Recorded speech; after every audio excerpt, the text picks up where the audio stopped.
The Scarlet Thread by Francine Rivers. Part 1. The Call. Chapter 1. Sierra Clanton Madrid couldn't stop shaking. Her stomach was quivering. Her head had begun throbbing with a tension headache the moment Alex had told her the news.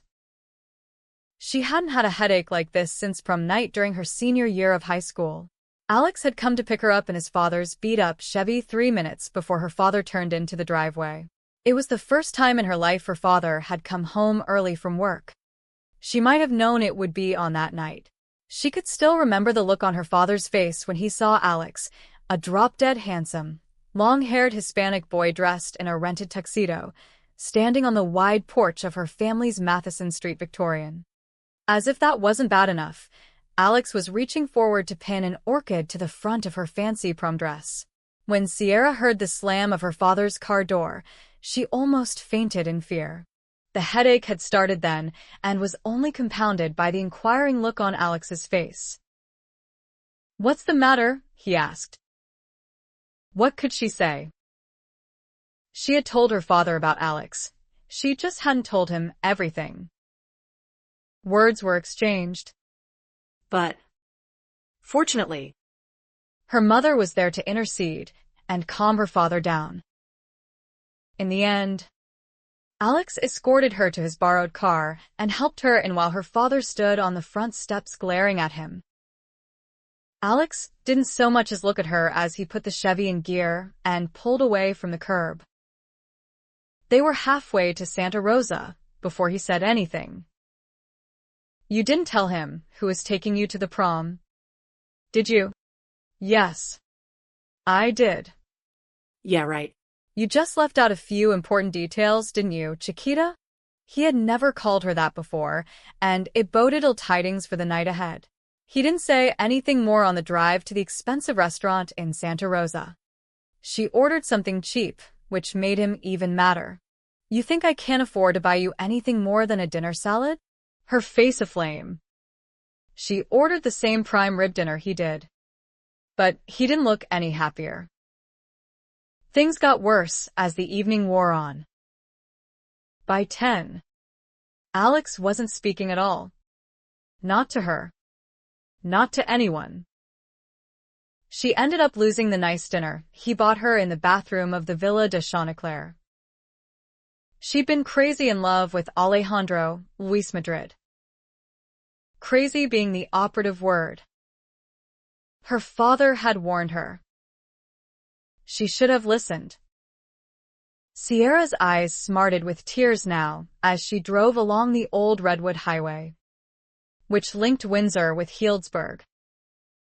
For all of its turmoil, she preferred clinging to the now romantic past rather than facing the uncertain, terrifying present and future. Prom night had been such a disaster. When most of her friends were going to all-night parties in Santa Rosa, Alex took her home well before midnight. The front lights were turned on and not discreetly. Her father had probably changed the 60-watt bulb to a 250 while she was gone. Even the inside lights were on that night. There was plenty of light for her to see how angry Alex was. But his expression revealed something deeper than just anger. She could feel the hurt that lay hidden behind the cold, remote expression on his face. She thought he'd just walk away then. Unfortunately, he didn't intend to do so before he had his say. "I knew it was a mistake to ever ask you out." The words struck like a shotgun blast to her heart. He wasn't finished. "I'm not some character in a Shakespearean tragedy, Sierra. I'm not Romeo to your Juliet. And I didn't ask you out because I wanted to play around." He turned away with that and almost reached the steps before she could speak past the tears choking her. "I love you, Alex." He turned around then and looked at her. "What did you say?" His eyes were dark and hot, still filled with anger at her, with good cause. She hadn't considered what her silence would cost him. All she had thought about was avoiding a confrontation with her father. Alex stood waiting. I said I love you." "Say it in Spanish," he told her in the same tone he had used when tutoring her. She swallowed, wondering if he only meant to humiliate her more before he walked out of her life. Te amo, Alejandro, Luis Madrid. Corazón y alma. She started to cry then, hard-racking sobs. He caught hold of her and poured out his feelings in Spanish. Though she didn't fully understand the words, she saw in his eyes and felt in his touch that he loved her. Infrequently over the years, he had fallen back into his first language during times of powerful emotions. He had spoken Spanish when he made love to her on their wedding night, and again when she told him she was pregnant. He had wept and spoken Spanish in the wee hours of the morning when Clanton had pushed his way into the world, and again when Carolyn was born. And he had spoken Spanish in tears on the night her father died. But that night on the porch, they both forgot about the lights.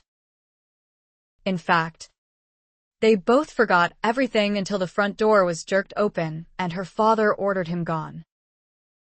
She was forbidden to see Alex. At the time, it didn't matter to her father that Alex was ranked number 4 in a class of 200 students.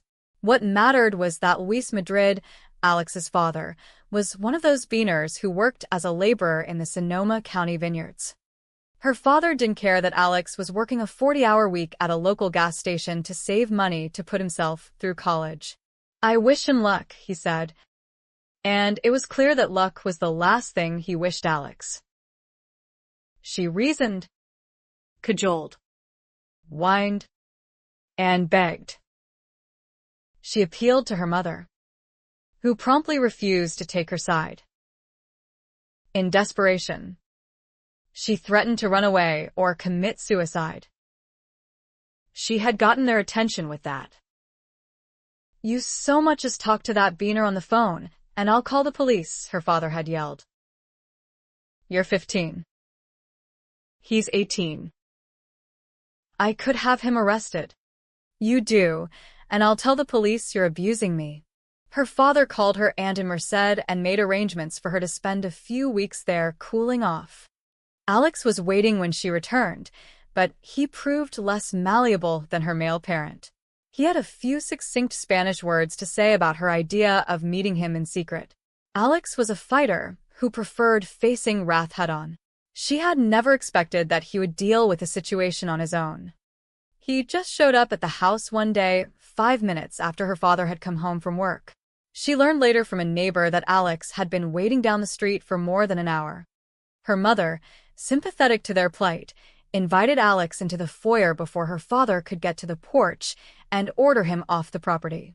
Clutching the steering wheel of her Honda Accord now, Sierra remembered how she had felt that day, seeing Alex standing in the front hallway between her mother and father. She had been so sure her father would kill him or at least beat him to within an inch of his life. "What's he doing here?" She could still hear the anger in her father's voice as he dumped his briefcase on the floor. Sierra had been convinced he was only freeing his hands so he could get them around Alex's neck. Alex stepped around her mother and faced him. "I came to ask permission to see your daughter."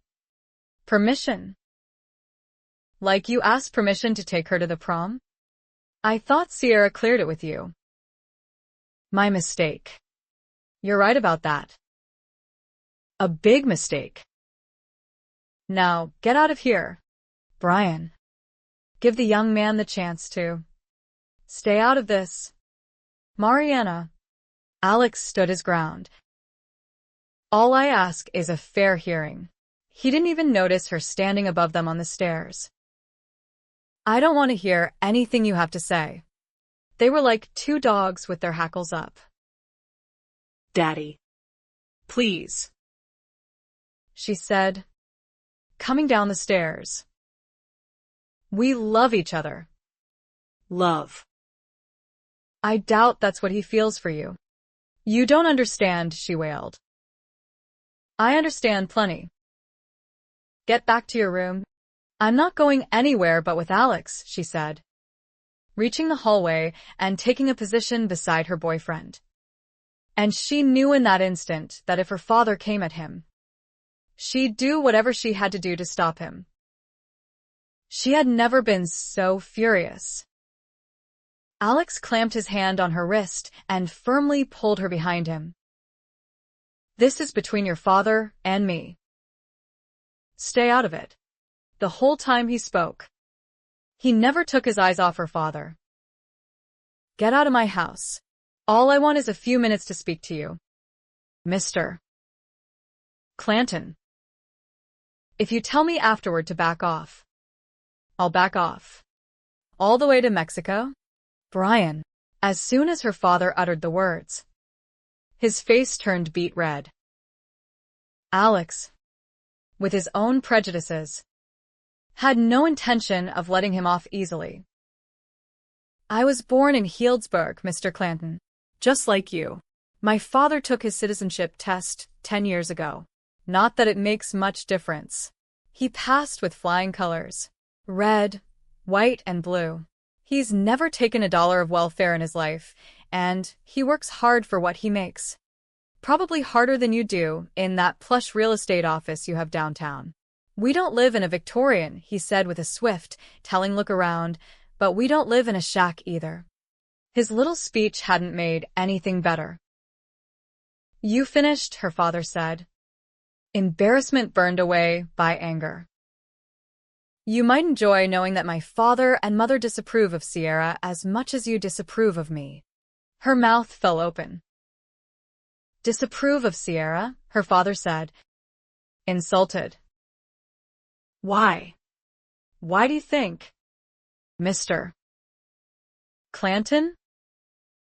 She's white and she's Protestant. Maybe you ought to listen. I do listen. I've got a lot of respect for my parents, but I've got a mind of my own. The way I see it, a bigot is a bigot, no matter what color he is. A long, hot silence filled the foyer. So, Alex said bleakly, do we talk or do I walk? Her father looked at her for a moment and then back at Alex with resentful resignation. We talk. He jerked his head toward a room off the hallway. But I doubt you're going to like what I have to say.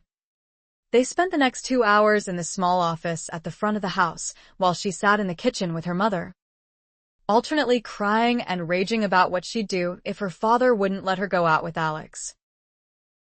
Her mother hadn't said much of anything that day. When her father came into the kitchen, he told her Alex was gone.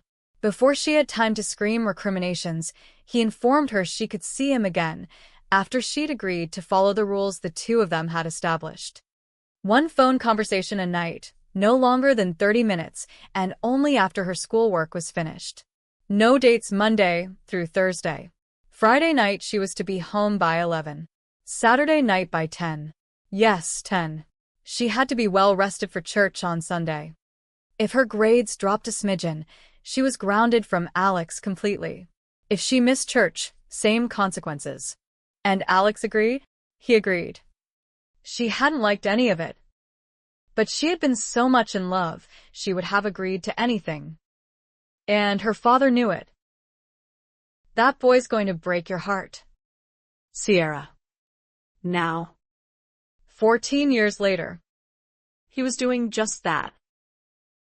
Wiping tears from her eyes, Sierra drove across the Russian River Bridge and turned right. She knew her father had hoped things would cool off if he gave the relationship time to develop cracks. He hadn't known Alex then, nor did he see the determination and drive that burned in him. Alex graduated with honors from high school and entered the local junior college. Sierra had wanted to quit school and marry him, thinking it would be romantic to work and help put him through college. He squashed that idea. He told her in no uncertain terms that he intended to finish college on his own, and he sure didn't want to drop out for a wife. He completed 2 years of work at Santa Rosa Junior College in a year and a half and transferred to the University of California, Berkeley, where he majored in business with an emphasis in computer technology. She finished high school and entered a local business college, counting the days to his graduation. As soon as Alex returned to Healdsburg, he found a job with Hewlett-Packard in Santa Rosa, bought a used car, and rented a small bungalow in Windsor. When they couldn't get their parents to agree on the kind of wedding they should have, they eloped to Reno. Nobody was very happy about it. They had been married 10 years. 10 wonderful years. All that time she'd thought Alex was as happy as she was. She never suspected what was going on beneath the surface. Why hadn't she realized? Why hadn't he told her straight out that he was dissatisfied? Sierra pulled her Honda into the driveway of the Matheson Street Victorian and prayed her mother was home. Mom had always been able to reason with Daddy. Maybe she could help Sierra figure out how to reason Alex out of his plans for their future. Unlocking the front door, Sierra entered the polished wood foyer. Mom, she closed the door behind her and walked along the corridor toward the kitchen. She almost called for her father before she caught herself. With a sharp pang, she remembered the call she and Alex had received at 3 a.m. 2 years ago. She had never heard her mother's voice sound that way before. Or since. Your father's had a heart attack. Honey. The ambulance is here. They had met her at Healdsburg District Hospital. But it was already too late. He complained of indigestion this morning, her mother had said. Distracted. In shock. And his shoulder was aching. Now, Sierra paused at his office door and looked in, half expecting to see him sitting at his desk reading the real estate section of the newspaper. She still missed him. Oddly, so did Alex. He and her father had become close after Clanton and Carolyn were born. Amazing the way grandchildren seemed to break down walls between people. Prior to her pregnancy, she and Alex had seen little of her parents. Her father always found some excuse to turn down dinner invitations. Alex's parents were no better. All that changed when she went into labor. Everyone was at Kaiser Hospital the night she gave birth. Alex had kissed her and said maybe they should name their son Makepeace. They had settled on Clanton Luis Madrid, forging both families together.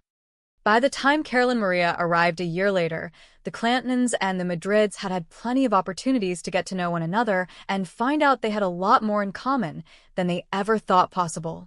Mom, Sierra called again, not finding her in the kitchen. She looked out the window into the backyard garden, where her mother often worked. She wasn't there either. The Buick Regal was in the driveway, so she knew her mother wasn't off on one of her many charity projects or at the church. Sierra went back along the corridor and up the stairs. Mom, maybe she was taking a nap. She peered into the master bedroom. A bright granny square Afghan was folded neatly on the end of the bed. Mom, I'm in the attic. Honey. Come on up. Surprised, Sierra went down the hallway and climbed the narrow stairway. What are you doing up here? She said, entering the cluttered attic. The small dormer windows were open, allowing a faint sun-warmed breeze into the dusty, dimly lit room. Dust particles danced on the beam of sunlight. The place smelled musty with age and disuse. The attic had always fascinated Sierra, and she momentarily put aside her worries as she looked around. Lawn chairs were stacked at the back. Just inside the door was a big milk can filled with old umbrellas, 2 canes, and a crooked walking stick. Wicker baskets in a dozen shapes and sizes sat on a high shelf. Boxes were stacked in odd piles, in no particular order, their contents a mystery. How many times had she and her brother gone through their rooms, sorting and boxing and shoving discards into the attic? When Grandma and Grandpa Clanton had died, boxes from their estate had taken up residence in the quiet dimness. Old books, trunks, and boxes of dishes and silverware were scattered about. A hat tree stood in a back corner on an old braided rag rug that had been made by Sierra's great-grandmother. The box of old dress-up clothes she had donned as a child was still there, as was the large oval mirror where she had admired herself with each change. Nearby, stacked in her brother's red radio flyer wagon, were a dozen or more framed pictures leaning one upon another against the wall. Some were original oils done by her grandfather during his retirement years. Others were family pictures that dated back several generations. Paint cans left over from restoration on the house were stacked on a shelf in case touch-ups were needed to the colorful trim. One bookshelf was filled with shoe boxes, each labeled in her father's neat printing and holding tax returns and business records going back 20 years. A tattered, paint-chipped rocking horse stood in lonely exile in the far back corner. Her mother had moved some of the old furniture around so that Grandpa Edgeworth's old couch with the lion claw legs was sitting in the center of the attic. Opposite it was Daddy's old worn recliner. Two ratty needlepoint footstools served as stands for the things her mother had removed from an old trunk that stood open before her. Mariana Clanton had a tea towel wrapped around her hair. I thought I should go through some of these things and make some decisions. Decisions about what? Sierra said, distracted. What to throw away? What to keep? Why now? I should have started years ago, her mother said with a rueful smile. I just kept putting it off. She looked around at the cluttered room. It's a little overwhelming. Bits and pieces from so many lives. Sierra ran her hand over an old stool that had been in the kitchenette before it was remodeled. She remembered coming home from kindergarten and climbing up on it at the breakfast bar so she could watch her mother make Toll House cookies. Alex called me a little while ago and told me he's accepted a job in Los Angeles. Her mother glanced up at her, a pained expression flickering across her face. It was to be expected, I suppose. Expected? How? Alex has always been ambitious. He has a good job. He got that big promotion last year. And he's making good money. They gave him a comprehensive health package and retirement plan. We have a wonderful new house. We like our neighbors. Clanton and Carolyn are happy in school. We're close to family. I didn't even know Alex had put out word he was looking for another position until he called me today. Her voice broke. He was so excited, Mom. You should have heard him. He said this new company made him a fantastic offer, and he accepted it without even talking to me about it. What sort of company? Computers. Games. The sort of stuff Alex likes to play around with at home. He met these guys at a sales conference last spring in Las Vegas. He never even told me about them. He says he did. But I don't remember. Alex has been working on an idea he has for a role-playing game. Players could link up with others online and create armies and battle scenarios. He said it's right up their alley. And it doesn't even bother him that they haven't been in business for years yet, or that they started business in a garage. So did Apple. That's different. These guys haven't been around long enough to prove they can stay in business. I don't see how Alex can throw away 10 years seniority at Hewlett-Packard when people are being laid off of other jobs left and right. I don't want to go to Los Angeles.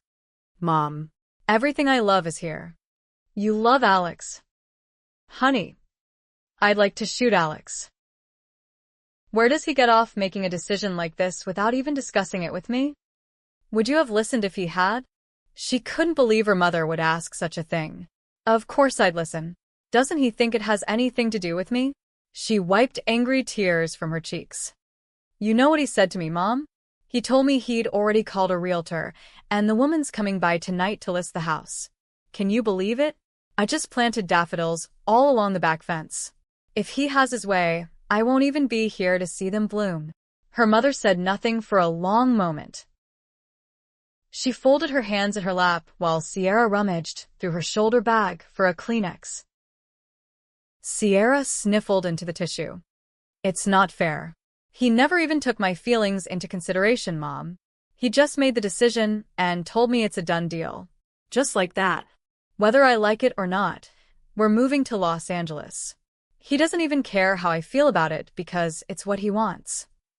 I'm sure Alex didn't make the decision arbitrarily. He's always looked at everything from all sides.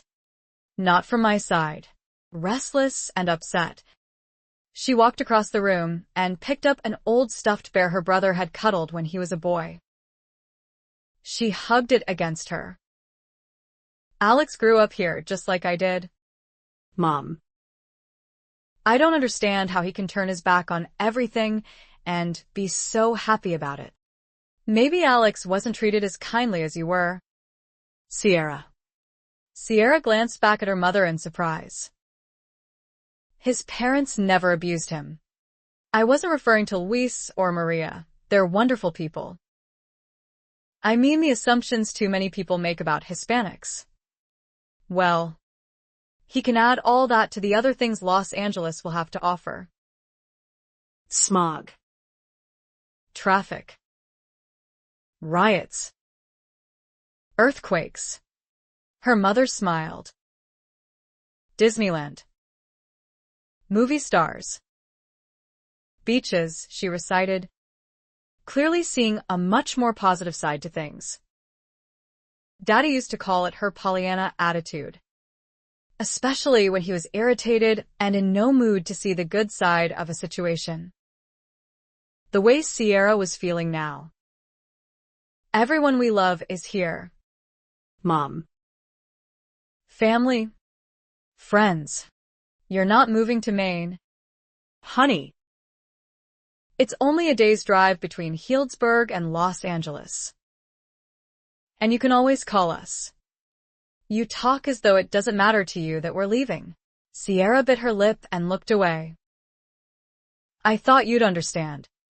If I could make the choice. Of course. I'd rather you were here. And I do understand.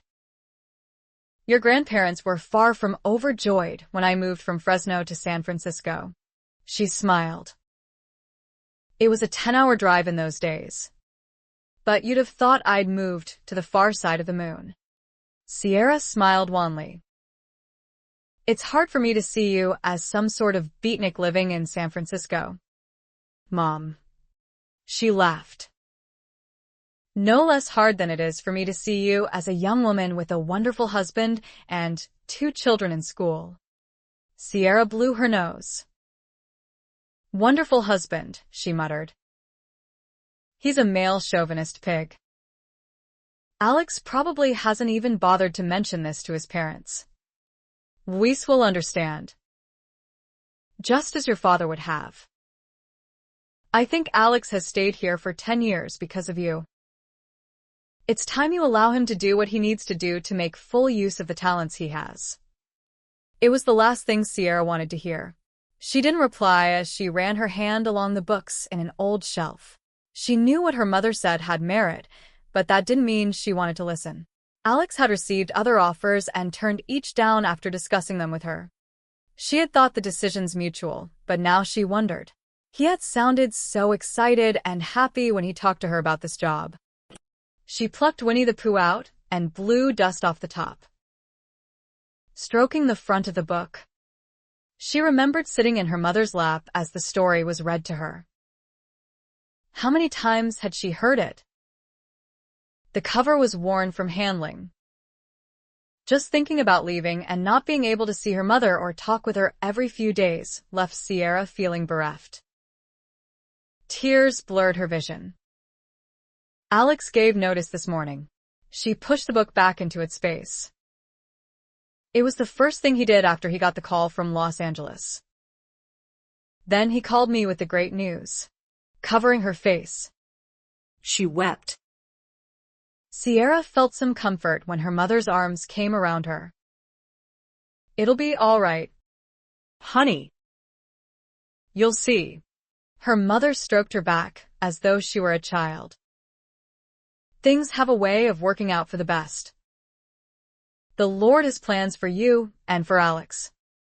Plans for your good, not your destruction. Trust him. The Lord. Why did her mother always have to bring up the Lord?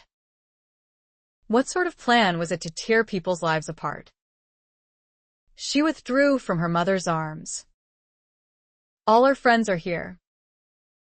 You're here. I don't want to move. It makes no sense. What does Alex think he'll find in Los Angeles that he doesn't already have here? Maybe he wants the chance to prove himself. He has proven himself. He succeeded at everything he's ever done. Maybe he doesn't feel he's done enough.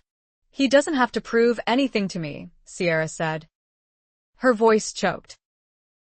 Sometimes men have to prove things to themselves. Sierra. She took her daughter's hand.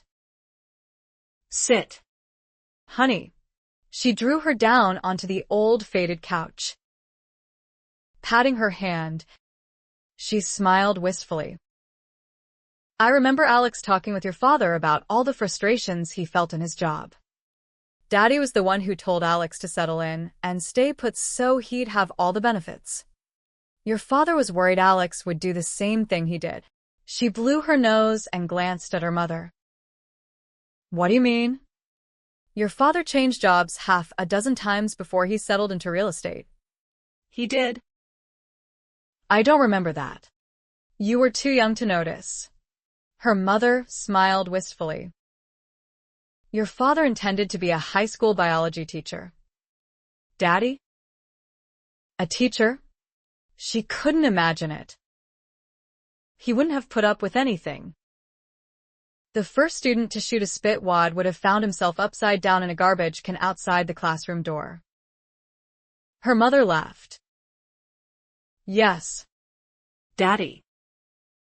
He spent 5 years in college preparing to do just that, and after 1 year in a classroom decided he hated it.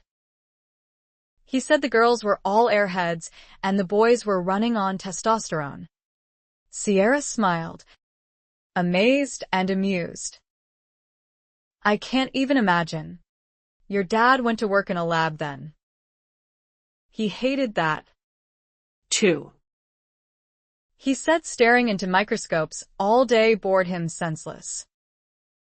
So, he went to work for a men's clothing store. Daddy, Sierra said again. Astounded. Yes, Daddy. You and Mike were both in school when he quit. After that, he trained to become a police officer. I was as strongly against that as you are against moving to Los Angeles. She patted Sierra's hand again. But good came out of it. I used to lie awake at night, worrying myself sick over him. I was so sure something would happen to him. Those years were the worst of my life, and our marriage suffered because of it. And yet the greatest blessing came from it. 2. I became a Christian while your father was working the 11 to 7 shift as a highway patrolman. I didn't know all this. Mom. Why would you? A mother hardly shares these kinds of struggles with her young children. You were 4, and Mike was 7. Neither of you were happy. You sensed the tension between us, and didn't understand. You didn't see that much of your father when he was home, because he had to sleep during the day. I spent most of my time telling you two to be quiet and trying to keep you busy with games and puzzles and long walks. The hours and stress were bad enough for Daddy. But I think it was missing you and Mike that finally made him quit. Before he did, he studied for his real estate license. He gave it a try and loved it. As God would have it, he started at the time when real estate was booming. It was a seller's market. Within 2 years of getting his license, your dad was one of the top realtors in Sonoma County. He became so busy, he dropped residential and specialized in commercial properties. She squeezed Sierra's hand. The point I'm trying to make is this, honey. It took your father 16 years to settle into a career he enjoyed. She smiled. Alex knew what he wanted to do when he went to college. The trouble is, he's never had the opportunity to accomplish it. The greatest gift you can give him is the freedom to spread his wings.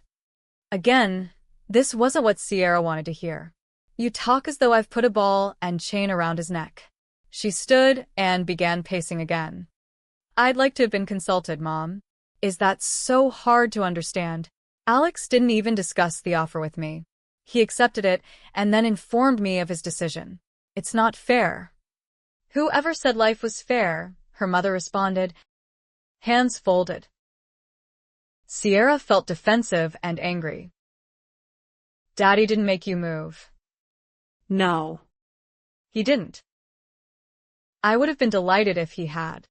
Sierra turned and stared at her. I thought you loved Healdsburg. Now I do. When I was younger, all I could think about was getting away from here. I thought how wonderful it would be to live in a big city like San Francisco, where lots of things were going on. You know, I grew up on Grandma's farm in Central Valley, and believe me, it was anything but exciting. Honey, I wanted to go to the theater and attend concerts. I wanted to immerse myself in museums and culture. I wanted to walk through Golden Gate Park. And, despite warnings and pleadings from my parents, I did just that. And met Daddy. Yes. He rescued me from a mugging on the Panhandle. Sierra thought of the wedding photo on the mantel downstairs. Her father's hair had been long then, and his tuxedo consisted of worn Levi's and heavy boots. Her mother, dressed in a black turtleneck and capri pants, had woven flowers in her waist-length auburn hair. The photo had always jarred with the image she had of her parents. They had been young once, and rebellious, too. Her mother smiled, remembering. If I'd had my way, we would have settled in San Francisco. You never told me that before. By the time you and your brother came along, my ideas about what I wanted had changed drastically. Just as your ideas will change. Life isn't static. Sierra. Thank God. It's constantly in motion. Sometimes we find ourselves caught up in currents and carried along where we don't want to go. Then we find out later that God's hand was in it all along. God didn't make the decision to move to Los Angeles. Alex made it. But then, I suppose he thinks he's God. Sierra could hear the resentment in her voice, but she hardened herself against any regret or guilt. Emotions raged and warred within her. Resentment that Alex had made such a decision without talking to her beforehand. Fear that if she fought him, she'd lose anyway. Terror of leaving a life she loved and found so comfortable. What am I going to do? Mom, that's up to you. Honey, her mother said gently, tears of compassion in her eyes. I need your advice. The second greatest commandment is that we love one another as we love ourselves. Sierra. Forget yourself and think about what Alex needs. Love him accordingly. If I do that, he'll walk all over me. Next time, he'll jump at a job in New York City. She knew she was being unfair even as she said it. Alex had given her 2 beautiful children, a nice 3-bedroom home in Windsor, and a secure, happy life. Life had been so smooth. In fact, she had never once suspected the turmoil within him. Realizing that frightened her. It made her feel she didn't know Alex's heart or mind as well as she thought she did. She couldn't see a way out. Part of her wanted to pick up the children from school and come back here to the Matheson Street home and let Alex face the real estate woman alone. He couldn't sell the house if she didn't sign. But she knew if she did that, he'd be furious. The few times she had unintentionally hurt him, he had retreated into anger, putting up a cold front and withdrawing into silence. He didn't come from a family of yellers. She didn't even want to think about how he would respond if she hurt and angered him deliberately. It might help to take your mind off the matter for a few hours and then try to think about it later, her mother said. Heart aching. Sierra sat down on the sofa again. She looked at the open trunk and piles of boxes. Why are you doing all this now? Mom. Something flickered in her mother's eyes. It's a good winter activity, don't you think? She glanced around. It's such a mess. Your father and I meant to go through all this stuff years ago, but then... She looked sad. Time has a way of getting away from us. She looked around the room at the odd assortment of treasures, some ratty and from long-forgotten sources. I don't want to leave all this chaos for you and Mike to have to figure out. She rose and walked around the attic, brushing her hand lightly over an old rocking chair, a bookshelf, a baby's pram. I'm going to sort and put all of Mike's and your things over there in the north corner. You two can decide what you want to keep and what you want to throw away. Special things from your father's family and mine, I'll repack. Most of your father's papers from the business can be burned. There's no point in keeping them. And Grandpa's paintings. Some of them are disintegrating. Some of them are really bad, Sierra said. grinning. That too, her mother agreed with a laugh. It kept him occupied. She stopped near the window, glancing out at the front lawn, her expression pensive. There are a lot of family papers. I'll have all winter to go through and organize them for you and Mike. She glanced back at Sierra and smiled. It's a big job, but I think it'll be fun and interesting. She came back and sat down on the old flowered sofa. This trunk belonged to Mary Katherine McMurray. She was one of your ancestors. She came across the plains in a wagon in 1847. I was just glancing through her journal when you came, she said, taking up a leather-bound volume from the trunk and brushing her hand over it. I hadn't gotten very far. Apparently, this was an assignment book, and then it became her diary. She set the volume between them on the couch. Sierra picked it up and opened it, reading the childish scrawl on the first page. Mama says livin' in the wilderness ain't no reason to be ignorant. Her papa was a larned man and would not want fools in his family. The trunk was part of Grandpa Clanton's estate, her mother said. I haven't gone through these things in years. She lifted out a small carved wooden box. Oh, I remember this, she said, smiling. Inside was an embroidered silk handkerchief. She unfolded it carefully and showed Sierra the antique gold chain and amethyst cross. Oh. It's beautiful, Sierra said, taking it and admiring it. You may have it, if you'd like. I'd love it, Sierra said, opening the small clasp and putting it on. Her mother took out an old tintype in an oval frame. The couple were dressed in wedding clothes, their expressions solemn rather than joyful. The groom was handsome in his dark suit and starched shirt, his dark hair brushed back cleanly from chiseled features and intense pale eyes. Blue, Sierra decided. They would have had to be blue to be so pale in the picture. The bride was very young and lovely. She was wearing a gorgeous, white lace Victorian wedding dress. She sat while her husband stood, his hand firmly planted upon her shoulder. Sierra took out another box. Inside, wrapped in tissue paper, was a small woven Indian basket with designs. Around the top edge were quail plumes and beads. I think this is a gift basket, Mom. It's worth a lot of money. They have them in the Indian Museum at Sutter's Fort. Is there anything inside the box to tell about it? Sierra removed everything and shook her head. Nothing. Look at this old Bible, her mother said, Distracted. As she opened it, a section slipped free and fell onto the floor. Her mother picked it up and placed it on the sofa beside her. Sierra picked up the paper yellowed with age and read the pretty script. Dearest Mary Katherine, I hope you have changed your mind about God. He loves you very much, and he is watching over you. I do not know what hardships and losses you will face on the way to Oregon, or what will happen once you reach the end of the trail. What I do know is God will never leave you nor forsake you. You have my love and are in my morning and evening prayers. The ladies from the quilting club send their love as well, as do Betsy and Clovis. May the Lord bless your new home. Aunt Martha. Sierra's mother thumbed through the black, cracked leather Bible and then picked up the portion that had fallen.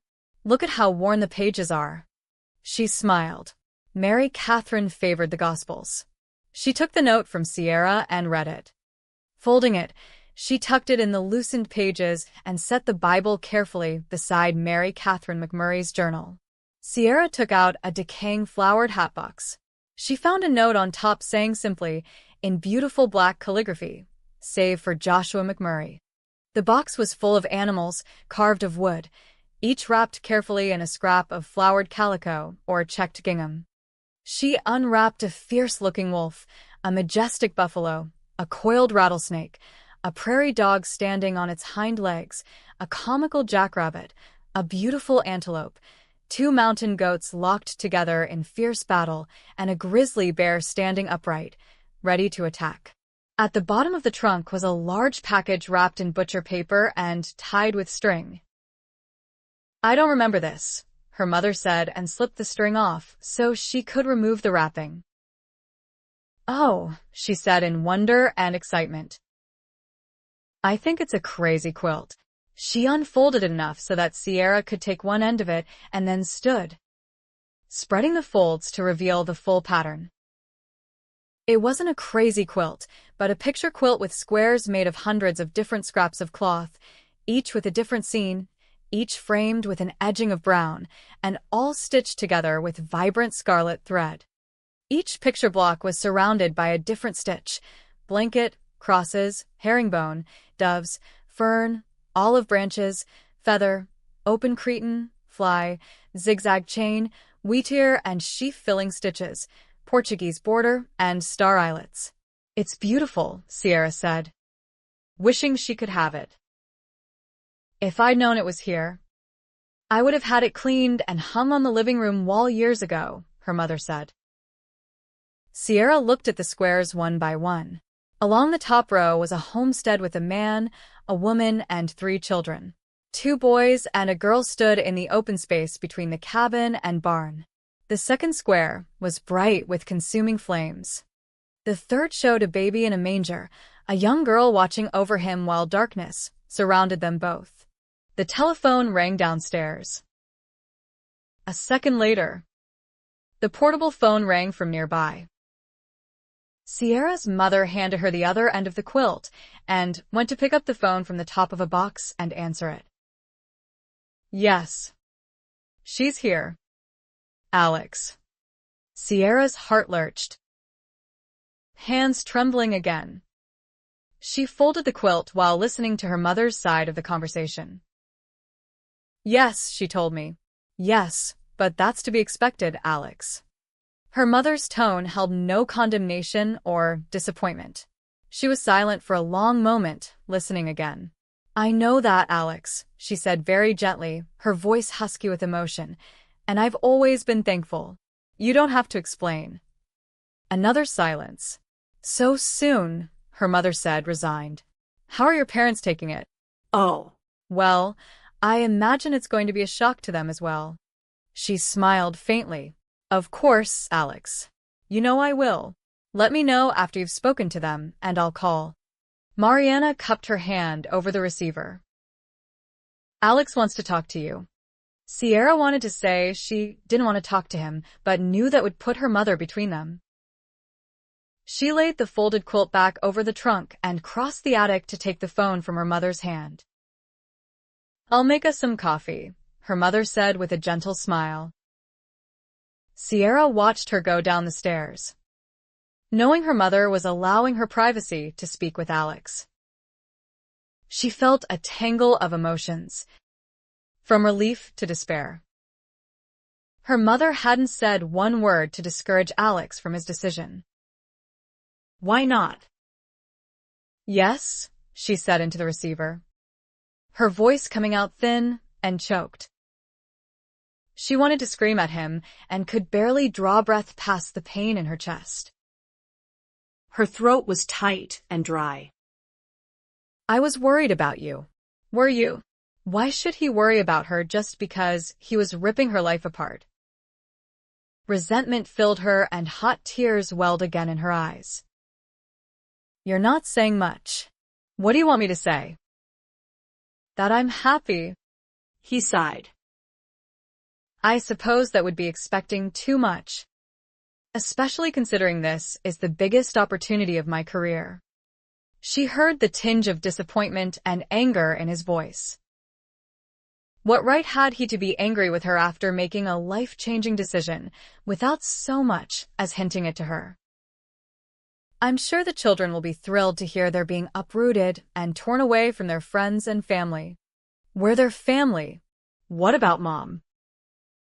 "What about your parents?" "We're not moving to New York." "Sierra."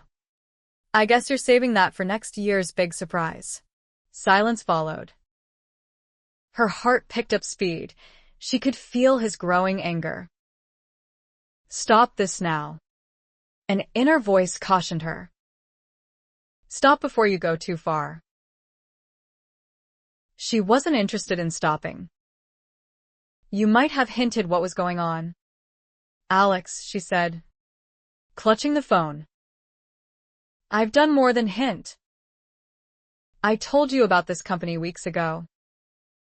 I've been telling you for the last 4 years what I want to do. The problem is you don't listen." "I listen. And never hear." "I do too hear." "Then hear this. You've had it your way for 10 years. Maybe, just for a change, you could cut me a little slack." Click. "Alex." Dead silence filled her ear. Sierra blinked. Shocked. She stared at the phone in her hand as though it had turned to a venomous snake. Alex had never hung up on her before. More distressed than when she had arrived, Sierra went downstairs. The tantalizing aroma of freshly ground caramel au lait decaf filled the kitchen. Her favorite. So, too, were the Toll House cookies her mother had put on a dessert plate in the sunny alcove overlooking the back garden. Clearly Mom wanted to cheer her up. Fat chance. She plumped the phone down on the pretty flower-embroidered cloth covering the small table and sank down onto the chair. "He hung up on me." Her mother poured coffee for her. "He's never hung up on me before," Sierra continued, her voice breaking as she looked up at her mother. "He'd made a decision he knew would tear her life to pieces, and then he hung up on her? He said I don't listen." Her mother set the carafe on a sunflower trivet and took the seat facing her. "Sometimes we only hear what we want to hear." She picked up her coffee cup and sipped. Distracted. "You look tired, Mom." "I didn't sleep very well last night. I kept thinking about your father." Her mouth curved faintly, her expression softening. "Sometimes I imagine him sitting in his chair watching the news on television. The house creaks and I awaken, thinking he's coming along to bed." She smiled sadly and looked down into her coffee as she set the cup back in its porcelain saucer. "I miss him. I miss him, too." He might have been able to talk Alex out of going to Los Angeles. Her mother lifted her head and looked across at her with gentle humor. "Your father wasn't an easy man either, Sierra. but he was worth it. If Alex insists, I'll go. But I don't have to smile and pretend to be happy about it." "Maybe not. But it'd be better if you came to terms with his decision. Resentment and anger eat away at love as quickly as rust is corroding that metal lawn chair out there in the backyard. One of life's great tragedies is watching a relationship unravel over something that could have been resolved in one intelligent, adult conversation." Her mother's words hurt. "One conversation isn't going to change Alex's mind. Then it depends on what you really want." Sierra raised tear-soaked eyes to her mother's clear hazel ones. "What do you mean?" Mariana reached out and took her daughter's hand. "It's simple, Sierra. Do you want your own way? Or do you want Alex?" Chapter 2. Sierra left her mother in time to drive to Windsor and pick up the children from school. They slammed into the car and immediately began vying for her undivided attention. She was often amused by their antics. Today their youthful exuberance and competitiveness irritated.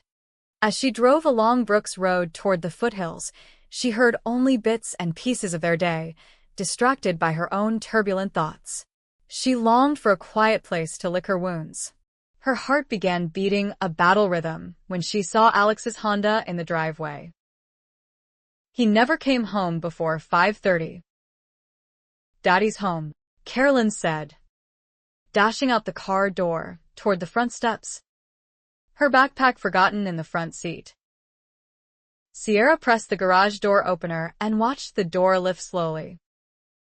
She drove in, shifted into park, put on the brake, and turned off the engine, each movement carefully measured and controlled.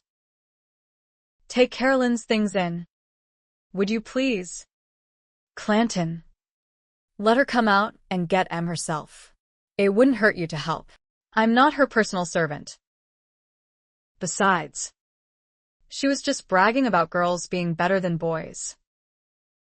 So let little Miss Wonderful carry her own backpack. Don't argue with me. I'm not in the mood for it. Clanton grumbled, but one look at her face silenced further protests. Sierra gathered her own things and followed him into the kitchen. She could hear Carolyn chattering happily and Alex's deep laugh. A sharp pang shot through her, though whether it was pain or anger, she couldn't tell. Maybe both. How could he laugh at a time like this? Didn't he care at all how she felt? Why are you home early, Dad? Clanton's excited voice carried easily, as did the thud of the 2 backpacks hitting the living room floor. Alex answered too quietly for her to hear what he was saying, and she clenched her teeth. As she opened a cabinet and took a can of coffee down from the shelf, she listened to the quiet murmur of voices, subdued now. Was he telling the children he had decided to uproot them and take them away from friends and family? How are they taking it? She knew she should be there, helping them understand. But how could she do that when she didn't understand herself? Her hand trembled as she measured grounds. Her throat closed tightly when she heard Alex enter the kitchen. She didn't look at him. She couldn't and still maintain any semblance of control. She poured water into the coffee maker and then turned her attention to the package of chicken she had left to thaw on the counter. I'm sorry I hung up on you. His deep voice was low and quiet. Her eyes burned. She removed the plastic wrap from the chicken and turned on the water. Did you tell them? Yes. She took a thigh from the open package and began washing it meticulously. And Carolyn's going down to Karen's house. Clanton's riding his bike over to David's. I never let them go anywhere until they finish their homework. Well, I think this is a day for exceptions to the rule, don't you? He sounded so in control. It grated on her nerves. I told them to be home by 5. He leaned against the doorframe and crossed his arms. I thought it might be a good idea to have them both out of the house while we talk things over. Talk, she said stiffly. It's a little late, isn't it? I was under the impression you'd already decided everything. Fine, he said tightly. We'll do this your way. We won't talk. Glancing back, she saw him go back into the family room. Her heart pounded heavily, her stomach tightened. It was the second time today he had flung an unfair accusation at her. She pitched the last piece of rinsed chicken onto the cutting board, washed her hands with soap, and slapped off the tap. Snatching the towel from the oven door handle, she dried her hands quickly, then flung the towel in the direction of the counter before following him, trembling with anger. My way, she said. You're the one who called and said we're moving. Oh. And by the way, Sierra. A realtor's coming by tonight to list your home. Our home, he corrected, his dark eyes narrowing. That's what I thought until you dropped your bomb. I made a judgment call. You just got a promotion and a raise. When most people are shaking in their boots about the possibility of being laid off, you have job security, pension, health coverage. We have a nice home. The children are happy. Most people never get an opportunity like this. Sierra. An opportunity for what? To work for a new company that may go broke in a year. I don't think that's likely, but you don't know for sure. No. I don't know for sure, he said, angry now. I haven't got a crystal ball. But I have a strong feeling about where they're going. And I want to go along for the ride. A feeling? And you talk about me basing everything on emotions. This is different, he said through his teeth. What's different about it? You've worked so hard for security. Security isn't everything. She closed her ears to his remark. And now you're throwing everything away on a whim. I'm not throwing anything away. You still don't get it. Do you? Everything I've done up to now has been to prepare myself for an opportunity like this. I'm not going to spend the rest of my life building someone else's ideas. I have my own. Why can't you do what you want on your own time here? Because I don't have the equipment it takes. And what if it doesn't work out? Alex. I'll cross that bridge if I come to it. Shaking violently. She sank down onto the sofa. Her hands clenched into fists as she fought her tears. I don't want to move. Alex. Don't you think I know that? He said, sounding torn between frustration and understanding. You'd be happy if we stayed in this place for the rest of our lives. She met his troubled gaze. What's wrong with this place? I want more out of life than a 30-year mortgage on a tract house. A tract house? Was that how he saw their home? He made it sound like a cardboard box. She thought of the time she had spent painting, hanging wallpaper, planting and tending the front and backyards so that it looked like an English garden. Hurt beyond words. She covered her face and wept. Alex said a short, foul word under his breath and sat on the sofa beside her. My little homebody, he said tenderly, touching her hair. She jerked away and started to get up. He caught her wrist and jerked her down again. You're not going anywhere. She cried harder, and he pulled her firmly into his arms, swearing softly under his breath again. I know you're scared. Sierra. You've spent your whole life in Healdsburg. What do you know about anything else? You think this place is the end-all of creation. Most of the people in Los Angeles would probably think they died and gone to heaven if they could live where we do. People who aren't going anywhere. Anyway. I should have taken you to Berkeley with me. Then maybe you'd understand how a place can hum with ideas and excitement. That's what I feel when I'm around these guys. Energy. She didn't know what he was talking about, but she felt the excitement running through him. I graduated with honors. Sierra. And what am I doing with what I learned? He gave a dismal laugh under his breath. Nothing. She struggled free. How can you say that? You've been working only 10 years. And you've already accomplished what most people spend their whole lives trying to do. Yeah, he said cynically. A 3-bedroom, 2-bath tract house that looks like every other house on the block. 2 children. 2 cars. All we lack is the dog and cat to fit into the mold of middle-class America. Big deal. His eyes burned with intensity. She went cold inside at the way he described their life. He searched her face. Don't look at me like that, Sierra, he said, softening. He cupped her face. I'm not criticizing you, or what you've done to make this place a home. I didn't make this decision to hurt you. I love you. He kissed her. You know I love you. I've done everything so far to make you happy. I am happy. Alex. I know, he said grimly, his hands sliding away. The trouble is, I'm not. His softly spoken words struck a stunning blow. Fear and confusion gripped her. He was telling her she wasn't enough. He wasn't satisfied. I want more. Sierra. I'm still hungry. I want to explore new frontiers in computer technology. I want a chance to do something meaningful. He smiled wryly. And maybe even get rich while doing it. when she remained silent. He spent the next hour telling her all the details of his new job. She couldn't remember ever seeing him so excited about anything. Depressed.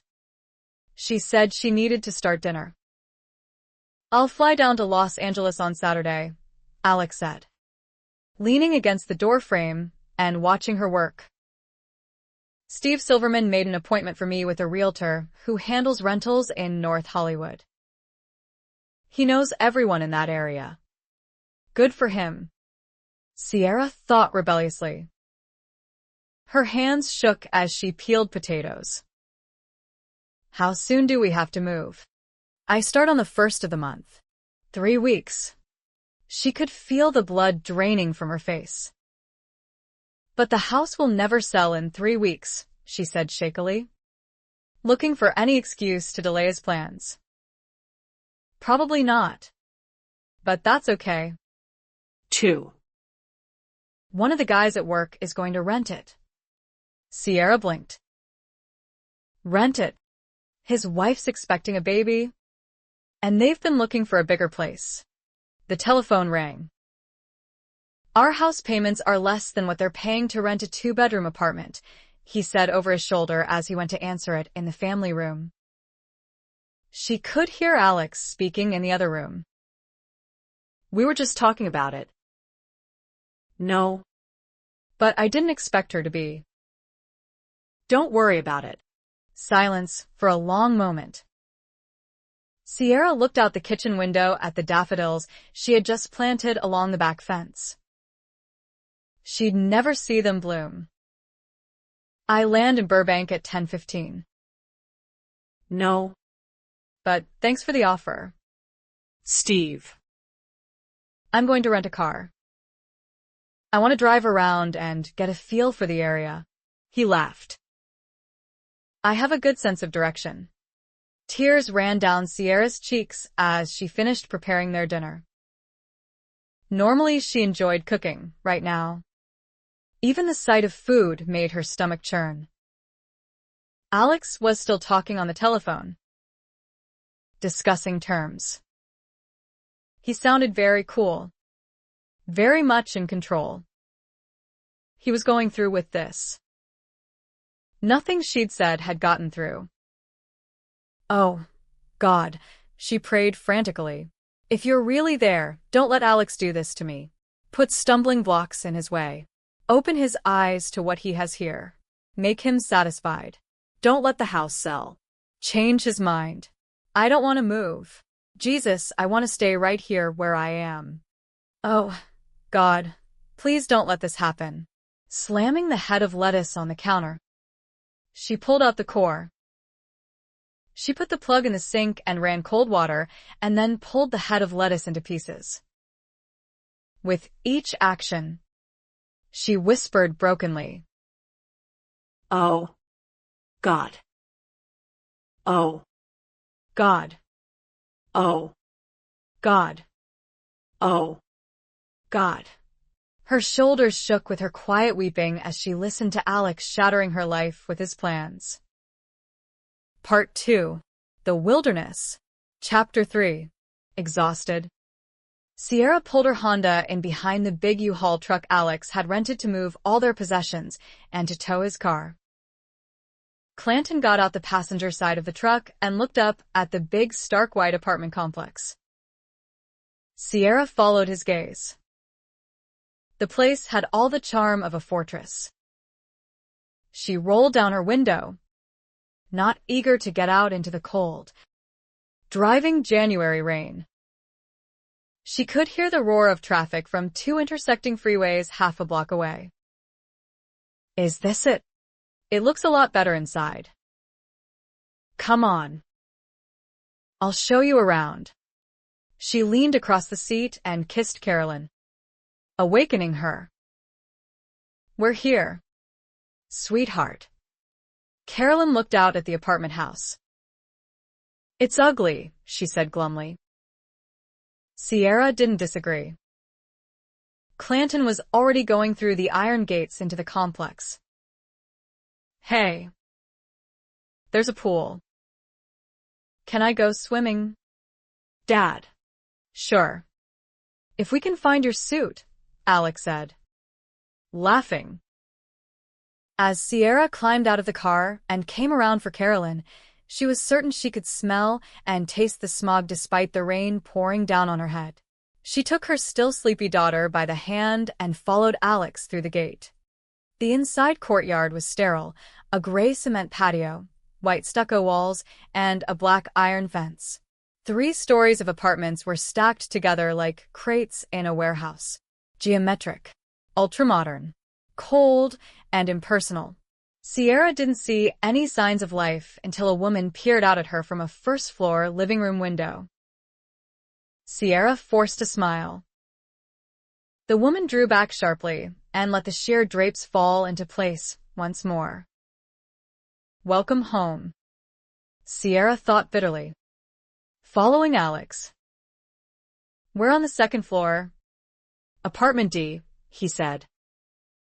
Clanton was first to the stairs, eager to see his new home. The apartment was as white inside as the building was outside, except for the rug, which was a pale beige. The living room was roomy enough, but the kitchen was cramped and utterly utilitarian. The small dining area was barely large enough to accommodate a table and 4 chairs. Sierra wandered into the hallway.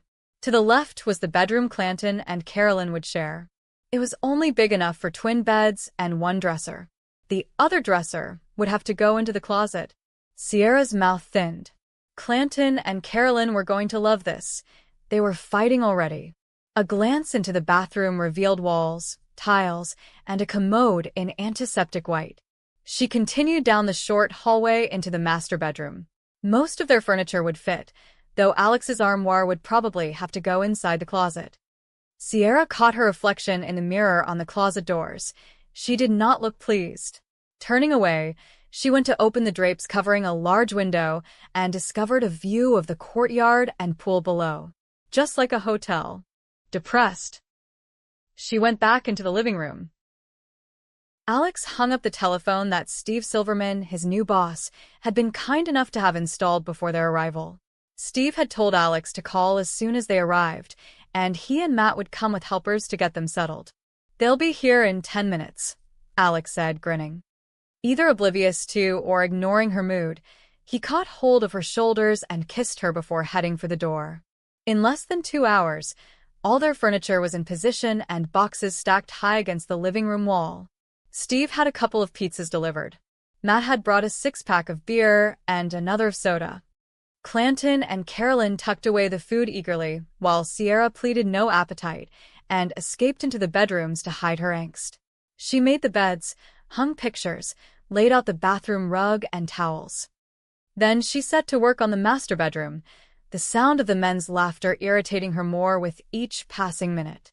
Clanton found his bathing suit. Her first no brought out his debating skills. Her mother always said Clanton would make a good lawyer. I said no. Clanton. It's raining and... He followed her out into the living room and appealed to Alex. Dad, can I go swimming? The rain isn't going to hurt me. Sure. Go ahead, Alex said, pausing in his conversation with Steve and Matt long enough to gainsay her. He saw her expression after the fact. What's the big deal? He said as Clanton charged out the door before she could say anything. He's going to get wet anyway. And the pool's heated. Fine. You stand out in the rain and keep an eye on him, she said, her fury far exceeding the incident. Swinging around, she went back into the master bedroom and plunked down on the bed. Alex came in a moment later. Tight-lipped. We're going out for a while. Out. For an hour or 2. To talk business. She clenched her hands, wanting to scream. Is Clanton back from a swim? She said with icy sweetness. He stalked across the room. You can sit nice and cozy where you are and keep an eye on him while you're sulking. Raw and exhausted. She looked at him. What about groceries? Or will there be enough pizza left for breakfast? If you look out the front gate, you'll see the back of one of the biggest supermarkets in North Hollywood. You've got a car and you've got the checkbook. Get what you need. He went to the door and stopped. He uttered a soft curse and slammed the heel of his fist against the frame. I'm sorry, he said bleakly, blinking back tears. She looked away. This is only temporary. Sierra. Still she said nothing. I'll hook up the TV before we leave. Great. That'll be a real comfort, she muttered under her breath as he left the room. A few moments later, she watched him walk by the bedroom window with Steve and Matt.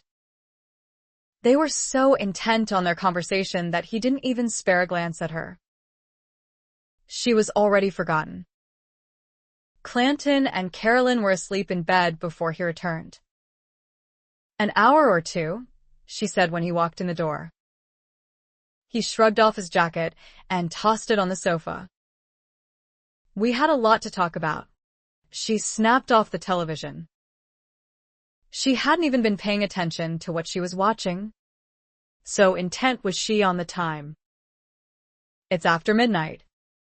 Alex. I've been worried sick. You could have called. I would have if I could have remembered the number. We're unlisted. An excuse. Not an apology. I'm going to bed, she said in a choked voice and left him standing in the living room. She brushed her teeth and washed her face. Then went into the bedroom to undress. Alex came in as she was pulling on her nightgown. It's been a long day, he said. The longest of my life. She got into bed and pulled the covers up to her chin, staring up at the dark ceiling. She heard the whisper of clothing as Alex undressed. The bed dipped slightly when he sat down on it. He didn't say anything more. What could he say? Swallowing hot tears, she turned her back to him while he set the alarm clock.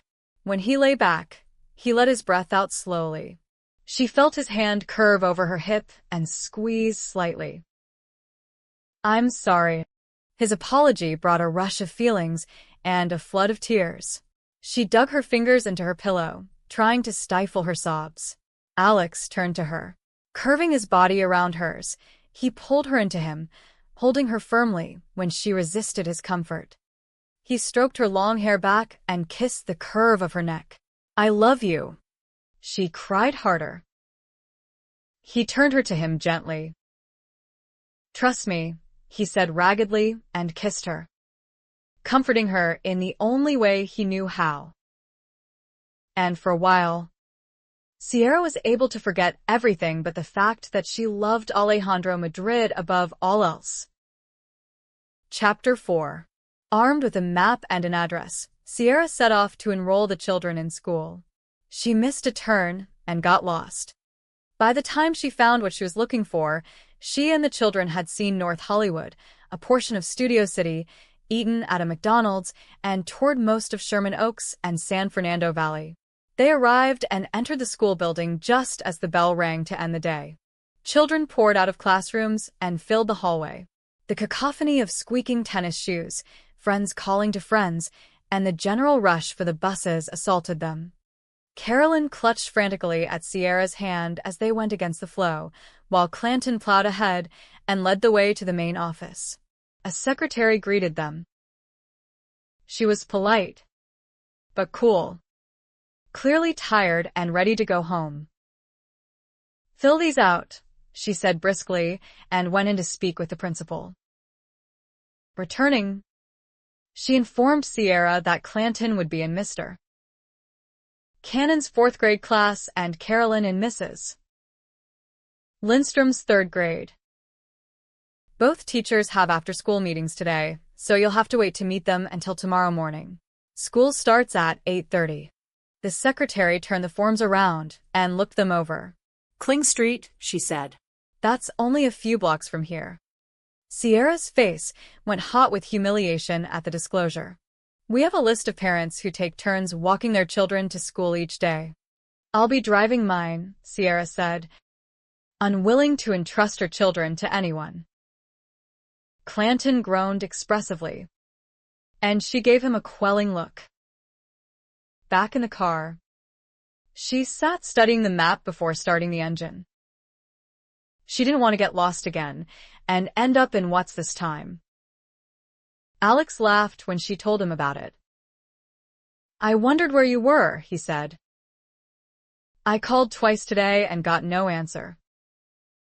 I was afraid you'd packed up and gone back to Windsor." She didn't think his remark amusing. "Don't worry about it," he said, leaning his hip against the counter. "My first trip down here, I had an appointment in Burbank. I got on the wrong freeway and ended up in Agora. It's not hard to do." His words were hardly comforting. They went to Stephen's house for dinner. Alex's new boss had even made arrangements for a professional babysitter to look after Clanton and Carolyn. She came complete with references and a list of classes in first aid that she had completed at Northridge. Alex found his way to their Sherman Oaks home without difficulty. Stephen answered the door and ushered them into a spacious, elegantly decorated living room. His wife, Audra, was perfectly charming and courteous, but Sierra felt an undercurrent of disdain that nullified the show of warmth and hospitality. Audra wore a fine, lacquered veneer of friendliness, leaving Sierra to wonder at what lay beneath the flawless surface. Alex seemed perfectly at ease with both of them, making Sierra wonder if she was imagining the cross-currents and undertow. But within the course of the first 10 minutes of conversation, she knew it was not her imagination. Somehow Sierra had been made fully aware that Audra was a graduate of USC who had studied and mastered liberal arts and who had been a member of one of the more prestigious sororities. Then Audra turned her perfect, elegant gaze on Sierra and asked where she'd gone to college. It was the first time in Sierra's life that she was embarrassed to admit she had only graduated from high school and finished a year at a secretarial college.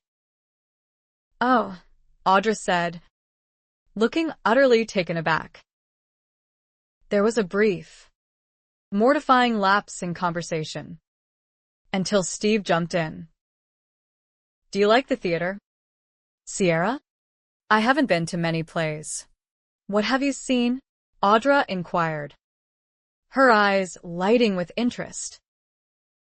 "Joseph and the Amazing Technicolor Dreamcoat," she said, not telling Audra it had been a high school production.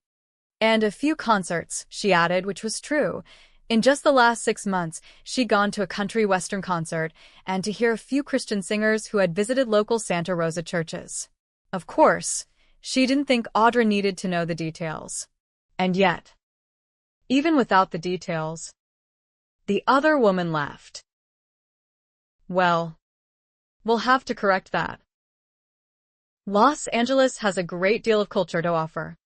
Sierra felt like a country bumpkin. While the men talked business, Audra gave Sierra a rundown of the current cultural events.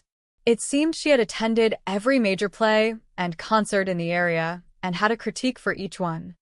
She quickly reviewed every theater company and artist currently performing, until Sierra wondered if she was dining with a normal woman or with some odd, sophisticated, upper-class incarnation of Siskel and Ebert. Dinner proved spectacular. Any critic of fine cuisine would have given Audra a 10-star rating.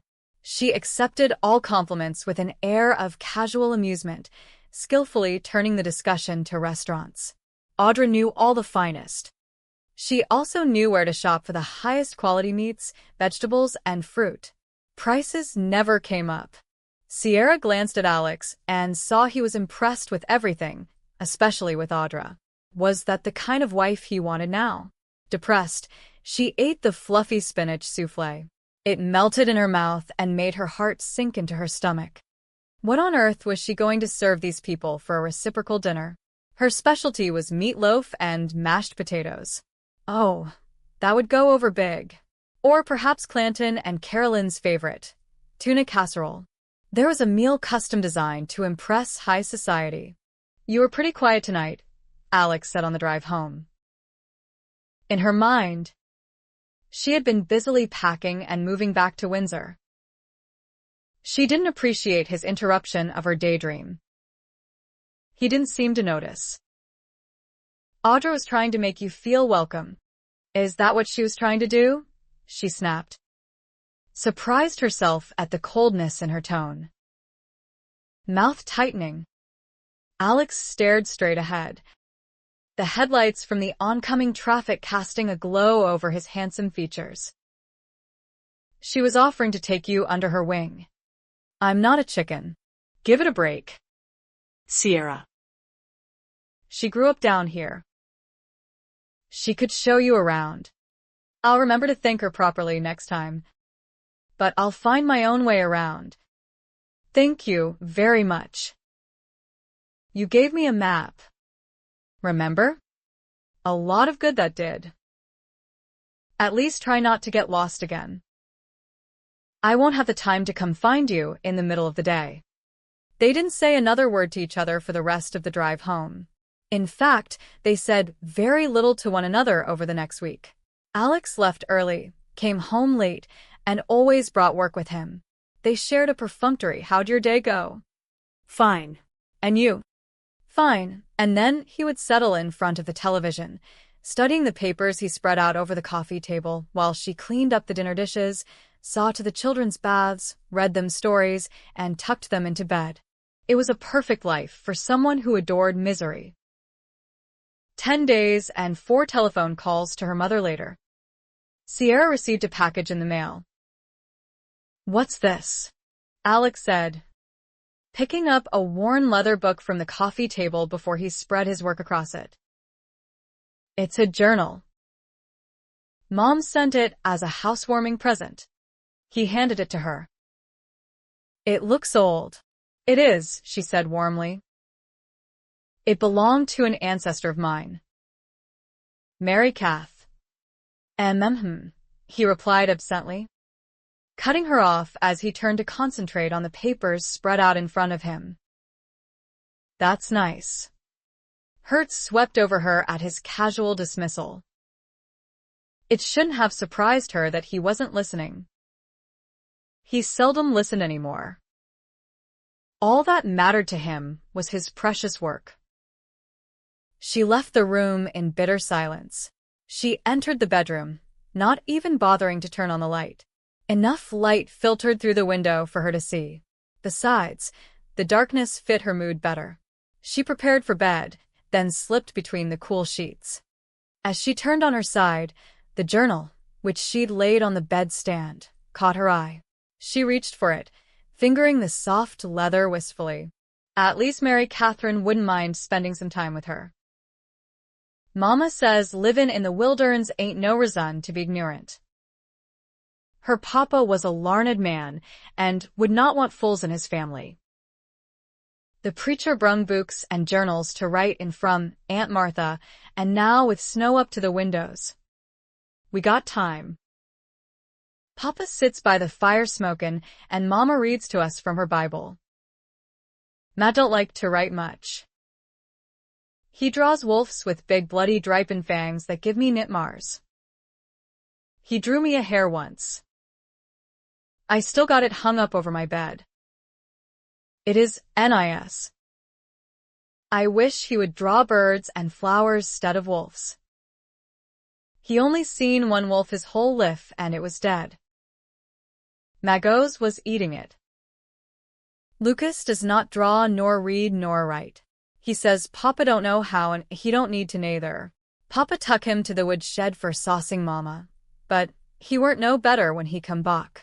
So Papa give him the gun and told him to go huntin'. He was gone 3 days. Mama was sure he got killed by Injuns or a bar, but he come back draggin' a deer on a pallet fixed up. Papa laughed and gave him a cup of rum.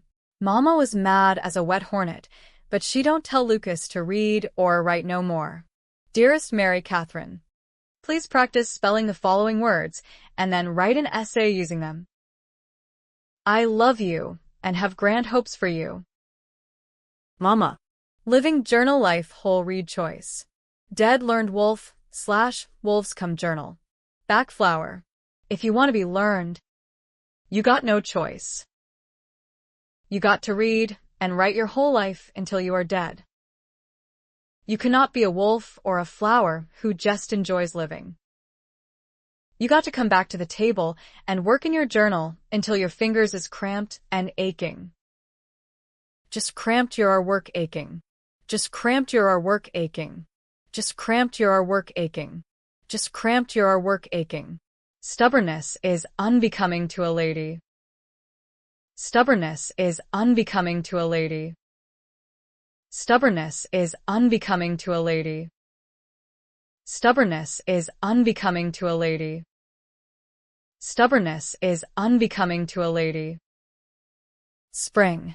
Spring is the time when snow melts and flowers come up. Papa and Matthew plow them under, and I have got to go to the woods to pick some. I like to pick flowers in the woods, but Mama worries I might get took by Injuns. One come to the house, wants a skin for food. Mama give him some, and I ain't seen him since. I goose he did not think much of her cookin'. Spring is also when Matt turns the dirt in Mama's vegetable garden. Every worm he turns up I put in a can for fishin'. I like catchin' fish, but I hate eatin' 'em. Lucas told me he knew a boy who choked to death on a fish bone. Mama said he was foolin' me, but I ain't eat fish since. Papa says spring is a time for courtin'. I asked him what courtin' was, and he said it is when a young man's blood comes up like sap in a tree. When I asked him what he meant, Mama give him her look and he laughed and would not tell me. I asked Matt later, but he turned red and would not say. Lucas said courtin' was when Papa took the cow over to Grayson's bowl. Matt told him to shut his dirty mouth and Lucas hit him in his, and Papa come runnin' to stop them before they killed each other. I am more and more interested in what courtin' is. Spring is when the preacher comes and stands on a stump and screams holy murder at us. He yells about GAWD and salvation and the blood of Christ. People come from all round to see him.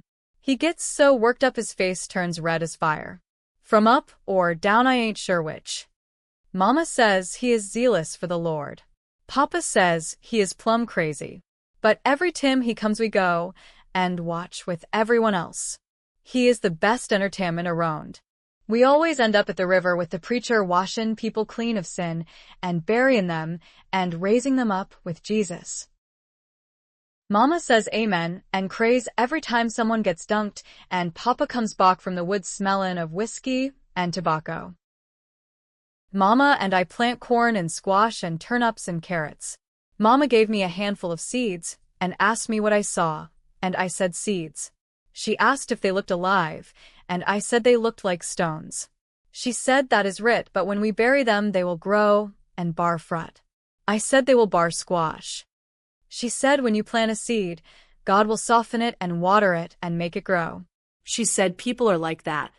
Old Schmidt died last summer, and they planted him, but nothing come up that I can see excepting weeds.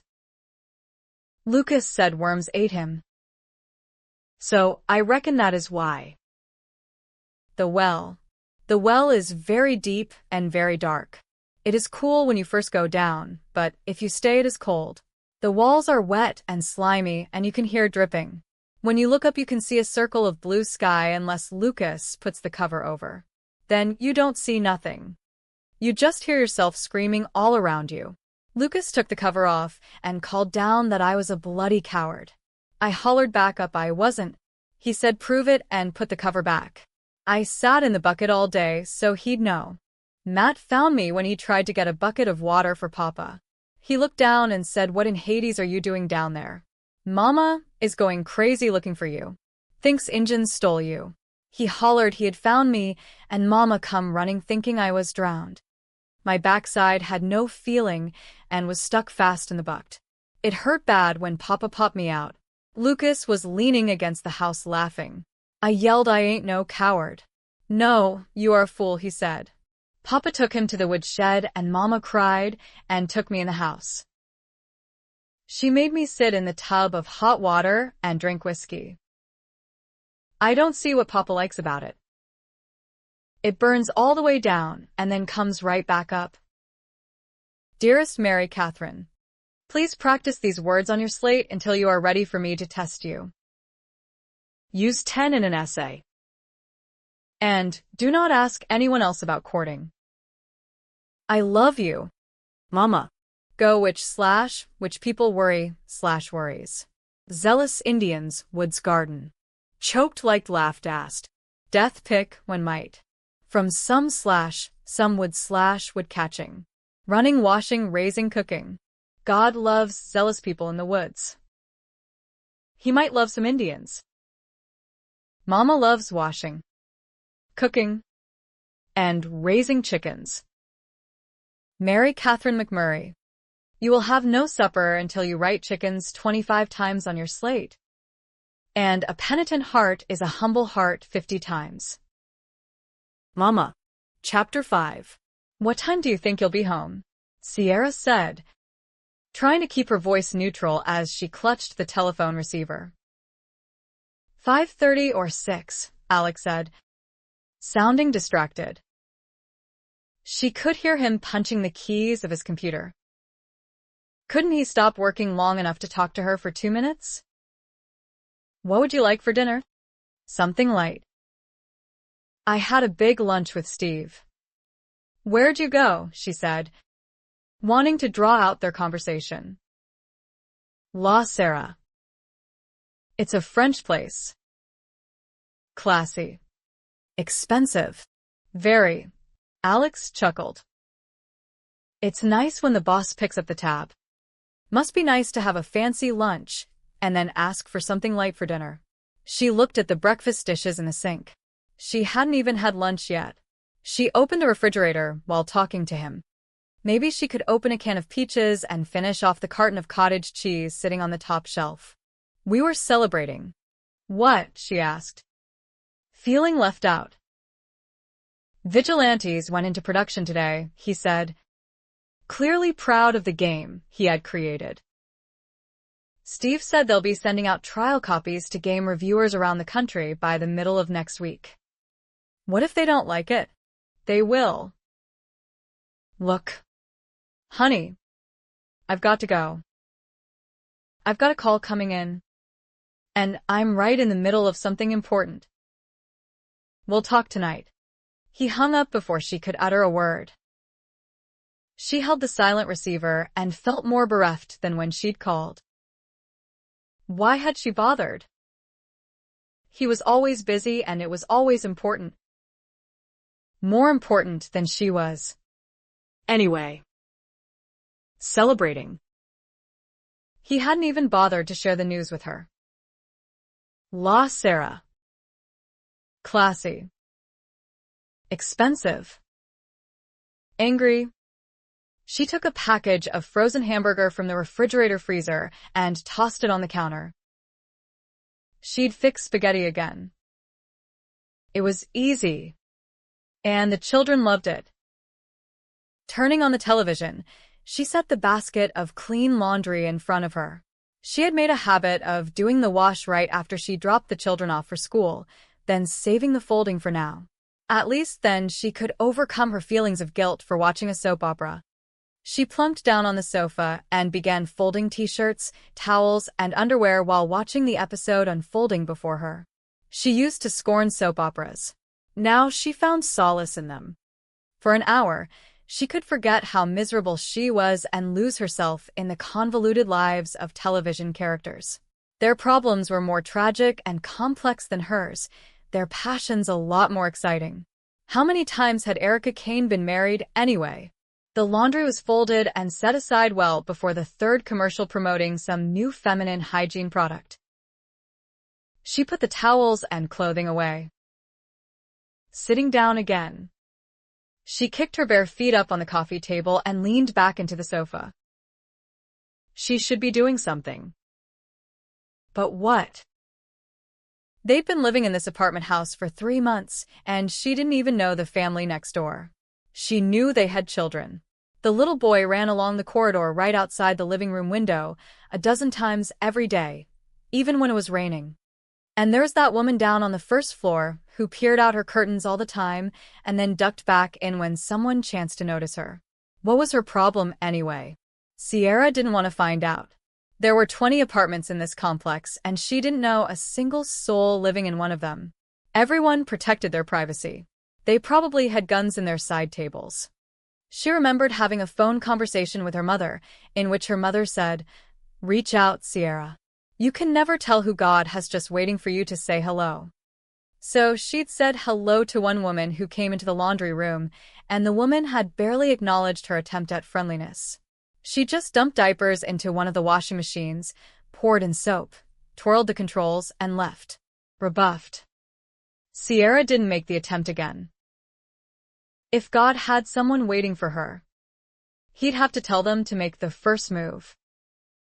She didn't leave the sofa until the credits were rolling, and then she clicked off the television. Collecting her things, she went out the door. She had it all perfectly timed.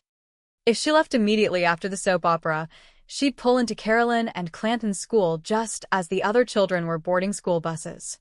The kids pleaded for McDonald's on the way home, and Sierra gave in. She didn't feel like making spaghetti anyway, and Alex had already said he wouldn't be hungry. Something light. Fine. She'd stop by the grocery store and pick up packaged salad fixings and dressing. She straightened up the kitchen while the children settled at the table to do their homework and talk about their day at school. At least they were making new friends. Clanton dug through his backpack and produced a fistful of school announcements, sign-up sheets, and graded homework. "Can I sign up for Little League?" "Mom, you'll have to talk to your father about it," Sierra said, putting the last rinsed dish into the washer. "You think Dad'll coach again this year?" "I don't know." "Clanton. You'll have to ask him." Clanton did the minute Alex walked through the door. "Not this year." "Champ," Alex said, ruffling his hair. "I'm not going to have the time." He leaned down to kiss Carolyn hello, flipping the kitchen towel over her shoulder. She approached as he stood loosening his tie. "Did you have a good day?" "Great." He gave her a firm kiss and pulled his tie free. Unbuttoning the collar of his shirt, he headed toward the bedroom. "I'm going to change and take a quick run." Jogging was another new thing in Alex's life. Steve and Matt jogged. They claimed it was great as a stress reliever. So, of course, Alex had followed suit. By the time Alex returned, Clanton and Carolyn had taken their baths and were dressed for bed. She read to them while Alex showered and put on his worn Levi's and UCB sweatshirt. When she came out to straighten the living room, he went in to say good night to the children. She supposed she should be thankful he spent the next half hour talking with them. "Jack called me just before I left the office," he said when he came out. Jack and his pregnant wife had rented their Windsor home. Problems? On the contrary. He's got enough for a down payment on the house. "They're buying it," she said weakly. As long as they still owned the Windsor home, she held out the hope that they'd return. Alex's words tore the crumbling foundations right out from beneath her. That was their hope when they moved in. "I told him what the house was worth before we left. He said today his parents decided to give him a portion of his inheritance early. He's contacting your father's old partner to take care of the paperwork. They shouldn't have any problem qualifying for a mortgage. We'll have the money in our hands by the end of May." He cupped her face. "I know how much that little place meant to you." "That little place." He said it so casually, as though it had been a shack or a hole in the wall. He couldn't have any idea what it meant to her. Or he wouldn't be so quick to sell it. "Matt gave me the name of a good realtor. I want you to start looking at houses." For bedrooms, 3 baths. With a pool. Get together with Audra. She knows all the best areas. I want us in a good neighborhood. We were in a good neighborhood. He let his hands slide away. We'll be in a better one. Steve gave me a raise today. A big raise. He's that sure vigilantes is going to be big. She saw how bright his eyes were. Aglow with ambition and plans. Was all this the reason you spent a whole 20 minutes with your children? Alex didn't move. But Sierra could feel the cold front move in worse than an Illinois winter. The tongue is a restless evil, full of deadly poison. Her mother's voice echoed in her mind, and Sierra felt a stab of shame.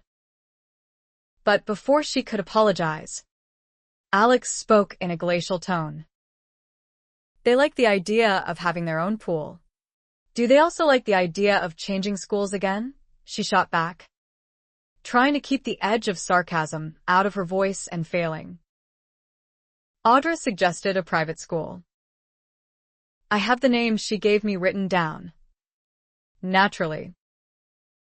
Has she offered to pay for it? 2. Alex's temper came surging to the surface. What have you got against her? You haven't liked her from day one. And she's done nothing but be nice to you. Is that what you call it? Remind me to kiss her feet the next time I see her. Sierra moved away from him, filled with resentment and feelings of betrayal. She had tried to explain to Alex how Audra made her feel, uneducated, uncultured, and from the lower classes in a supposedly classless society. Alex insisted it was her imagination.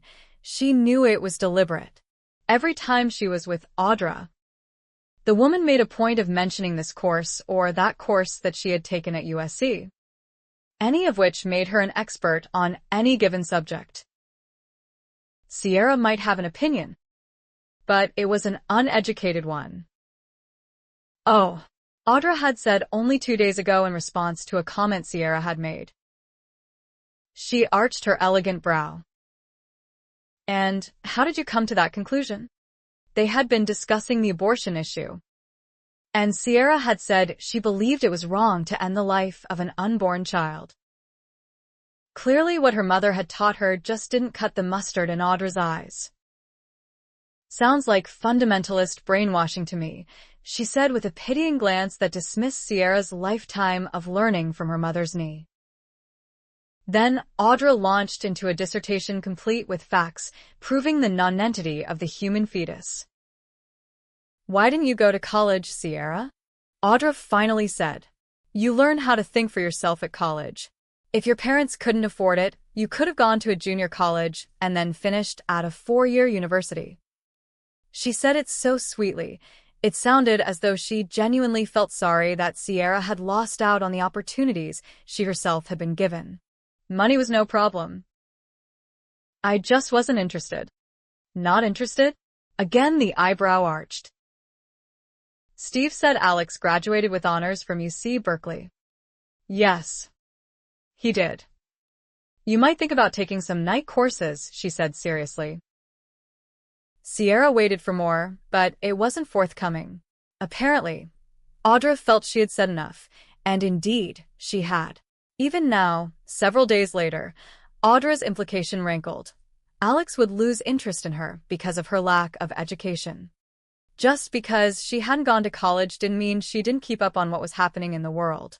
She read the newspaper. She read magazines. She watched CNN. Yet, even with all that, she was left feeling as though she were standing on sinking sand. Shopping was even more excruciating. She had accepted 3 invitations from Audra because Alex insisted. Each time when Audra arrived, she tapped her long, coral-colored acrylic fingernails on the door and jangled the keys of her silver Mercedes when Sierra answered. Ready to go, she said as though speaking to a recalcitrant child. Chatting gaily.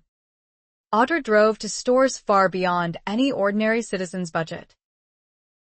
"Aren't you going to buy anything, Sierra?" Audra said the last time while signing the slip for an $800 dress. "That blue dress you were looking at would make you look wonderful. At $650. Even a chimp would look wonderful in it." Audra had laughed at her remark. But Sierra felt the full force of an affronted glare from the elegantly attired saleslady. One just didn't say such things on Rodeo Drive. Actually, Sierra had wanted to say more. She wanted to add for both women's benefit that if she had an extra $600 or $700 lying around, she certainly wouldn't put it all on her back. Audra offered to treat her to lunch at Lowry's. Sierra declined. She had been taught to reciprocate, and she doubted Audra would feel suitably recompensed at Denny's. "I'm sorry, but I need to get home, Audra." "The children will be getting out of school soon." She glanced at her watch to make her point. "I always pick them up. You should get involved in a carpool," Audra had commented, shooting the Mercedes in and out of traffic with the skill of an experienced Indianapolis 500 driver. Sierra was tired of Audra should ing all over her. Chauffeuring children to school is one of the delights of motherhood. Delights. Audra laughed. Weaving smoothly across 3 lanes of dense traffic, she glided down an off-ramp. "That doesn't say much for the quality of your life." Her eyes twinkled merrily. "We'll have to do something to give you a little excitement." And now it seemed she had. Was it really Alex's idea that they look for a house so soon? Or had Audra, through Steve, advised they do so? Once they were under the weight of a mortgage, it would be pretty hard to change their minds about working in Los Angeles. She pushed thoughts of Audra away and tried to reason with Alex. "I think it's too soon to think about buying a house," she said. "You like living in a cramped apartment." She bristled anew at his sarcasm, but remained calm. "You haven't even been at your new job for 4 months. Alex. What if you decide you hate it?" "I love it. I'm saying if you changed your mind. You're having a honeymoon at Beyond tomorrow, right now. The whole thing may come down around your head like a house of cards." "Thanks for your vote of confidence. I'm confident in you, Alex. But I don't trust them. Everything's moving too fast. It's all too easy. We should wait at least a year, Alex. So much can change." "Get it through your head, Sierra. I'm not changing my mind about anything." Face rigid and pale with anger, he glared at her. "I'm getting pretty tired of you walking around with a black cloud over your head all the time." He went to his desk and turned on the computer. "Either you can look around for a house and help make the decision, or I'll just take care of it myself," he said, his back to her. "The choice is yours." So much for priorities, she thought, tears brimming as she went into the kitchen. She called the realtor the next morning and made an appointment. Roberta False said she would be by at 10, which would give Sierra enough time to drop off the children at school and do her grocery shopping. Roberta had penny red hair, dark brown eyes, and was slightly overweight. She was elegantly dressed in a green suit with a gold silk blouse and a string of pearls. "Your husband said you moved recently and you were having a difficult time settling in," she said when they were on their way in her sleek black Jaguar. "He didn't mention where you lived before." "We both grew up in Healdsburg," Sierra said, wondering how much else Alex had confided in this attractive stranger. "It's about 70 miles north of San Francisco, in the wine country." "I'm familiar with the area," Roberta said and smiled with complete understanding. "God's country. No wonder you're having trouble." Culture shock. This area must seem like another planet to you. Sierra warmed to her at once and felt herself relaxing. From that point on, they talked easily. Roberta had 4 children, all grown up and in college or married. She had gotten her real estate license when the market was booming. I've always loved looking at houses, she said, driving along pretty tree-shaded streets with charming ranch-style houses and some with a hint of Victorian. You know, most people I know dream of retiring in the wine country or farther north in the redwoods. I like Garberville myself. It has an old-fashioned feel to it. My brother owns a place there. He has 20 acres out near Whitethorn on the way to Shelter Cove. He likes to go up on weekends and relax. Heaven. Roberta sighed. Well, we'll see if we can't find you a house down here that'll have the country feel. Why don't we take a look at this one? Roberta showed her 4 homes, all with 4 bedrooms, 3 bathrooms, and a pool. The prices made Sierra's head spin and her stomach drop. They were 4 times what she and Alex had paid for their Windsor home. What was Alex thinking? Sierra confided her concerns to Roberta. It is a shock. I know. Your husband told me what you're going to make from the sale of your home and what he's currently making. It'll be tight. But I don't think you'll have problems qualifying. Especially with Steve Silverman co-signing. Sierra could feel the blood running out of her face. Co-signing. It'll speed up the process of you and your husband having a new home. Steve simply guarantees the loan. So, they would own part of our home? Oh no, but should you fall into financial difficulties, which is very unlikely, Steve would have to assume responsibility for the mortgage. Alex told me his primary concern is location, which is wise. Should you decide to resell after a few years, any one of these homes would be snapped up quickly. Warning bells were going off in Sierra's mind, but she couldn't pinpoint the cause.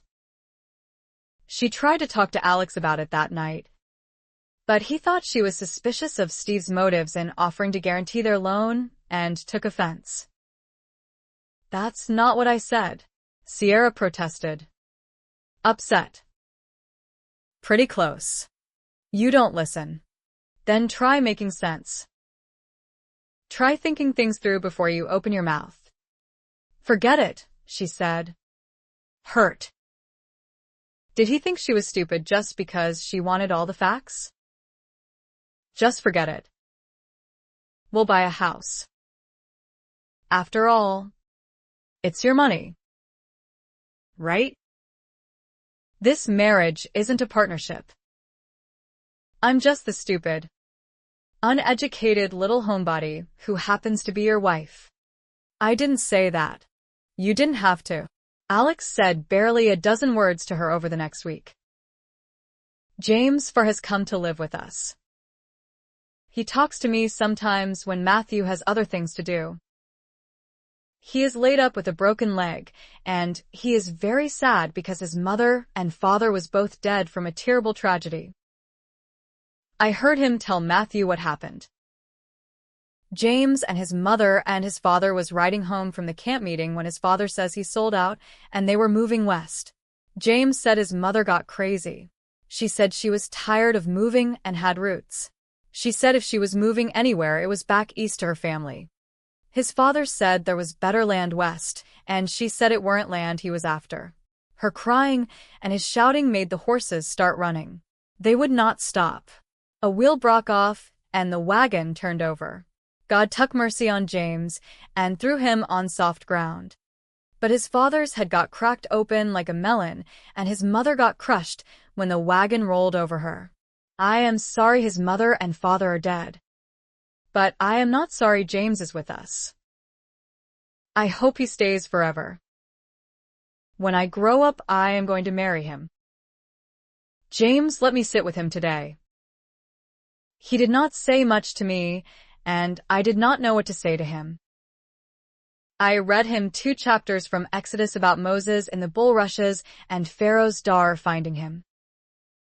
James said thank you very much.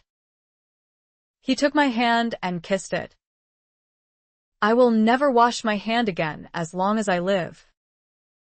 God says we are to love one another. But it is very hard to love Lucas. Lucas told Mama he was in the barn when I got locked in the henhouse. He's a liar. He always lies and Mama is so good, she don't know the difference. I saw Lucas close the door. I heard him drop the bar. And I heard him laughing while I was screaming at him to let me out. He knows I am afeard of chickens.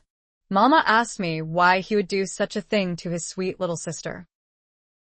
I said he done it because he is mean. She said that was a very bad thing to say about my own brother. Sometimes Mama don't want to hear the truth, because then she will have to do something about it. Matthew would have done something.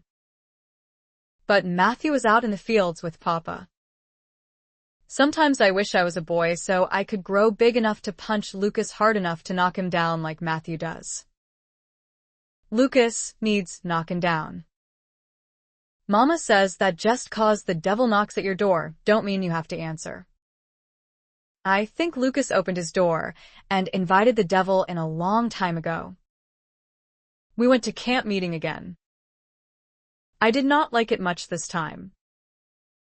Sally Mae Grayson and her yellow hair came.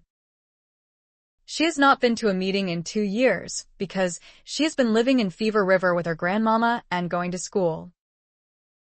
I wish she had stayed in Fever River with her grandmama. Even Matthew, who thinks girls are stupid and empty-headed, looked at Sally Mae like he was a sick calf. All the boys were following her around and wanting to talk to her. The only one she paid attention to was James. They sat together during meeting and ate together at supper.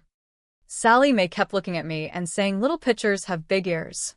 James told me to go and get him another mug of cider, and when I did and came back with it, he was gone. So was Sally Mae. I looked and looked until I found them. Now I know what courting is. I never want to talk about courting or hear about it again. No one is ever courting me like that. Mama found me down by the creek washing my hand. She asked me why I was crying. I told her.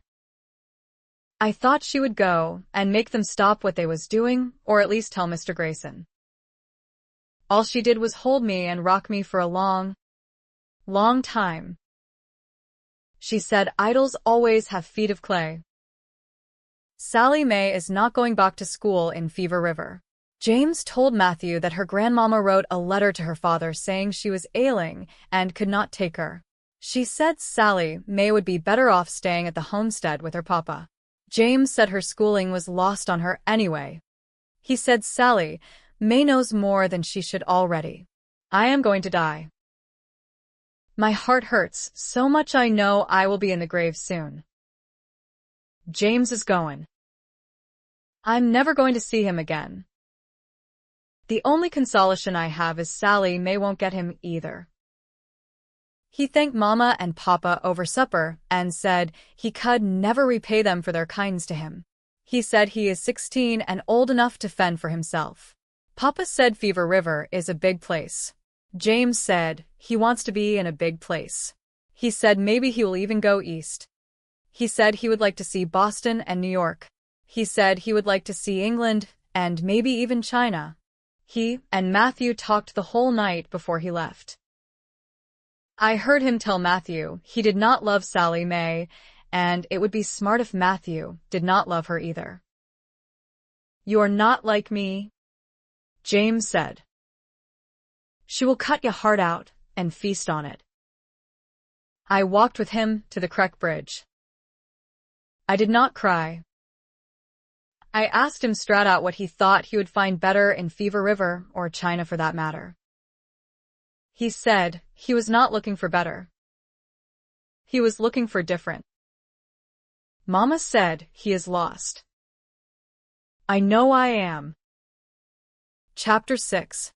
Because it's the way things are done down here, Alex said. Irritated. When are you going to stop worrying about money? I just got a bonus. We can afford to have a professional decorator. It isn't just a matter of if we can afford it, Sierra said, though that did concern her.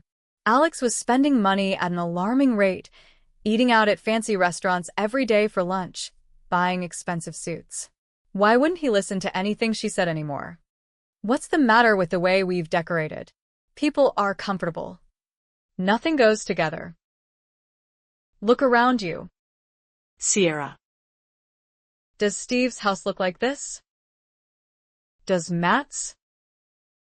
Most of what we have are hand-me-downs given to us by our parents when we first got married. That old armoire in the bedroom. The hatch-cover table in the family room. Those ridiculous brass lamps. The armoire was the first piece of furniture your parents bought when they came to California. So what? It has a family history to it. It meant something to them. It means poverty to me. I don't need reminding. That hatch cover comes from an old merchant ship that sailed around the Horn and into San Francisco Bay in 1910. My uncle refinished it for us as a wedding present.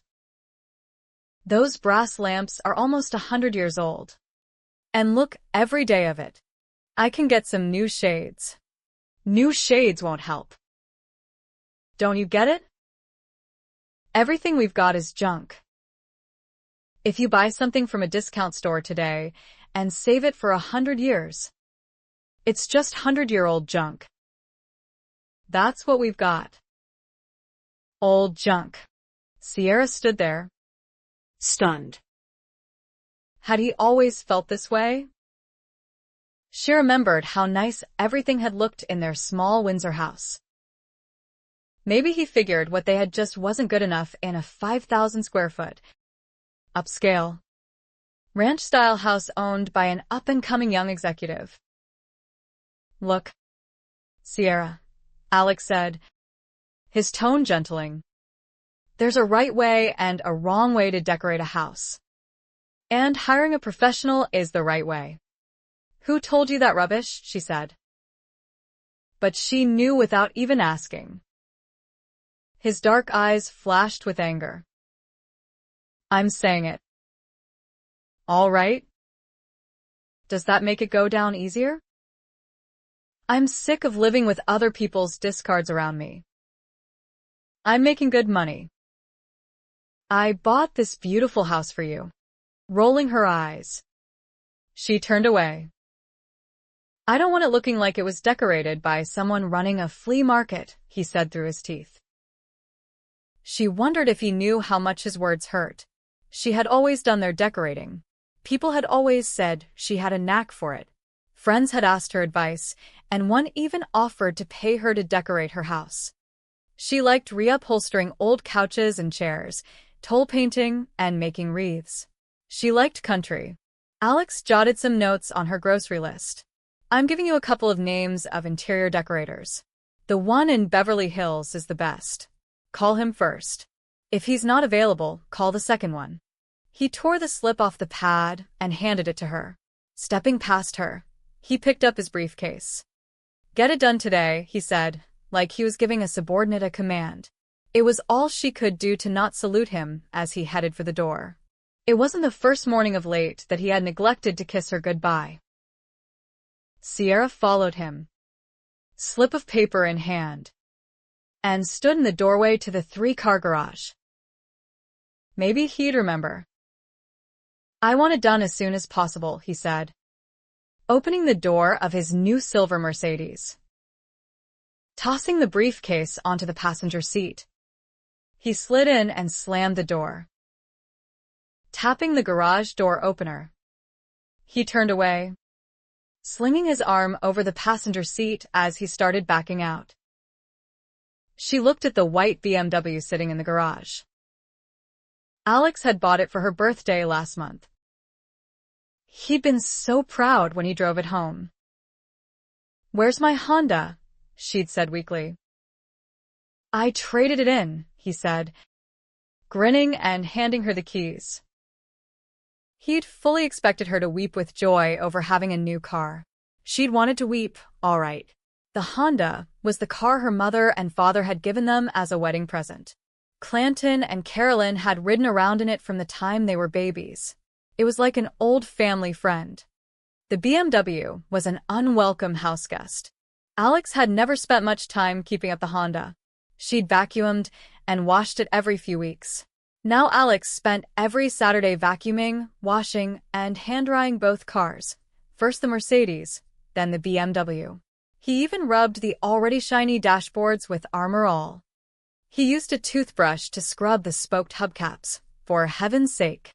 3 days ago, Alex had told her he didn't have time to make Clanton's Little League game, but he had 2 hours to spare for the cars. And she couldn't even remember the last time she'd received an eighth of that much time and attention from him. A stab of pain ripped through her as she remembered the days, less than a year ago, when Alex couldn't wait to come home to her, to talk with her, to share and laugh and love. She remembered how it felt to sit together, sharing dreams and ideas. And the wonder of melting into each other's arms after a day apart. How could life change so dramatically in the space of 6 months? How could a man change so much? She had always known Alex was ambitious and determined. What she hadn't realized was that his work could become the driving force and focus of his life. He was consumed with his career, impassioned by it, obsessed with it. It was as though the success of his first game, Vigilantes, merely whetted his appetite to do better on the next.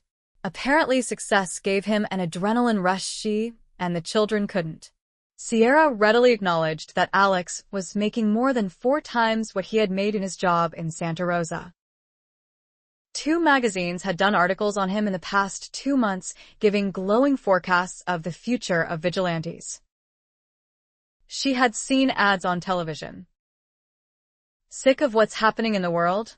The announcer's smooth voice would ask. Become the law.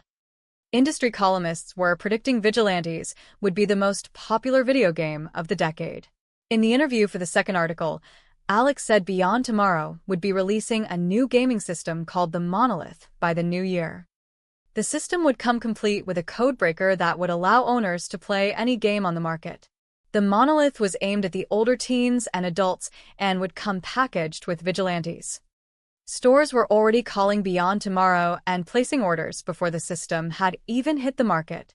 And Alex was working day and night on a second game, The Chameleon, a role-playing game. No doubt about it. Beyond Tomorrow was booming. Changing the future of gaming, their company motto, was becoming a catchphrase. Alex was determined to make it come true.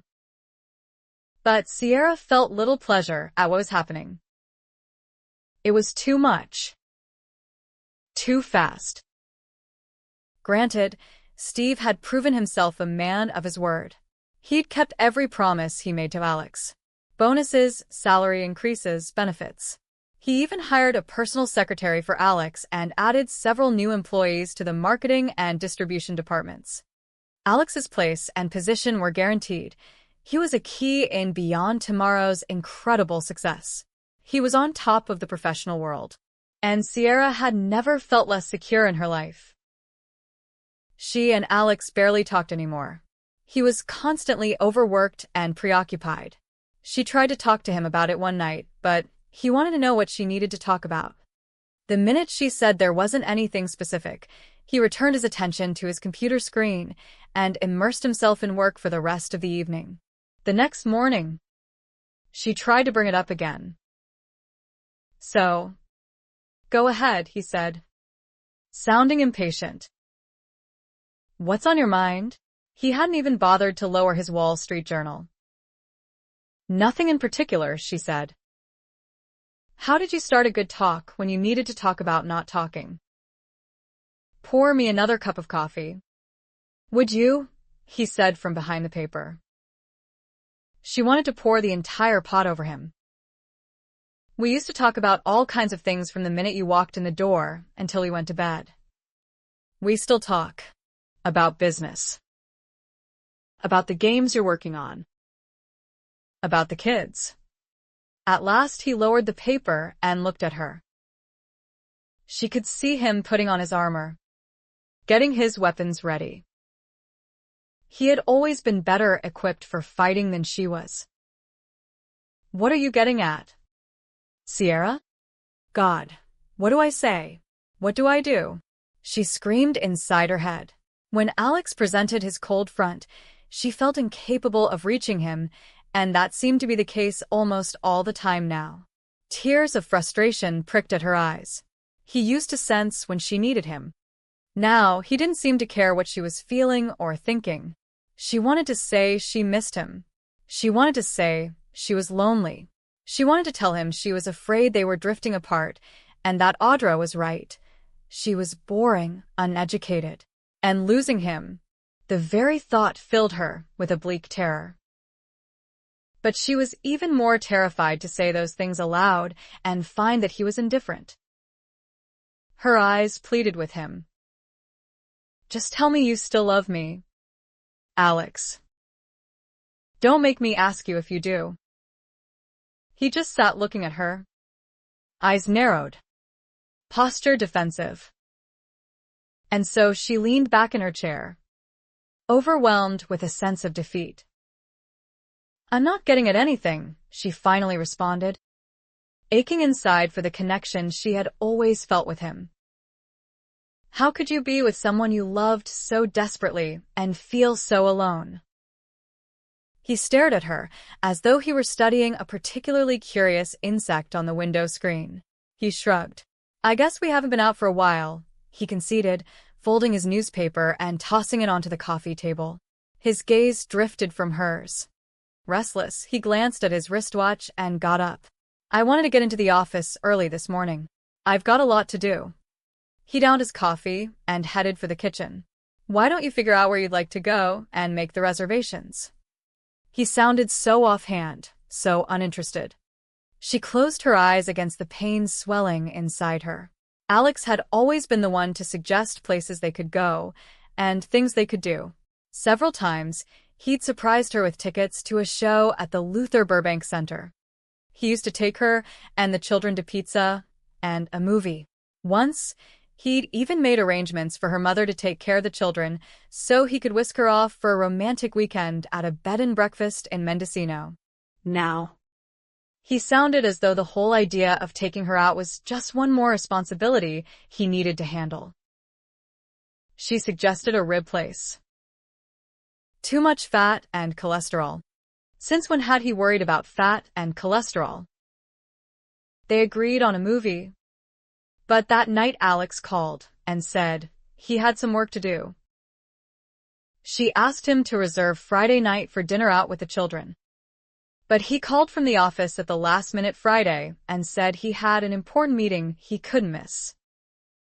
She gave up making plans.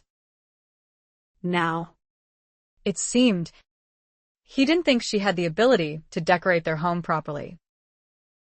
The whine of the garage door closing and the roar of Alex's Mercedes as he floored it toward work brought Sierra back from her dismal reverie. She needed to awaken the children soon so they'd have plenty of time to get ready for school.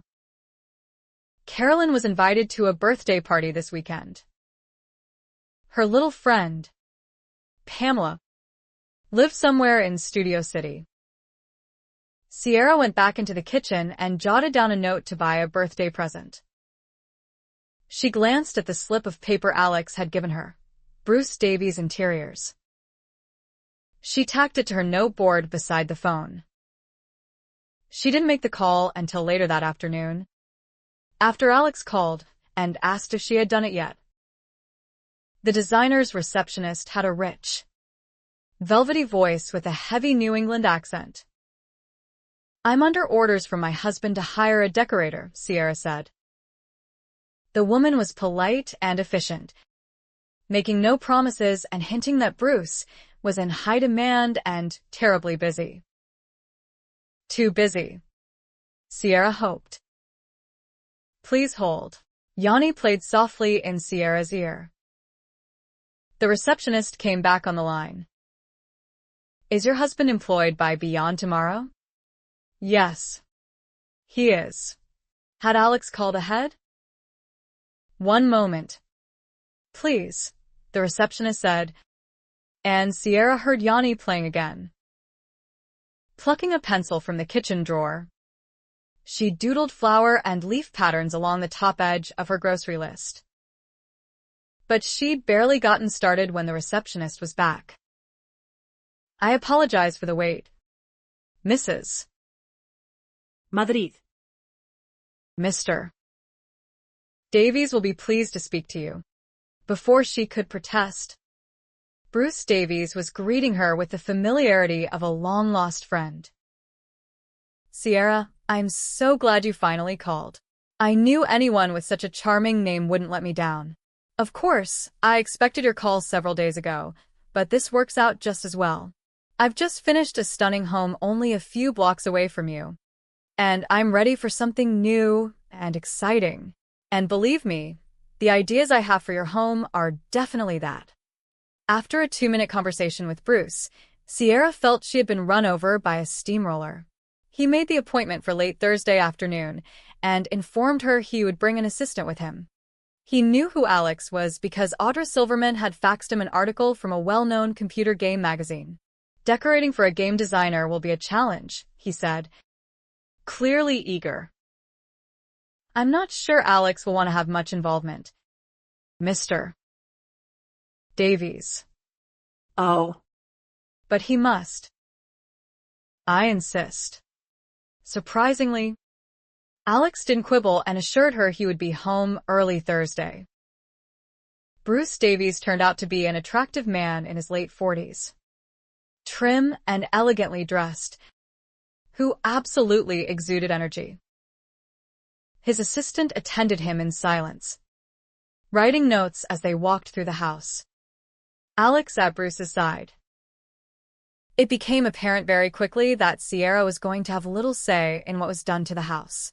Country, Bruce informed her, was a definite no-no, and anything even remotely Victorian just wouldn't do, darling. Bruce was interested in the architecture, made suggestions for some changes, and poured forth with decorating ideas. Alex had his own, and Bruce listened as though every word was genius. A man who is going to change the future of gaming must have a house that reflects his creativity, Bruce said, his eyes sparkling as he surveyed the entryway. By the time Bruce and his assistant left, Sierra was convinced the house would bear the stamp of Bruce Davies' interiors. A slight mark of Alejandro Madrid, and absolutely nothing of her. "It's going to be expensive," Alex said, not noticeably worried about it. "But it'll be worth it." Bruce said he'll have sketches within a week, and decisions can be made. She knew who would be making the decisions. The next morning, after dropping the children off at private school, Sierra drove to the closest mall to look for a suitable present for Carolyn's new friend. Nothing looked right to her. The selection was too wide and the prices too high. Depressed, she purchased a cappuccino and sat watching the hustle of people in the mall. Most were women. Some strolled at a leisurely pace, looking lonely and bored as they paused at window displays. Others moved with quick efficiency, looking for all the world as though they knew exactly where they were going and what they were doing. Sierra longed for home. She wished her mother were sitting across from her so she could pour out her heart and ask her advice. But she'd done enough of that lately over the telephone.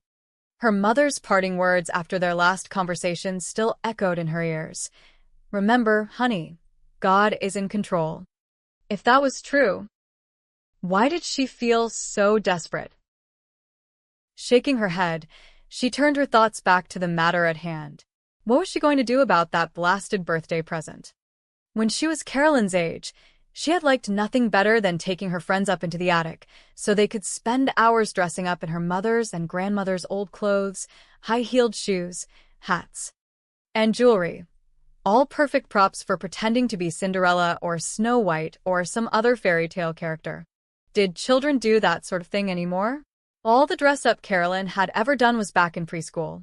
The Windsor School had provided plenty of clothes to choose from: surgical gowns, nurses' uniforms, suit jackets and briefcases, a fireman's hat, a policeman's uniform. Nothing frivolous or fanciful. Everything geared to answer that all-important question: What are you going to be when you grow up? Sierra could still remember her frustration when she discovered the teacher was asking Carolyn and her classmates this. Was it really necessary to know at the age of 4 or 5 what one was going to do for the rest of one's life? It seemed so long ago. Now she wondered, wasn't being a wife and mother enough anymore? Feeling defiant, Sierra finished her coffee and drove to Cost Plus, the area warehouse store. Wandering through, she found an intricately carved box imported from India. It was pretty and inexpensive. She bought it and drove to Kmart, where she purchased 3 beaded necklaces, a gold-tone charm bracelet with African animals on it, and 2 bright rhinestone pins, as well as a long, thin multicolored scarf. Pleased with her choices, she headed home. While watching her soap opera, she used the scarf to wrap the gift. Twisting the tied ends, she curled them around until they looked like a plump flower on top of the box.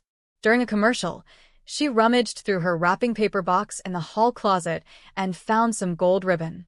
Cutting a long strip, she tucked it around the fabric flower and wrote on the ends, "Happy birthday, Pamela." From Carolyn.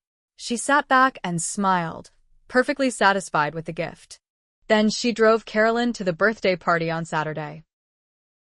Pamela's house was near the top of the hills with an iron gate in front. The gate was open, but a uniformed guard was on duty. He asked their names and checked his list before nodding them through. Other cars were already parked. 2 Cadillacs, 3 Mercedes, and a little red sports car the likes of which Sierra had never seen before. Everything reeked of money. Sierra walked Carolyn to the front door, where a maid answered their ring. She was Spanish and dressed in a crisp black uniform with white collar and apron. Carolyn's hand tightened. "Don't leave. Mommy.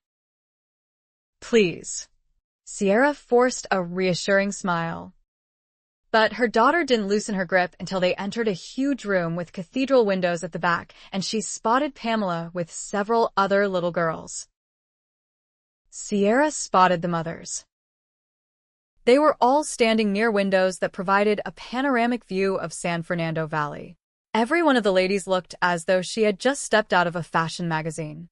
Sierra cringed inwardly, wondering what they thought of her in her faded sweatshirt, black leggings, and scuffed tennis shoes. "Oh, God," she thought, "please don't let Carolyn be embarrassed by me."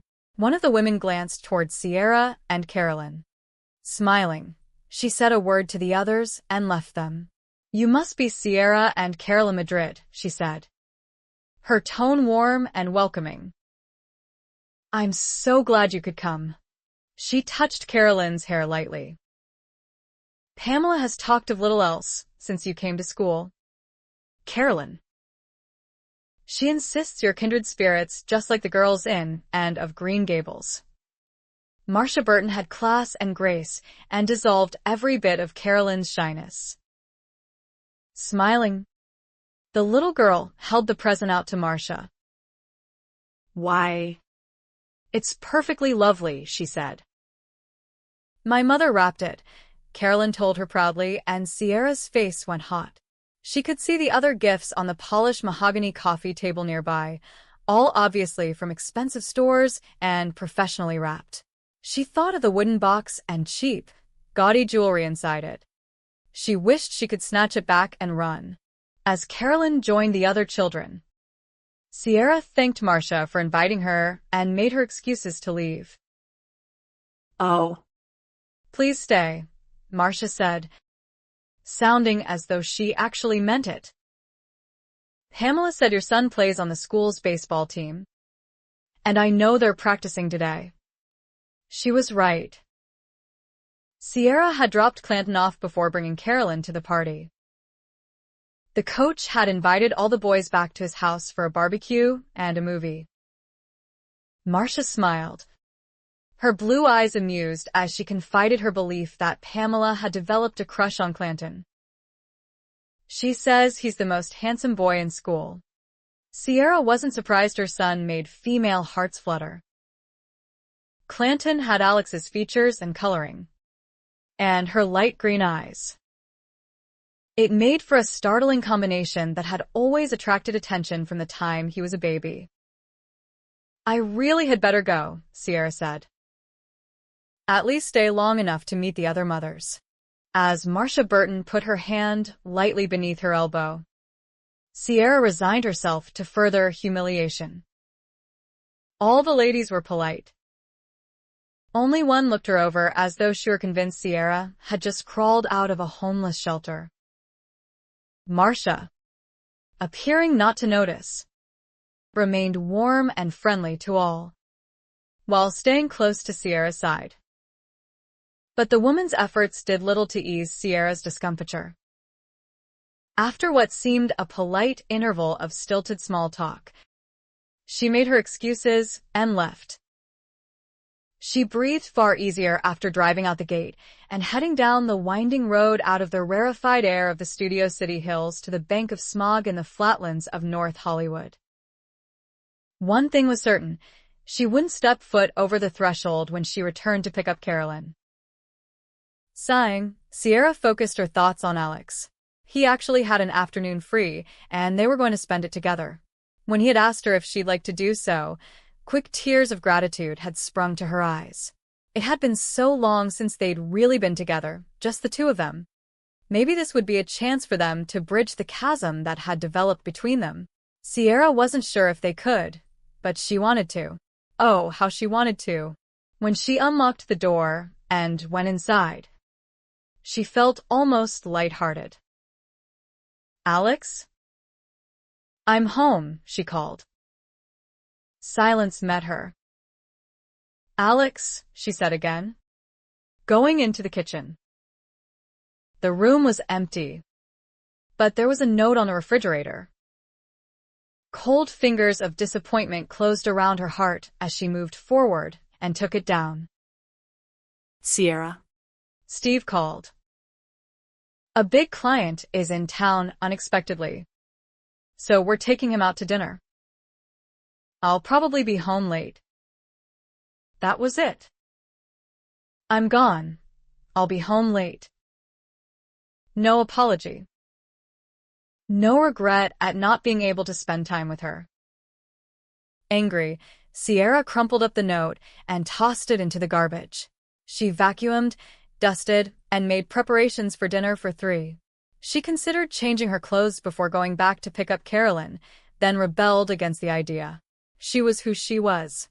Besides, even dressed up she wouldn't fit in with that crowd. Steeling herself, she headed back to Studio City. As she pulled up before the palatial house, she saw that all the cars were exactly where they were when she had left 3 hours before. Apparently, they had all stayed through the entire party, sharing the catered hors d'oeuvres and luncheon and the beautifully decorated cake, and enjoying the magician who had come to make sure the children were properly entertained. She got out of her car as several of the women and their little girls came out, each child holding a bag of party favors. "Our girls are playing in the family room," Marcia said, greeting her at the front door. "I'm sorry if I'm late." "You're not late at all. Come in." "Please." "Would you like some coffee?" "Thank you. But I'd better not. I'm in something of a rush. I need to pick up Clanton soon." Marcia's expression flickered with understanding and disappointment. It was an excuse. And both women knew it. "I'll show you the way," she said quietly. Pamela loved the treasure box and scarf. Polite to the end. Sierra thought sarcastically, then felt a twinge of shame for her critical attitude. Shrew. She chastised herself. "Marcia's shown you nothing but kindness. But then, maybe you don't know how to react to kindness anymore." The girls were leaning close together and talking like little conspirators. To Sierra's surprise and pleasure, Pamela was bedecked in the scarf and jewelry. Carolyn laughed happily at what her friend was saying and then noticed her. "Oh, Mommy," she said, obviously disappointed. "Couldn't I stay a while longer? Please. We have to go." "Carolyn. Clanton's staying at." "Now." "Carolyn. Carolyn rose obediently, remembering her manners. She thanked Pamela and her mother for the lovely time and for the bag of party favors and treats. "Why don't we get together sometime?" Marcia said as they walked back upstairs. "That'd be nice," Sierra said, giving the proper, innocuous response. She knew sometime meant never. The girls were talking again and going ahead of them out the front door, obviously trying to find another way to delay the inevitable. "Are you free Monday?" Marcia said. Startled, Sierra looked at her. "Monday? For coffee," Marcia said and smiled. Or tea. "Or water." "I don't care." She laughed at Sierra's look, then reached out and squeezed her wrist gently. "What I really want to do is get to know you better." She spoke so sincerely. Sierra didn't doubt her. Quick tears burned her eyes, and she wondered that a casual invitation for coffee could affect her so deeply. "Monday sounds perfect. Mr. Grayson come over today. Mad as a grizzly. He said Matthew is going to marry Sally Mae, or he's going to shoot him dead. Papa said no son of his is going to marry a harlot. Matthew said Sally Mae is no harlot, and they are already married in the eyes of God." Lucas laughed and called Matthew a fool. Matthew hit him in the mouth and knocked him down. He got on top of him and kept pounding until Papa pulled him off. Mama has not stopped crying for 2 days. Papa said Mr. Grayson is sending a rider around to tell everyone who comes to camp meeting that his daughter is getting married to Matthew Benjamin McMurray. Papa said he is actin' proud about it. Mama said some people have no sense of shame. Matthew married Sally Mae today. She wore her dead mother's white wedding dress. I have never seen Matthew look as happy as he did when he put Mama's ring on her finger. Sally Mae almost did not have a ring at all. Papa would not let Matthew have Grandmama McMurray's ring. I heard Papa and Matthew yelling at each other in the barn. Matthew said he loves Sally Mae. Papa said no one like Sally Mae was ever going to wear his mother's ring. He said he was sorry he listened to Mama. He said he should have taken Matthew to Fever River a long time ago to let him learn some facts of life about women, and then maybe he would not have fallen prey to one. So Mama give Matthew her own wedding ring. Papa has not said a word to her since. I wonder if James is still in Fever River, and what he's doing there. I got no time for writing in this journal, but it is the only place I can put down my feelings. And such feelings. Sometimes I think I will burst. Mama is sick, bad sick. Sally Mae don't do nothing to help. She and Matt fight all the time. Or rather Sally Mae does all the fighting. He does all the taking. She says she is bored with her life and bored with him. All he does is work in the fields beside Papa and does nothing fun with her. Sometimes I hate her so much I wish her dead. Then she cries and tells me she loves Matthew and wants to be a good wife, and I feel guilty. She just don't know how to be good 'cause she never had a mama like mine who would not let her be anything else. Mama coughed up blood today. I don't know what to do. Papa don't spend much time with her because he cries every time he does. He said he can't bear to see her suffering. He told her he don't know what to do without her. He don't believe in God. He don't believe in nothing but what he can do for himself, and he can't do nothing for Mama. Mama said today she is not afraid to die, and I should not be afraid to let her. She smiles when I sit with her. She says she is getting closer to God every minute. I tell her we need her more than God does, but she says maybe she is in the way. In the way of what I asked, but she coughed so long and hard she had no strength to tell me. Mama died today. She said she could smell the lilacs through the window. She wanted to hold some. So I went outside and cut some for her. When I came back, she was dead. I was with her 3 days knowing her time was near. Why did she send me away right then? Papa and Matthew buried Mama yesterday morning.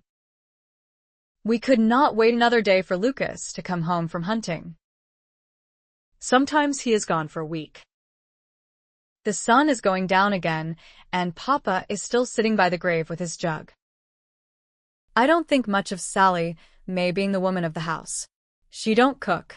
She don't clean. She just tells me what to do. Matt says she is older and has the right because Sally May is his wife. I told him that don't make her my mother.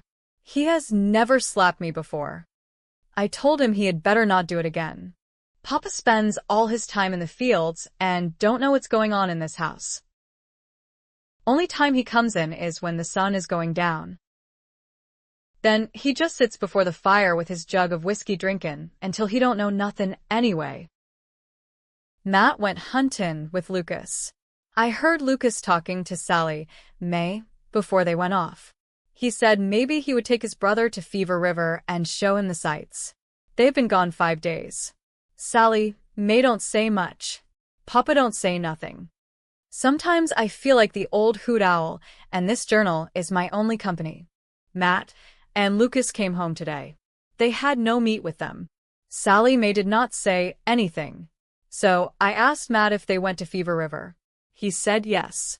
I asked him if he saw James. He said no.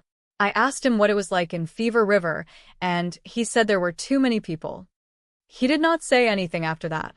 Lucas was smirking at Sally May.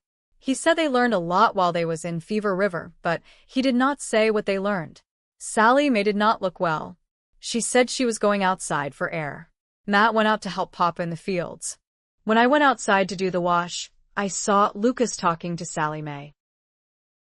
When he laughed at her, she slapped his face. He slapped her back, and she ran off crying. Papa sent Lucas to Fever River with the corn. Matt did not go with him this time, because Sally May wanted him home. Papa said there will be enough money to pay the taxes, buy supplies, and put some by for hard times. I got a bad feelin', but Papa don't listen. Lucas came back from Fever River today while I was workin' in the garden. He and Papa had words. Lucas said the corn did not sell well this year, that he paid the taxes, but there was not much left for supplies. Papa said he is lying. He said Lucas must have spent the money gaming or on women. Lucas said it is a poor thing when a father don't trust his own blood. Lucas is gone. He took Papa's best horse and gun and left before sunup. I never heard such cussing as Papa did when he found out what he done. Matt said he did not think Lucas would come back this time. Papa said he would kill him if he did. Papa said nothing after that. He did not eat breakfast or supper. All he does is work in the fields and drink. I would not grieve if I never saw Lucas again. As far back as I can remember, there has been a mean streak in him Papa never could beat out. Mama tried to talk it out of him.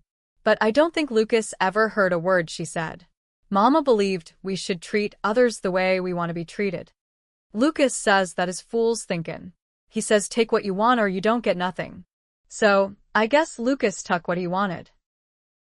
He took Papa's money. He took Papa's horse. He took Papa's gun.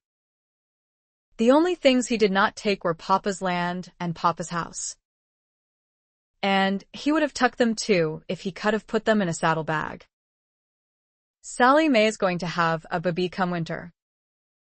Matt is happy about it. It is nice to hear him laugh again. Papa don't say much about it. Papa don't say much about anything these days. Today is my birthday. I am 14. Not even Matt made mention of it. I guess he forgot just like Papa. Chapter 7. Sierra sent the tennis ball, zinging, across the net. It bounced far right of where Marcia was waiting for it, gaining her the winning point. Yes, she cried and jumped into the air. raising her racket in triumph. "Devious," Marcia said in good humor. "Since you won, you have to jump the net." "Not on your life," Sierra said, laughing. She walked over to the bench and picked up her towel, dabbing the sweat from her face. She grinned at Marcia as she walked over to drink from a bottle of Calistoga water. "Maybe now will be some competition for you. You're getting better every time you play," Marcia said, her tone enigmatic. "You're a good teacher." Sierra bent down to roll the cotton overshirt she had left on the bench. She tucked it into her canvas bag and set the racket on top. "Well, I'm not teaching you anymore," Marcia laughed. Two men entered the court, one older than the other, both dressed in white tennis shorts and shirts, both reeking of affluence. "First time I've ever seen you lose," Marcia said, the younger and more attractive of the two. "She tossed the game," Sierra said with a laugh. "Not likely," he said, a grin making him even more handsome. "Marcia puts her all into everything she does." He winked at Marcia and then looked pointedly at Sierra. "Aren't you going to introduce us?" Marcia put her towel around her neck. "Sierra, this is Ronald Pyroso, a longtime family friend." "Ron." "This is Sierra Madrid. She's married to Alex Madrid, game designer for Beyond Tomorrow." "My pleasure," he said, extending his hand. "It's nice to meet you." Sierra felt cool strength in his fingers as they closed firmly around her hand. His eyes were an intense blue, and the way they rested on her was decidedly unsettling. He introduced her to the older gentleman with him. "But..." Flustered, she failed to catch his name. Marcia grinned at her as they walked along the pathway to the dining room. "Don't be embarrassed. Ron has that effect on most women." "What effect?" Marcia laughed. "Fine. "We'll play it your way." When Alex had been given the club membership as a Christmas bonus, Sierra had resisted coming to Lakeside Country Club. Not until Marcia invited her for lunch one afternoon had she even admitted being a member. "You're kidding. And you don't go?" "No." "I don't go. For heaven's sake." "Sierra." "What are you going to do? Sit home watching soap operas for the rest of your life?" "I've never known anyone to be so resistant to success and the benefits it brings." Resigned, Sierra had accompanied her to the club. She had had so much fun meeting Marcia's friends. It had become a part of her daily routine. She met Marcia for tennis or golf or racquetball, depending on the weather, worked up a sweat, showered, and then relaxed for a few hours. Sometimes they sat in the salon and had a manicure or pedicure. More often than not, they joined others in the women's lounge for drinks and lunch. As they reached the patio outside the dining room, Sierra saw that Nancy Byrne and Edie Redmond were already sitting at the table they usually occupied. It was considered a primo spot, located as it was near the windows overlooking the golf course, but then, having the best was par for the course for these women. Both were married to high-powered executives. Beside them, Ashley Worrell, who was recently divorced from her well-known, extremely wealthy plastic surgeon husband, was sipping mineral water. Lorraine Sheedy, a close friend of Ashley's, sat next to her, looking grim. Lorraine's husband was an attorney who had made a fortune handling divorce cases for movie stars.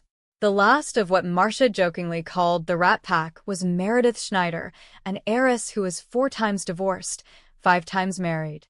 As Sierra took her usual seat near the tall ferns, she greeted the others with easy camaraderie. Wiley, the waiter who always took care of their orders, came to the table. He picked up Meredith's empty martini glass, replaced the napkin, and set a fresh martini before her. "Thank you, Wiley," Meredith said, and Sierra could tell she had been drinking for some time. Meredith smiled benevolently around the table. "You girls going to have something?" "My treat." Marcia glanced at her watch.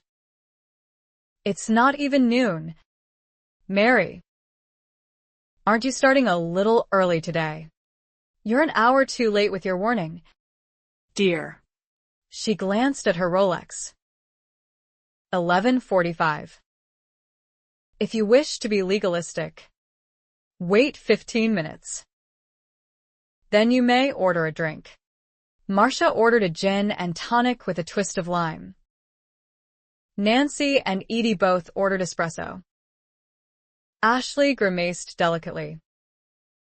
"How many times do I have to tell you girls what caffeine does to the skin?" she said, and ordered a rum punch. "And rum's good for it?" Nancy said, amused. "Rum is made from sugarcane and molasses, both natural substances. Add a little fruit juice and you have a nutritious noontime libation." "And a buzz," Edie said dryly. Lorraine quietly ordered a double scotch on the rocks. Everyone at the table looked at her in surprise. She never drank anything but White Zinfandel. Meredith popped the green olive into her mouth, eyes amused. Sierra ordered an iced tea. She had learned early on that she didn't like the taste of alcohol or its dizzying effects. They talked of mundane things until the drinks were served. Lorraine finished the double scotch with 2 swallows. Shuddering, she set the empty glass down before Wiley had taken 3 steps from the table. "Feeling better?" Marcia said softly, astonished. "Wiley," Lorraine said firmly, "bring me another. Please." "Yes, ma'am," he said, brows lifting in surprise. "Doing some serious drinking today, are we?" Meredith cooed.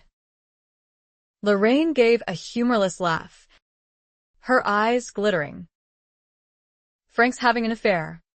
Ashley set her rum punch down hard and uttered a short, exceedingly foul word. "I swear. All men are pigs." "Darling," Meredith said, too inebriated to be distressed by anything, "you're looking at it all wrong. Haven't you read men are just desserts?" She looked at Lorraine. "Did he fess up, sweetie? Or did you have to pry the information out of him with a crowbar?" Asked him point blank. He tried to worm his way around the issue with his usual legal jargon. He might be able to fool everybody in a courtroom, but I always know when he's lying. "Are you filing for divorce?" Ashley said, her own having only recently been declared final. "Actually, I was thinking about castration." "Here," Meredith said, delighted. "Take the butter knife." Ignoring Meredith, Marcia put her hand over Lorraine's. "Don't make any decision too quickly. Lori. Try to work it out." "Work it out." Lorraine's dark eyes welled with tears. "I put the jerk through law school. For years I worked 2 jobs just to get him through. You know who the woman is? That airhead blonde bimbo I told you about. The one in the last divorce case he handled." "Be thankful," Meredith said. "At least it wasn't the husband." Nancy laughed before she could stifle it. Looking sheepish, she apologized quickly. "Stop making jokes." "Meredith," she whispered. "It's not funny." "Of course it's funny." "It's hilarious," Meredith said. She lifted her martini in salute. "To marriage." The biggest joke man ever played on womankind. I should know. I've been on the merry-go-round often enough. She downed the martini with a flick of her wrist. At least Eric's faithful, Lorraine said bitterly. Oh, of course he is, darling. As long as I give him everything he wants, he performs like a trained dog, though I dare say a dog has more loyalty. Her mouth curved in a cynical smile. That little sports car Eric is driving cost me $157,000. She gave a bleak laugh. Fidelity comes at a high price these days. Sierra saw the sheen of tears in Meredith's eyes. I'd kill myself if John cheated on me, Edie said. Now there are wise, comforting words, Meredith said, her tone hard-edged with derision. She flagged Wiley for another martini. Far from an original idea. Attempt suicide, and your unfaithful husband will be wretched with guilt. I tried that with my second husband. Charles called an ambulance and had my stomach pumped. A completely disgusting experience, I can tell you. And did he beg forgiveness and tell me how much he loved me and what a mistake he'd made? Ha! He moved out while I was in the hospital. Pain flickered across her face as she revealed this old, obviously still unhealed, wound. I told Frank a long time ago that what's good for the gander is good for the goose, Lorraine said as the waiter moved away. Meaning what? Edie said. You're going to cheat on him now? Why not? Lorraine said fiercely, eyes brimming with tears. Let him have a taste of what it feels like to be betrayed. That's the spirit, Meredith said with an overbright laugh. And I know just the lad to instill jealousy in any husband. James. Come over here this minute. Dear. Lorraine, fully aware of just how outrageous Meredith could be when she'd been drinking, blushed as a handsome young waiter turned slightly to look over at them. Don't you dare. Meredith, she hissed. Isn't he a dish? Meredith said, waggling her bejeweled fingers at him playfully. Gorgeous, ambitious, and half Frank's age. In far better shape, too. If he takes one step in this direction, I'm leaving. Meredith shrugged dramatically toward the young man. Another time. Dear. Lorraine's changed her mind. I swear. Meredith. You're completely incorrigible, Lorraine said. Comes with the territory, Meredith said, a bleakness seeping into her blue eyes. She quickly tried to hide it behind a bright, brittle smile. Ashley glanced at her watch. I'm going to have to get to the gym. She has to work off the rum, Meredith said dryly. Ashley worked out an hour each morning at home and then spent another hour each afternoon at the club with a personal trainer who specialized in body shaping. She had a perfect body already but was convinced if she missed a day of exercise, she'd blow up like a balloon.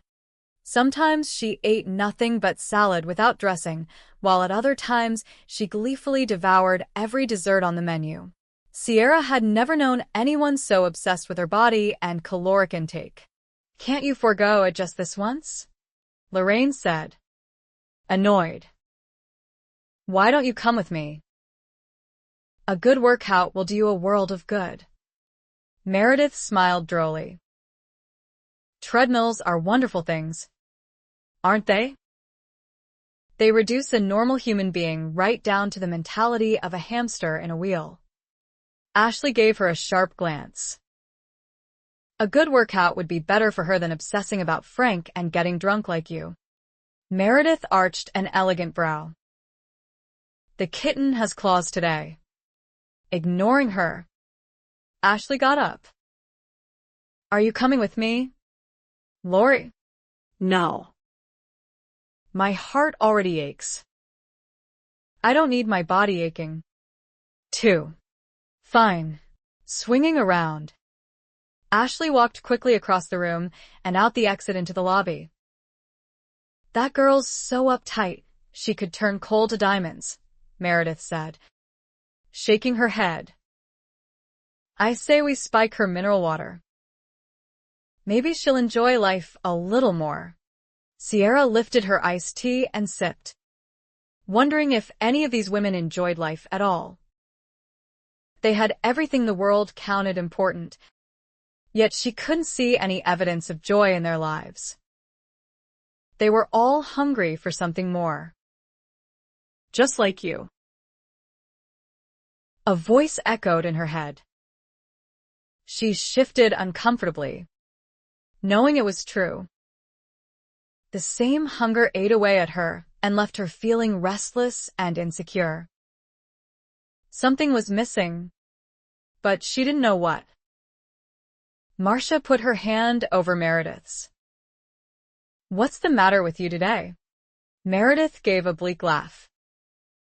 Nothing that isn't wrong with me every day of my life. She gave the waiter a radiant smile as he set another martini in front of her. Thank you. Wiley. She lifted the drink to Marcia. Cheers. Sweetie. Did you ever see Dr. Worth? Marcia said. Meredith gave a derisive laugh. I don't need a psychiatrist. Sierra had been amazed to find out that the totally together Marcia had ever been to a psychiatrist, let alone that she'd been in ongoing therapy for 10 years. Marcia claimed that was why she felt so at peace within herself. Dr. Worth had taken her on a journey into her past, where she had come face to face with the causes of problems in the present. Apparently, her parents had said and done things, seemingly unimportant at the time, that had had profound effects on her ability to function as an adult. Once I'd discovered what and who was responsible, I found I was free to move on, she told Sierra, that calm smile on her face. Whenever difficulties arose in her marriage or life, Marcia simply returned to the refreshing, comforting counsel and couch of Dr. Worth. Once there, she received a booster shot of self-esteem, absolution, and direction. Don't you see, Meredith? Marcia continued. You'll never be truly happy until... I don't think getting in touch with my inner child would help much, Meredith said flatly, cutting her off. It would help. I guarantee it. It's helped me tremendously. Has it? Meredith gave a mirthless laugh. If it's so helpful, why are you back in therapy every other month? Dr. Worth gives me a fresh view. Darling, I could give you a fresh view, and I wouldn't charge you $250 an hour. Marcia drew back with graceful calm. She gave a slow sigh, a sign she was striving for patience. Why don't we order lunch? Ah.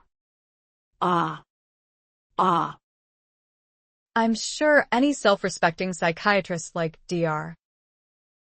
Worth would tell you substituting food for a good fight is stuffing your feelings and counterproductive to your mental and emotional health. I'm hungry, Marcia said with a beatific smile. No. You're not. You're mad. No. I am not. Though Marcia sat in her usual, elegantly relaxed pose, Sierra could feel the tension radiating from her. She had seen the same thing happen before when Marcia was faced with a hard question. Meredith gave her a bald grin. You're getting angry. I'm sure you'd like me to be angry, Marcia said coolly. But it's not constructive. Constructive? Meredith smiled, her lovely, perfectly made-up face showing nothing of the inner turmoil that was clearly raging. I'm always curious to see how deep your serenity goes. Marcia. I suspect not very. Marcia arched her brow. What do you mean? You're not serene at all, despite appearances. I admire your control. Really, I do. You're always so cool and so calm. Your husband never strays. Your children are a perfect little lady and gentleman. Not a single rapid in the river of your life. Is there, sweetheart? Not so anyone can see. That is. Meredith twirled her beautiful, aristocratic, bejeweled hand gracefully in the air, adding sardonically, and all because you've embraced the light, become one with the universe, and live on a higher plane of consciousness than the rest of us poor mortals. Her hand took rest beside the martini, her eyes shrewd. Tell me, dear, does the Valium help? 2 spots of color appeared in Marcia's cheeks.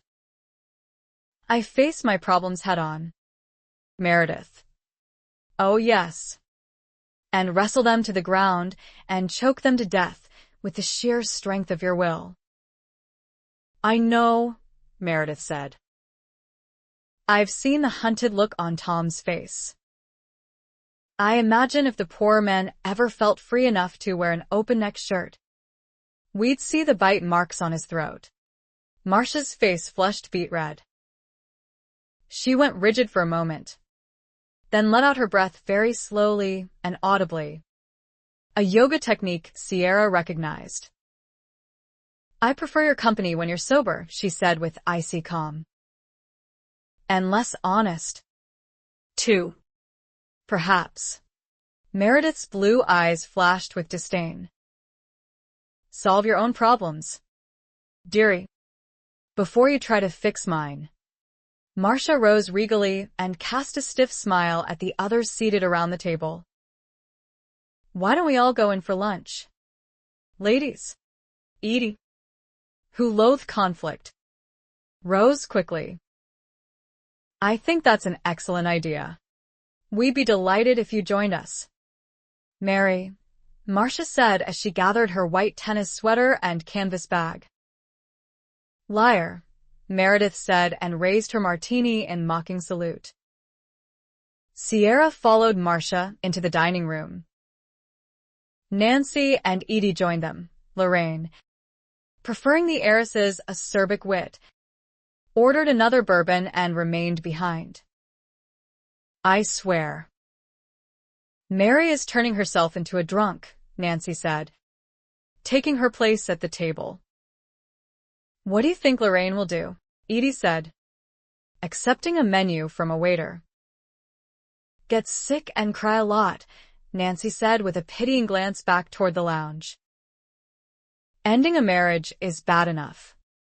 If it comes to that. If you happen to be married to one of the leading divorce attorneys in the country, you can expect to lose everything, including your children. If he wants them, Marcia said blandly.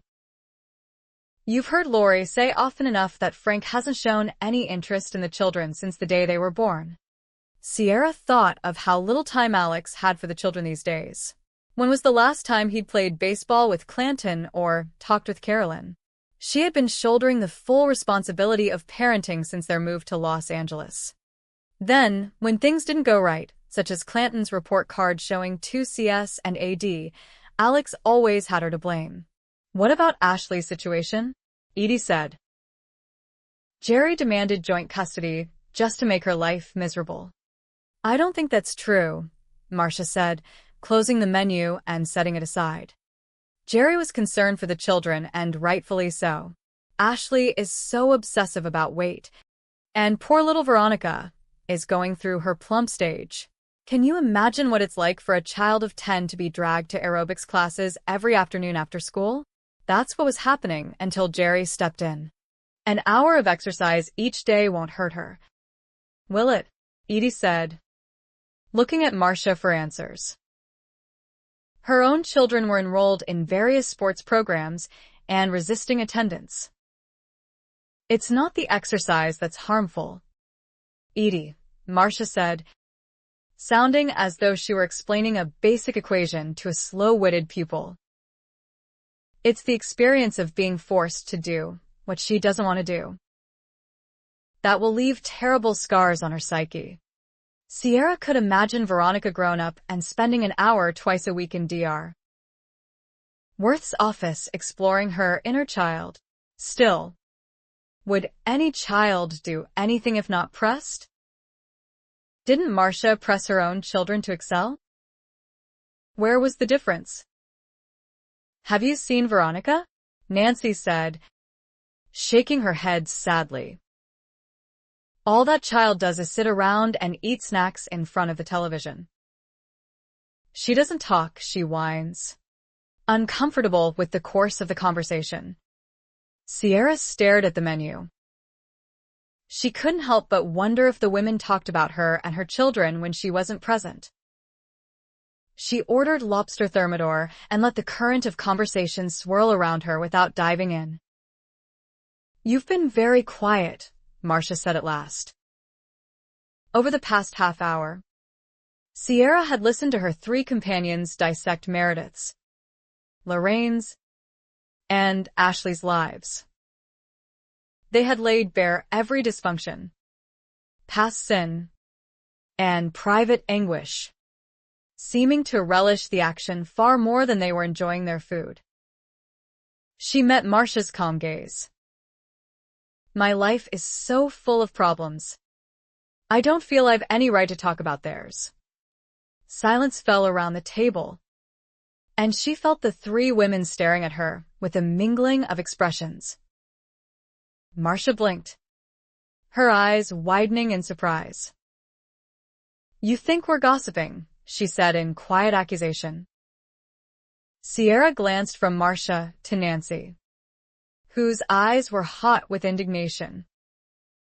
Edie, on the other hand, looked embarrassed. Sierra felt surrounded. Sometimes her friends acted like a pack of hounds. They had the veneer of sophistication, but they'd proven many times just how savage they were beneath. They didn't use their teeth to rip a person apart. They didn't need to. Their soft-spoken words were sharp and barbed and effectively shredded one another with regularity. Didn't they realize what they were doing? "I think you're concerned," Sierra said, wondering if that was only the guys beneath, which they hid less altruistic motives. "Of course we're concerned," Marcia said. "We love Meredith. And Ashley," Nancy said. "And Lorraine," Edie added. "You know we do." "Yes. I know," Sierra conceded, but she couldn't help hoping they wouldn't love her in the same way. "It's just that talking about their problems like this doesn't change anything." "Then what will?" Nancy said. "I wish I knew." She looked around at them, not knowing what else to say. Seeing their bleak eyes and defensive postures, she suddenly wished she were more like her mother. She would have had something to offer, some wisdom or encouragement. From the beginning, she had found the company of these women stimulating and challenging. They made her laugh. They made her think. They opened her eyes to the way the world was. She wasn't the innocent, small-town girl Alex had brought to Los Angeles over a year ago, and she was thankful for that. But sometimes, she felt that despite the sophistication, knowledge, and wisdom about life that these women seemed to have, they really didn't know anything at all. Nothing that mattered. Nothing that changed anything. If they did, wouldn't their lives reflect it? "The fear of the Lord is the beginning of wisdom." Sierra. She frowned at the remembered words. Her mother had quoted them to her often. She looked at the women around the table again. It was bad enough that her words had brought an end to the conversation. There was no way she was going to try to bring God into this. That might work for her mother, but Sierra wasn't as confident as her mother that God had all the answers. If he did, he certainly didn't seem eager to share them. Not with her. Anyway. She shifted again in her seat, wondering why she suddenly felt so depressed. Maybe it was because the discussion had revolved around the disintegrating lives of three women she liked and admired. Maybe it was because so many people all around her seemed to be hurting. Maybe it was because her own life felt so empty and out of control. "What's bothering you?" Marcia said, sensitive to her mood. Nancy and Edie were looking at her. 2. How honest could she be with these women? Was she the only one struggling with a sense of hopelessness? I don't know. A lot of things. I guess. I'm not even sure I can explain. They sat waiting. Sierra plunged in, taking the risk. I'm so busy all the time. Yet, at the end of the day, I feel empty, as though time has passed, but I didn't accomplish anything that mattered. What do you expect of yourself? Nancy said. To find the cure for cancer? No. Just something. The best thing we can do is be happy, Edie said. Within ourselves, Marcia said in gentle admonition. If we can't manage our own lives, how can we expect to manage those of our families? Manage. The word Jared. It was discordant. Sierra pictured a company president issuing memorandums to her employees. Meredith's words flashed back in her head. They had been harsh, but true. Sierra had seen the dynamics of Marcia's family. Watching her interaction with Tom and the children was like watching a master puppeteer working marionettes. Marcia always knew exactly what to say and do to get her family members to do what she expected of them. Both of her children were students, active in sports, popular. Her husband worked hard, made good money, and came home from work every night at precisely 5:30. Marcia's life seemed to run so smoothly. Was that the secret to having a happy family? A woman who could manage everything? If that was the case, she was doomed to perpetual failure. Manage Alex? What a laugh. She could hardly even get her husband to sit down long enough to talk anymore. When he did, they ended up fighting. He had a will of steel. Over the past year, that will had run over hers like a steamroller flattening macadam. Edie changed the subject. She mentioned a play she'd seen, and Nancy chimed in to agree it was wonderful. Marcia talked about her plans to accompany Tom to a business convention in Detroit. When asked by Nancy, she admitted most of the other men from his company weren't taking their wives. Smiling, she said Tom had agreed it would be a nice time for them to get away by themselves. By yourselves? Nancy said. With Tom in meetings most of the day? What are you going to do? I'll relax and read and have lunch and dinner with Tom. I imagine there'll be time to take in a museum or two between meetings. Are there museums in Detroit? Nancy said. There's Henry Ford's Fair Lane Museum, Marcia said with a bright laugh. But Sierra couldn't help wondering if her friend's real reason for going with Tom was to keep him under her ever-watchful eye. Well, what if it is? She wondered, almost defiantly. Is that such a bad idea in this day of disintegrating and broken marriages? Poking at her lobster thermidor, Sierra remembered Alex asking her to go with him to the Consumer Electronics Show in Las Vegas last year. What about my mother? She had said. What's CES got to do with your mother? She's coming down for a visit. You knew that. I told you weeks ago. You knew about Sis? 2. He'd sworn in Spanish. I gave you the dates. You did not.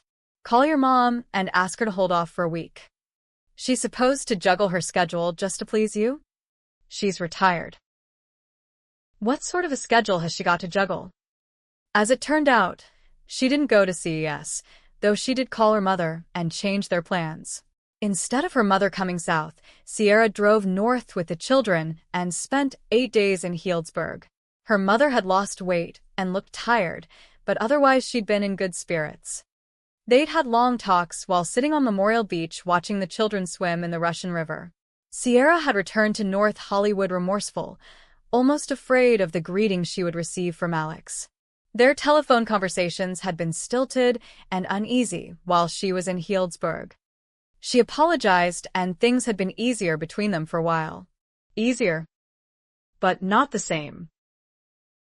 Audra had mentioned CES just the other evening when she and Alex were all having dinner at Matt and Laura's house. Steve said several new members of the staff were going along this year. Alex didn't even look at her as he sipped his wine and said he was looking forward to a trip to Vegas.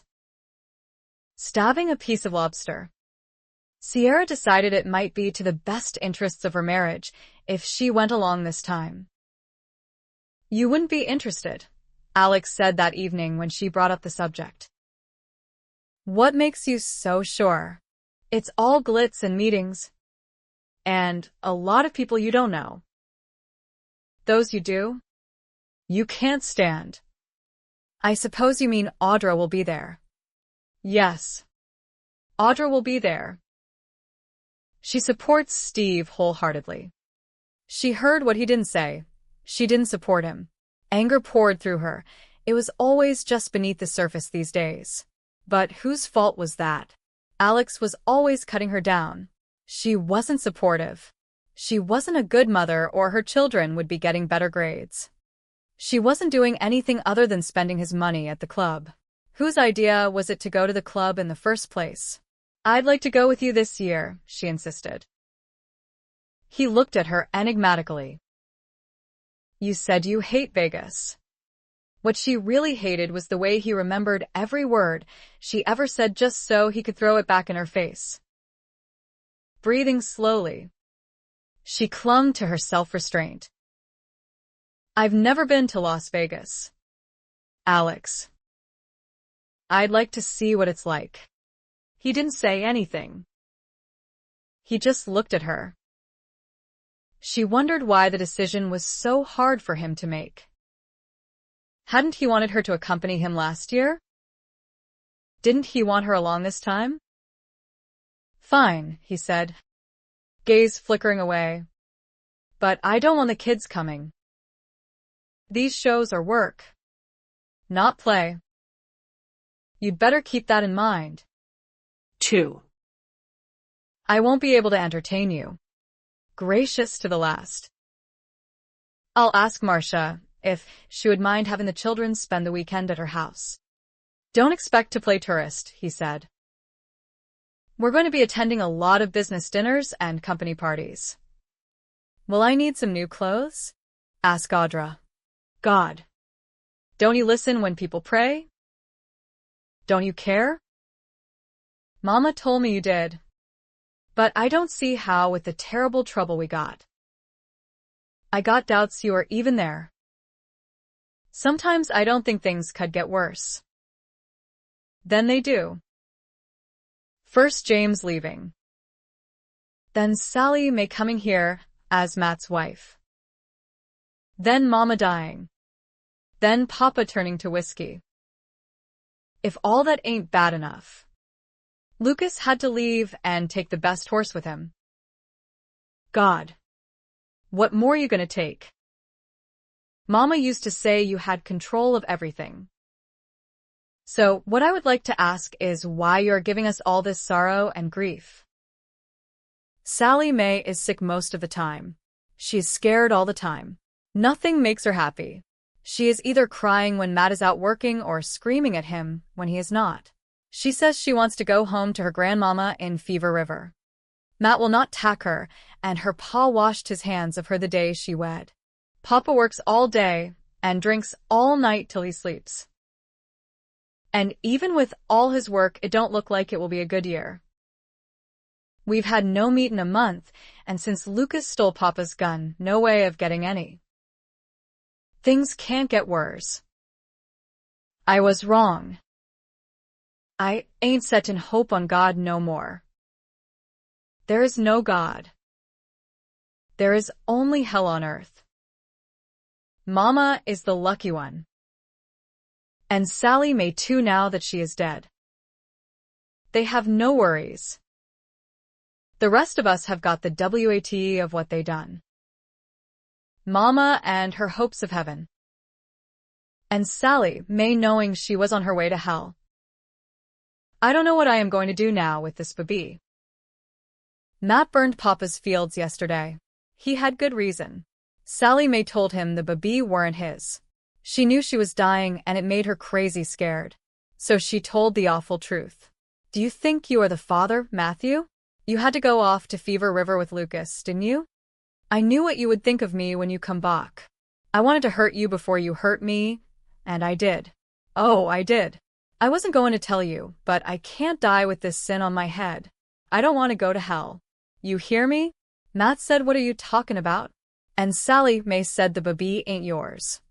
Your father put it in me. Matt called her a liar, and she said to go and ask him. So he did. Papa said he was drunk when she come into him and lay with him like a wife. He did not know what he was doing. Matt went crazy. He beat Papa until I thought he would kill him. He knocked me down 3 times before I could stop him. And Papa just lay in the dirt bleeding. Matt set the fields afire. I ain't seen him since. Sally May was screaming something awful. It raised the hair on the back of my neck. The baby come with the flames. There was so much smoke it burned my eyes. The fire did not touch the house. The wind changed and sent the flames across the fields to the woods and creek. If it had not, Papa, Sally May, the baby, and me would all be dead. The baby come out of her at nightfall, and blood come too. I never seen so much. It soaked through the straw mattress and pooled on the floor underneath. She stopped screaming then. Papa come inside the house when I called, but he just stood in the doorway. I kept crying for him to help me. He said leave that devil child to die with her. He said they could both go to meet the devil together. I could not do it. I can't let this baby die. His mother was a wanton, and his father a drunken fool. Does that mean he has to die for it? Papa said he will not have Sally May's devil spawn in his house. I said it was no devil, but his own son. He laid a curse on me. He said I am not his daughter no more. He said if I did not leave the house he would kill me and the baby with me. I can hear Papa digging her grave. There ain't going to be a ceremony or a marker, and he is burning all her things and the bed she and Matthew shared. He ought to be burning with it. I have decided to call the baby Joshua. It is not a family name like Matthew or Lucas. But why would anybody want to be in this family? I like the sound of Joshua. I read it in the Bible. Mama would sing about Joshua blowing his horn, and the walls of Jericho came tumbling down. Maybe Joshua's crying will make Papa's walls come tumbling down. And he will let us come back and live in the house before winter hits. Maybe Joshua is not a good name for this baby. He has not come into this world to bring his family to the promised land. He has stirred up nothing but trouble since the day he was born. The preacher came today. He said a lady across the river wants a baby bad. I told him she should talk to her husband about that and not send a preacher to me. Preacher said if I give the baby up, Papa might forgive me my sins and let me come back to the house. I asked the preacher what he knew about what happened, and he said he knew all he needed to know, and I told him he did not know much. He got all puffed up like a toad and turned red. He said an unwed girl with a baby should not talk to her betters the way I was talking to him, and it was no wonder Papa threw me out. He said Papa did right. He said in the old days I would have been stoned to death for what I done. So I did not say nothing else until he left. Nobody is taking Joshua away from me. I tried to talk to Papa today, but he walked right by me like I was not there. I followed him out into the blackened fields and begged, but he did not let on he heard nothing until Joshua started crying. Then he turned around and looked at me. I never seen such a look on his face. I never seen such a look on nobody's face like that. He said to get away from him, or he would kill us both. I said winter is coming. Papa. You want us to die? He said yes. First snow came today. The goat is going dry. Seems like I did not save this baby from death at all. Just made him suffer. The Right Reverend came again today. He said if I do not send the baby to that lady across the river, Papa is going to send me and the baby to Mama's sister in Fever River with the Reinholdses, the German family moving out. Preacher says they lost 2 children to fever a month ago and cannot bear to stay another winter. It would be Christian kindness to give them my baby. I said if they could have 2 babes of their own, they could have more, but I was not giving my own blood away to strangers for any reason. He said I was unrepentant and arrogant. When I did not say nothing, he asked if I knew what arrogant meant. I said it is when someone already thinks he knows everything there is to know and don't know nothing at all. He said I am hell-bent. Maybe I am. All I know for certain is the Right Reverend would find truth harder to swallow than the lies he's chewing on. The truth would choke him to death. I ain't going to tell him what happened. Better he thinks Joshua is mine than know where he come from. It is bad enough God knows without having the whole county hear of it. God don't care. I did not think Aunt Martha would let me in the door of her fine house. The Reinholds told me to wait an hour before coming into Fever River. The town is called Galena now after the or they mine hereabouts. Reinholds did not want anyone knowing they had anything to do with a girl who had a baby and no husband and did not even know where she was going. So I did what he asked and waited till nightfall before coming into town. I asked the first person I saw where Martha Werner lived. The boy tucked me strat here. I almost died when I saw the house. It is so grand and up on a hill street. 2 stories of wood and block with steps up one side. A black woman answered when I knocked. I asked for Martha Werner. She called for Clovis. A black man come runnin' and started untying the rope around my waist. I got scared and said I would not let him take my goat. My baby needs milk or he will die. He said he would not take him far and he would see the goat was fed and watered. Aunt Martha is the prettiest woman I ever seen.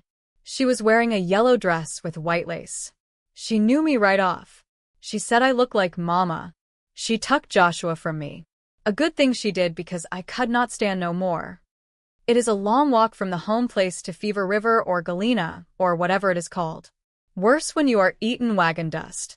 I did not want to sit on her furniture in my dirty clothes, but the black woman picked me up from where I sunk down and put me on the sofa anyway.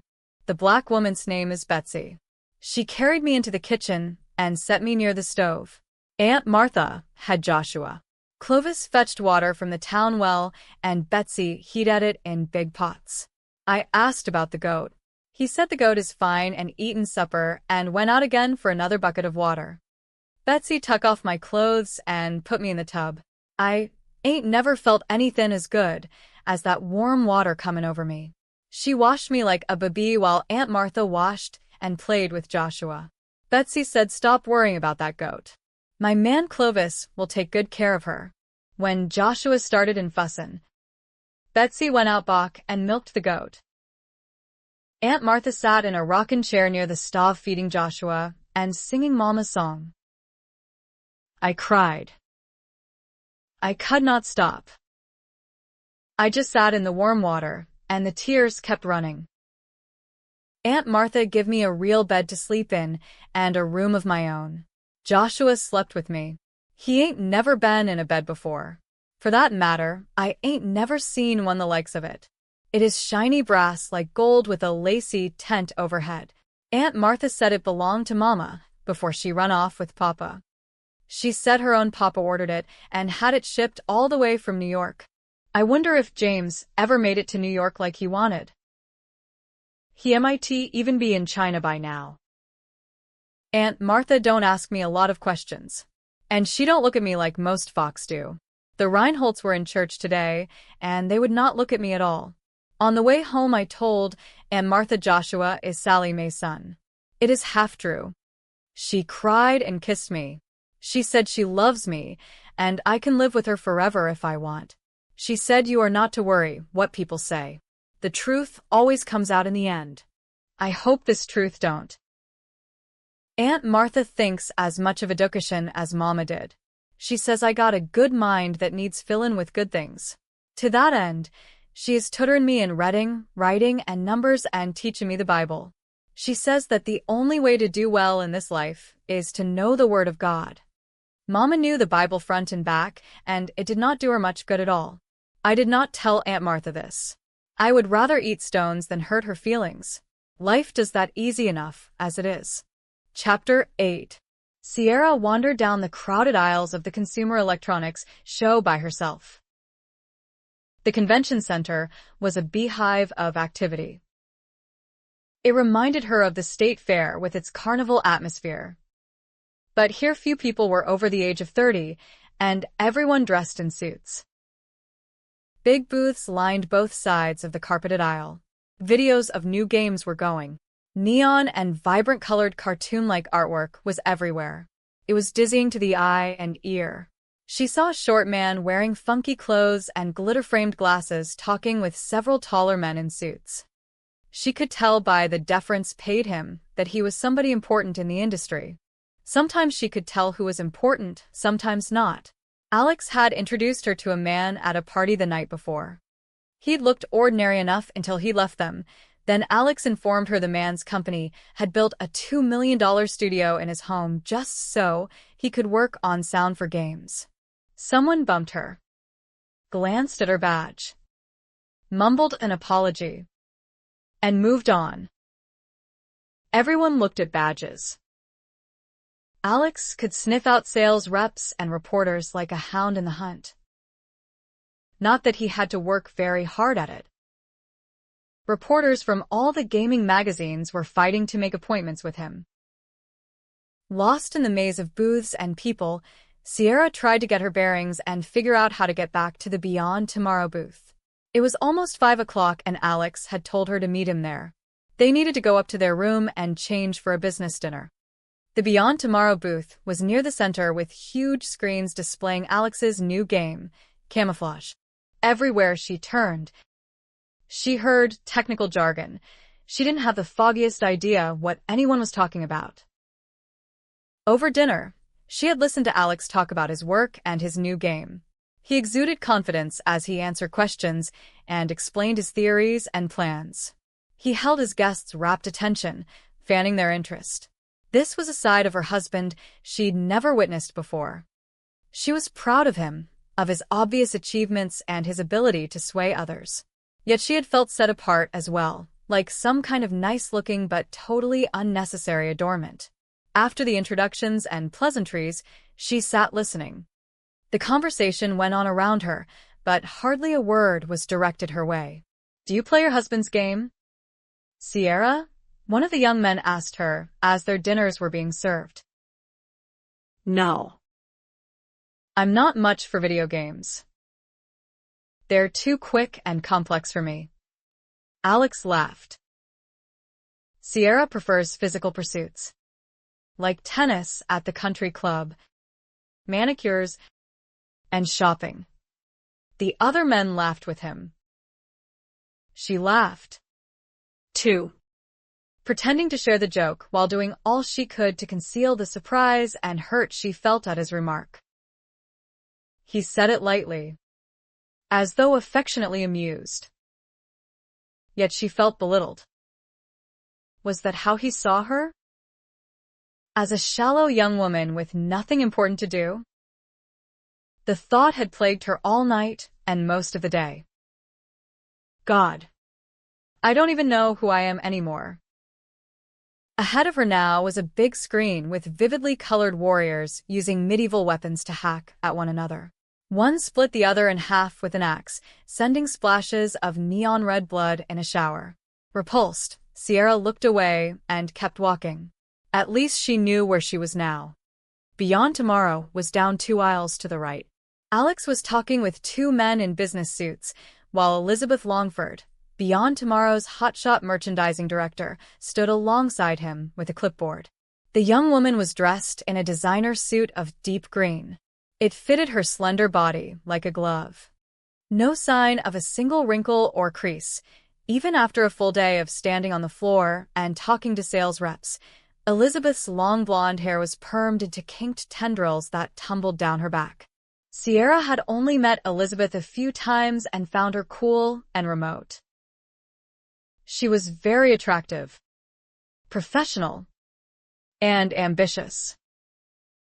Sierra felt uneasy around her, even more so when she saw Alex talking with her so easily.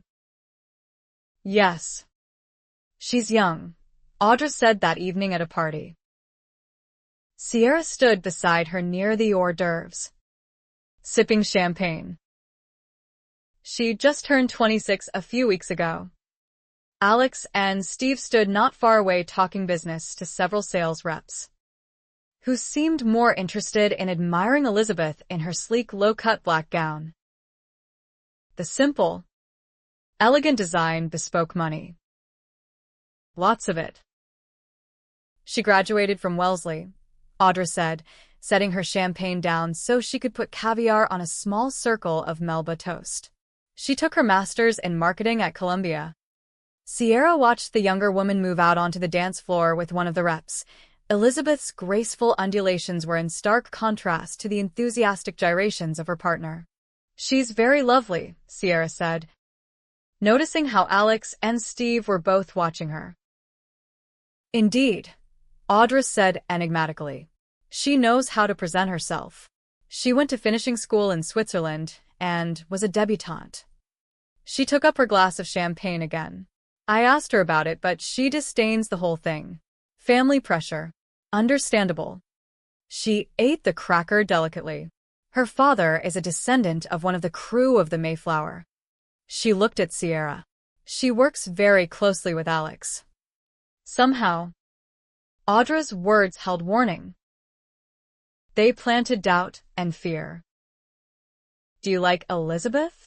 Sierra asked Alex later in their hotel room. She's good at her job, he said, loosening his tie. Hanging up his suit jacket, Sierra waited for him to say more. When he didn't, she looked back at him standing near the windows overlooking the lights of Las Vegas.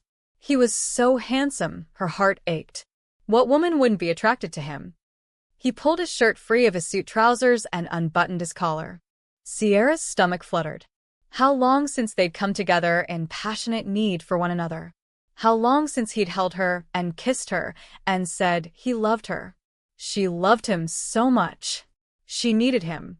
Yet he seemed so distant, so distracted. Whatever thoughts were running through his mind clearly troubled him. Hadn't things gone as well as expected tonight? Or was it something else? Her throat ached. She wanted to say something but couldn't trust her voice. They had been fighting so much lately, usually about the most trivial things. She wasn't sure what Alex would do if she reached out to him. She wanted to be close to him again, the way they used to be when they could talk about anything, when just being together and touching one another had been heaven. Now it took all her courage to cross the room.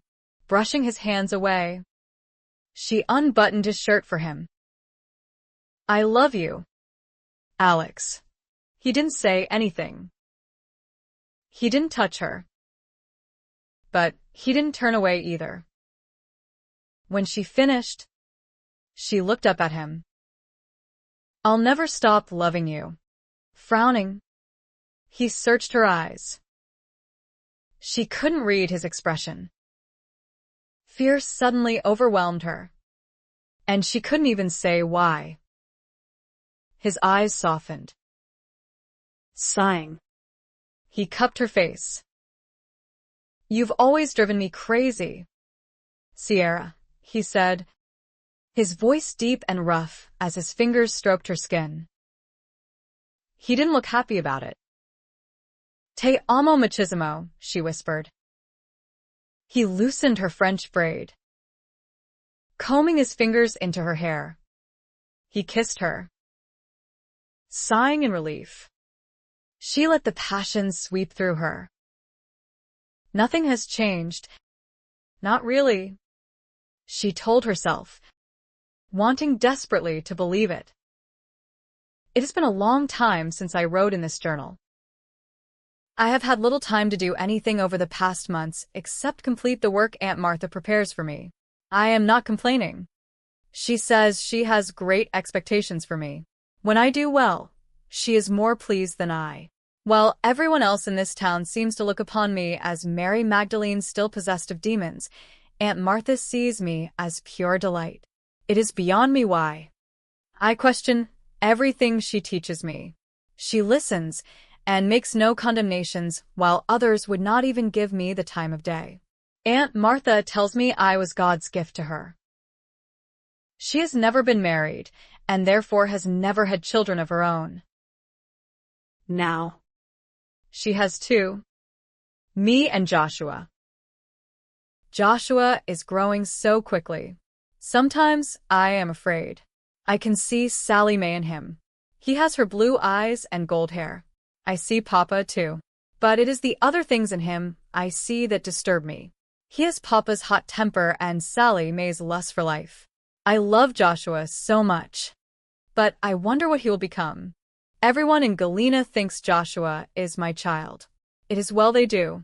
They think less of me, but treat him kindly. I think they do so for Aunt Martha's sake. She is a strong force in this community. Everyone loves and respects her. She is the gentlest of ladies and given to good works. They tolerate me for her sake. They love Joshua for his own. He is beautiful like Sally Mae and as charming as Papa used to be. Aunt Martha said it was Papa's charm and good looks that won Mama's heart. I am restless tonight. I don't know why. I have the oddest feeling something is going to happen. Whether good or bad, I do not know. Thomas Atwood Houghton is what was about to happen. He is an old and dear friend of Aunt Martha's who has come to visit. Everyone was a twitter when he came to church. He is very well known because he has money and land and connections. Why he is here, I am not certain. He told Aunt Martha he was in Galena on business, but what kind of business is unclear. I was a shock to him. He looked at me in the strangest way when first we met. Calves' eyes. Aunt Martha said. She believes he is taken with me. She is very pleased. But I am filled with misgivings. Thomas is as kind as Aunt Martha. Joshua adores him. Everyone in Galena is taken with Thomas. I like Thomas also, but he has made it clear he is thinking in terms of matrimony. He spoke to Aunt Martha about it, and she spoke to me. Why he wants to marry me, I do not know. There is not a young unmarried woman in this town who would not be delighted with the prospect of being Thomas Atwood Houghton's wife. He is a contrary man to court a girl who ain't interested. I gathered my courage and asked him straight out what he was thinking. He said he did not want a simpering maid, but a girl who spoke her mind. I said Aunt Martha speaks her mind. He said Martha is his dearest and best friend. I said he would be wise to marry her. She is more suited to him and closer to his own age. He said it is a matter of love and not practicality. It seems to me the harder I resist, the more determined he is to make me his wife. So, I am going to simper and sigh. Perhaps this will shake him loose. The announcement of my betrothal to Thomas has changed my life completely. People speak to me now. They are even polite. Some pretend to be friends. Elmira Standish insisted I come to her afternoon tea and visit with the ladies of the Women's Society. Aunt Martha is a member. She has not gone to any meetings since I came to live with her, but she attended with me yesterday. I am thankful she did. Several young ladies spoke with me now that I am considered acceptable company. Their mammas watched but did not call them back. The girls were full of questions, not about Thomas, but about Joshua's father. I could feel my face go all hot. One girl said they heard my child's papa was a mountain man who spent the winter at our homestead. Another heard he was a drummer. One girl said her mama was very upset because I had charmed Thomas the same way Sally Mae Grayson had charmed poor Noah Carnegie. I asked about that. Sally Mae is remembered. Her poor grandmama died before I got here. One girl said old Mrs. Grayson passed on to heaven just so she would never go through hell with Sally Mae again. I asked her meaning, and another said Sally May was the sort of girl who bewitched men that were her betters. She was looking straight at me when she said it, and I got her meaning clear enough. Another said Sally May's last beau was Noah, son of one of the elders in the church. He came confessing to Sally May's grandmama about what they was doing on their Sunday rides together. The other girl glaring at me said, "You know what a girl like that will do to get a man." The other said Noah was a foolish boy and wanted to marry Sally May and make things right. I thought of poor Matthew making things right. But Noah had poor Mrs. Grayson come to his rescue. She sent Sally May packing. After she did, Mrs. Grayson did not come out of her house again. The doctor went to see her and people asked after her. But it was clear to everyone that the poor woman pined away out of pure shame over having Sally May for a granddaughter. As for poor Noah, he finally came to his senses and realized what sort of girl Sally May was. When he did, he was so overcome with shame and grief, he stood up in church and confessed his sins to the entire congregation. That is how everyone in town came to know about everything. One of them said she wondered if Sally May would ever come back to Galena after the great scandal she had caused. I held my tongue. My feelings were overlarge right then. I almost said Sally May had destroyed my family. But had I said it, they would have descended on me like a flock of crows pecking and wanting to know the gory details of how and why. If I answered, they would have spread the terrible truth all over town like manure on a field. It is better for Joshua if everyone goes on thinking he is mine than to know he came out of Sally May Grayson. Poor Matthew. I cry every time I think of him. I miss him something fierce. Just like I miss Mama. I wonder where he went after he burned Papa's fields. I wonder if I will ever see him again. And if I did, what would he say to me about Joshua? Would he hate me the same way Papa does? I think he would. But that does not change my mind about what I did or why. Aunt Martha says daily God is in control. If that is so, God has made a fine mess of things. Aunt Martha says there is a good reason for everything that happens. She says God has a plan for everyone. I wanted to scream when she said it. Was it God's plan that Mama die alone choking on her own blood? Was it God's plan Papa turn into a drunk? Was it God's plan Matthew marry Sally May who brought grief to everyone? Was it God's plan Papa father a child on his son's wife? And what of kind, loving, faithful Matthew? What did he do to deserve what he got? What good reason is there for any of the terrible things that happened? Aunt Martha does not know everything. I would be the last to tell her so. She is happy in her ignorance. I hope Aunt Martha stays blind. I would not like for her to know about the dirtiness and meanness of life. I would rather die than have her know about the shame Papa brought upon us all. Aunt Martha's Jesus heals the sick, raises the dead, and feeds the 5,000. Just like Mama's Jesus. Let her hold to that fine fairy tale. The Jesus I know stands by and does nothing. He don't save nobody or put out fires. He starts them. Maybe he is like the gods on Olympus that I have been reading about. They enjoy playing with people too. When they get tired of someone, they throw him away. Maybe that is what God did. He got tired of Mama and Sally May and Matthew and Papa. Maybe our Father, who art in heaven, is like those other gods. I couldn't help thinking it would be better if Jesus just sat and watched the play unfold beneath him, but took no part in it, either good or bad. And then sometimes I wonder if Jesus is just a man in a big black book. I do not know anymore. I cannot bear to think about it much. When I was a little girl and Mama and I picked flowers in the meadow, I thought God was there with us. I loved him and talked to him the way Mama taught me. I thought God was everywhere, even inside us. Mama always said it was so.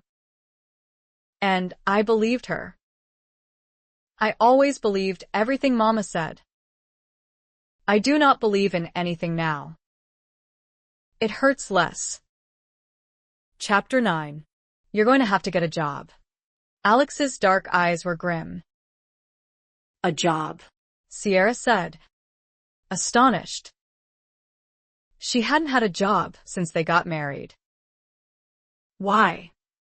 Because the bills have been stacking up for the past 6 months. And I don't see any other way around it.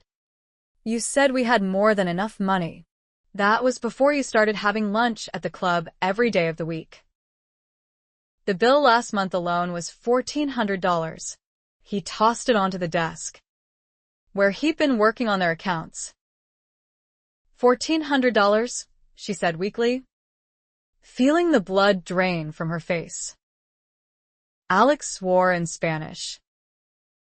Don't you even bother to look at the slips you sign or keep track of what you're spending? He said in disgust.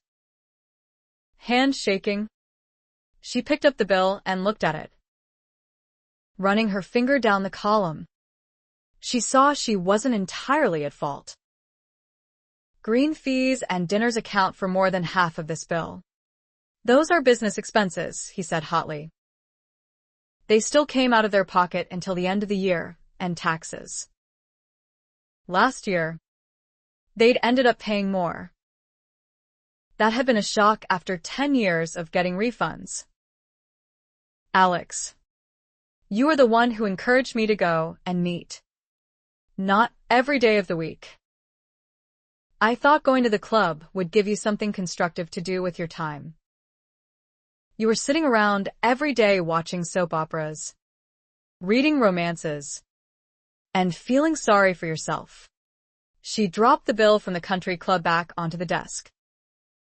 He was making her the cause of all their financial problems. How convenient. I'm not the one who gave Bruce Davies carte blanche and ended up with $86,000 in decorating expenses. That's when the problem started. A muscle jerked in his jaw, and his eyes darkened. The trouble started when you decided you needed a closet full of clothes so you could keep up with Marcia Burton and the rest of her bourgeois friends. If anyone's bourgeois, it's us. Alex's face hardened. You're the one who told me to buy some clothes, she went on, lowering her voice. I want your credit cards. You're not being fair about any of this. You always blame everything on me.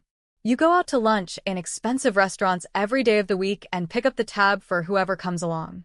You bought 3 tailored suits and half a dozen shirts just last week. And then you say, I'm spending too much on clothes. I work for a living. She froze at the look of contempt on his face. She worked, too, not that he ever noticed. She drove the children to and from school, sports activities, and doctor and dentist appointments. She attended parent-teacher meetings and open houses. She planned menus, shopped, and cooked dinner, though he was seldom ever home to enjoy it. Who did he think kept the house neat and clean during the week? A maid? Who did he think washed and ironed their clothes and saw that his expensive suits were cleaned and hanging neatly in the closet? She ran the 101 errands he gave her every day of her miserable life, and he never even bothered to say thank you. Hot tears filled her eyes. Fine. Anger and resentment filled her until she was shaking with it. She got her purse, took out her wallet, and extracted 4 credit cards. She tossed them on the desk. What are you going to do? Alex said. Cry? That'll solve a lot. Won't it? No. I'm going to get a job. Alex raked a hand through his hair in frustration. Keep the cards. Just don't use them for a while. And forget about getting a job. I don't want Steve getting wind of this mess. He gave a derisive laugh. What would you find anyway? You've got a few months of business school. Big deal. Any job you'd get would pay a pittance. He swore.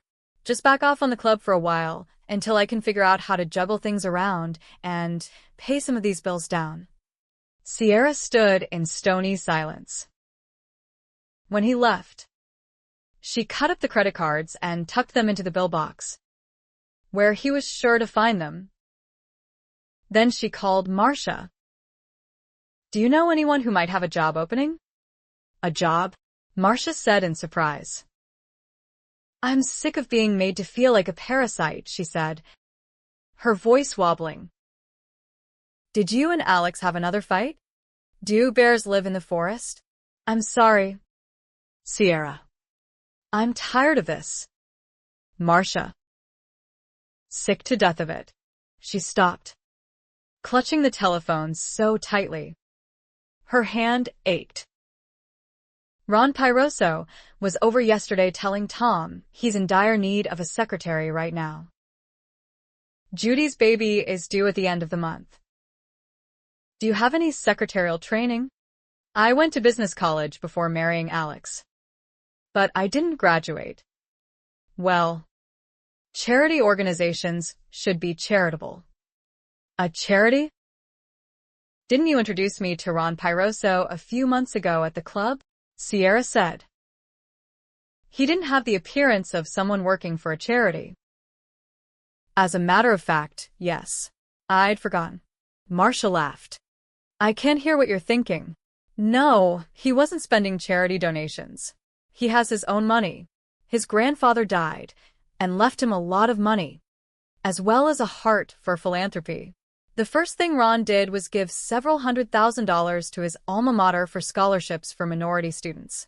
Then he set up outreach. As long as I've known Ron, he's been involved in community work of some sort. He's generous and brilliant. Besides that, his family connections bring him in contact with some of the most influential and wealthy people in the country. He could charm money out of the meanest miser and make them feel good about writing the check. I don't think he'd be interested in someone like me, Sierra said, positive she lacked the qualifications to work for a man like Ron Pyroso. Nonsense. He's looking for someone to handle office details.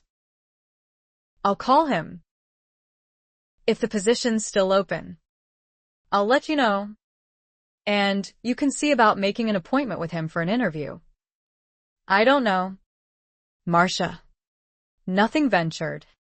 Nothing gained. You have to take control of your life. Sierra did her grocery shopping and picked up 2 of Alex's suits at the cleaners. On the way home, she stopped by the post office for more stamps. She'd put the last one on a card to her mother this morning. The telephone was ringing as she came into the kitchen from the garage. She laid the suits over the counter, deposited a bag of groceries beside it, and made a lunge for the telephone as it rang again. Hello, she said breathlessly, dumping her purse and keys on the counter. Sierra? Sierra Madrid? Yes, she said, frowning slightly. The man's voice was vaguely familiar, but she couldn't place it. Speaking.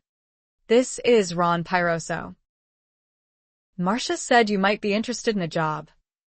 She felt her face go hot. Yes, she said simply, heart thumping nervously. I thought I should do something more important than play tennis and drink iced tea at the club. He laughed.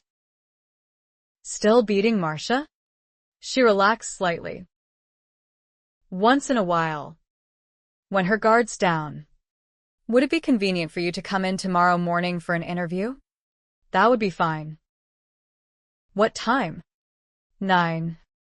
Unless that's too early at such short notice. 9 is perfect.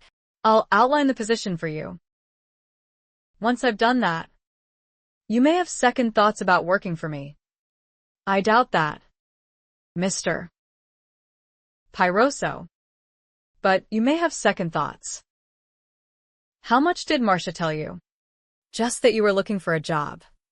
I went to business college, but didn't finish. Basically, I've been a wife and mother. That's it. He chuckled. Seems to me that's a pretty big responsibility. I thought so, she said dryly. Some people wouldn't agree. All right, he said slowly, mulling over her remark. Are you willing to work hard? Yes. Are you willing to learn? Yes. Will you take directions? Yes. Can you type? Yes. Shorthand? Some. You've got the qualifications. I'll see you at 9. Alex called at 6 that evening. I'm going to be late. Big surprise. Dinner was already on the table, and the children were eating. Steve and I are going over the new promo stuff, he went on when she didn't say anything. Do you want me to keep your dinner in the oven? She said, proud of how calm she sounded. No. Thanks. We'll order something in. At 10:30 she gave up waiting for him and went to bed. She awakened at 1 in the morning when she heard the garage door open. She had left the bathroom light on so he could find his way around the room. Did you and Steve get everything done? She said groggily, watching him go into the walk-in closet to take off his clothes. Sorry, he muttered. I didn't mean to wake you. Shrugging out of his suit jacket, he tossed it over a chair and headed into the master bathroom. She heard him turn on the shower. The glass door snapped closed. He let the water run so long. She fell asleep again and didn't awaken until the alarm went off at 5:30. Didn't you reset the alarm? She said sleepily. I'm getting up. She brushed some hair back from her face. You worked until 1 o'clock in the morning. Alex. Is Steve turning into a slave driver? He sat up and raked his hands back through his hair. Steve will be in the office by 6:30, he said, his back to her. She sensed something was wrong. Was it the fight they'd had yesterday? She'd had time to think things over and cool down. She reached out to touch him, but before she could, he got up and left the bedroom. Pushing the comforter back, she got out of bed, pulled on her robe, and followed. She found him in the kitchen, watching the stream of coffee filling the carafe. She knew he was aware of her standing there, but he didn't look at her. He pulled the carafe out and poured himself a cup of coffee. What's wrong? Alex. Nothing, he said, a muscle clenching in his jaw. If it's the bills. Look. I'm tired. I didn't get a lot of sleep last night. You're still angry with me. You still think it's my fault. He winced. I don't want to talk about it. Sierra. She could feel him building the wall between them. You don't want to talk about anything. Do you? He looked at her, his eyes brooding. Not now. Fine. Maybe this will please you. I have a job interview this morning. You could wish me luck. She turned around and headed for the bedroom before he could see the tears in her eyes. Alex swore and slammed his cup of coffee down. I told you not to get a job. She slammed the bedroom door. Dragging in her breath, she clenched her fists. She wanted to scream and cry at the same time. What was happening to them? They couldn't say 2 sentences to one another without getting into another fight. Alex came into the bedroom, looking upset. You don't have to go to work. We'll just cut back on spending until we catch up. I want you to stay home. Why? So you have a convenient scapegoat? You told me the bills are my fault, Alex. You said I spend too much on clothes. You told me when I'm not spending all your money at the club with my bourgeois friends, I'm sitting around watching soap operas, reading romances, and feeling sorry for myself. She could hardly see through the sheen of hot tears. I was mad. Sierra. I said a lot of things. So did you. I'm sick of being made to feel I'm on the dole. You think I don't do anything around here. Well, you're not around to see what I do. The only thing that matters to you anymore is how much money a person makes. And I don't make any. Do I? Alex? So that makes me less than nothing in your eyes. He grimaced. I didn't say that. You say it every day in 100 ways. Her voice cracked. When he took a step toward her, she took two back. You are so worried about what Steve might think if your wife had to get a job. Well, if I am lucky enough to get this job, you can tell him I work for a charity organization. Maybe he'll think I'm volunteering. She went into the bathroom and locked the door. Paradoxically, she hoped he'd knock and tell her to come out so they could talk. She hoped he'd say he was sorry for blaming her for their financial problems and admit that some of them were of his own making. He did neither. We'll talk it over later, he said flatly. She heard the doors to the walk-in closet open and knew he was getting dressed to go to work. Sierra sat down on the commode lid and wept silently. I'll call you later, Alex said. It sounded like another empty promise. When she had no more tears, she took a long shower and decided what to wear for her job interview with Ronald Pyroso. Suddenly, getting that job mattered more than anything. Clanton and Carolyn said little over breakfast. Sierra knew they were aware something was wrong, and they didn't want to know what it was. She tried to be reassuring, but tears were too close to the surface, anger just beneath it. She pulled into the gates of the private school, kissed each of them goodbye, and said she'd see them later. Half an hour later, she walked through the front door of LA Outreach. It was precisely 9 o'clock by her watch. A middle-aged lady in a flowered dress sat at the reception desk. Still speaking on the telephone, she glanced up and smiled warmly. As she put the phone back in its cradle, she said brightly, "Good morning. What a lovely suit." "Thank you," Sierra said, put somewhat at ease by the lady's warmth. She had chosen an expensive golden brown suit and cream silk blouse. On the lapel, she'd pinned a gold brooch of 3 children holding hands. "My name is Sierra Madrid. I have an appointment with Mr. Pyroso." Yes. "We've been expecting you." She rose and extended her hand. "My name is Arlene Whiting. I'll show you the way, Mrs. Madrid." She led Sierra down a corridor and tapped on a door. As she opened it, Sierra saw a much younger woman, obviously pregnant, rise from the chair in front of Ron Pyroso's desk. She smiled warmly. Sierra immediately felt overdressed. Judy was in a simple cotton maternity dress. Ron was wearing Levi's, a lightweight pale pullover sweater, and a navy blue sport coat. "Ron, this is Sierra Madrid," Arlene said, ushering her in. "Sierra, this is Ron Pyroso and his secretary, Judy Franklin." Brief pleasantries were exchanged, and the two women went out, leaving her alone with Ron. "Right on time," he said, grinning. "I like that. Please sit down."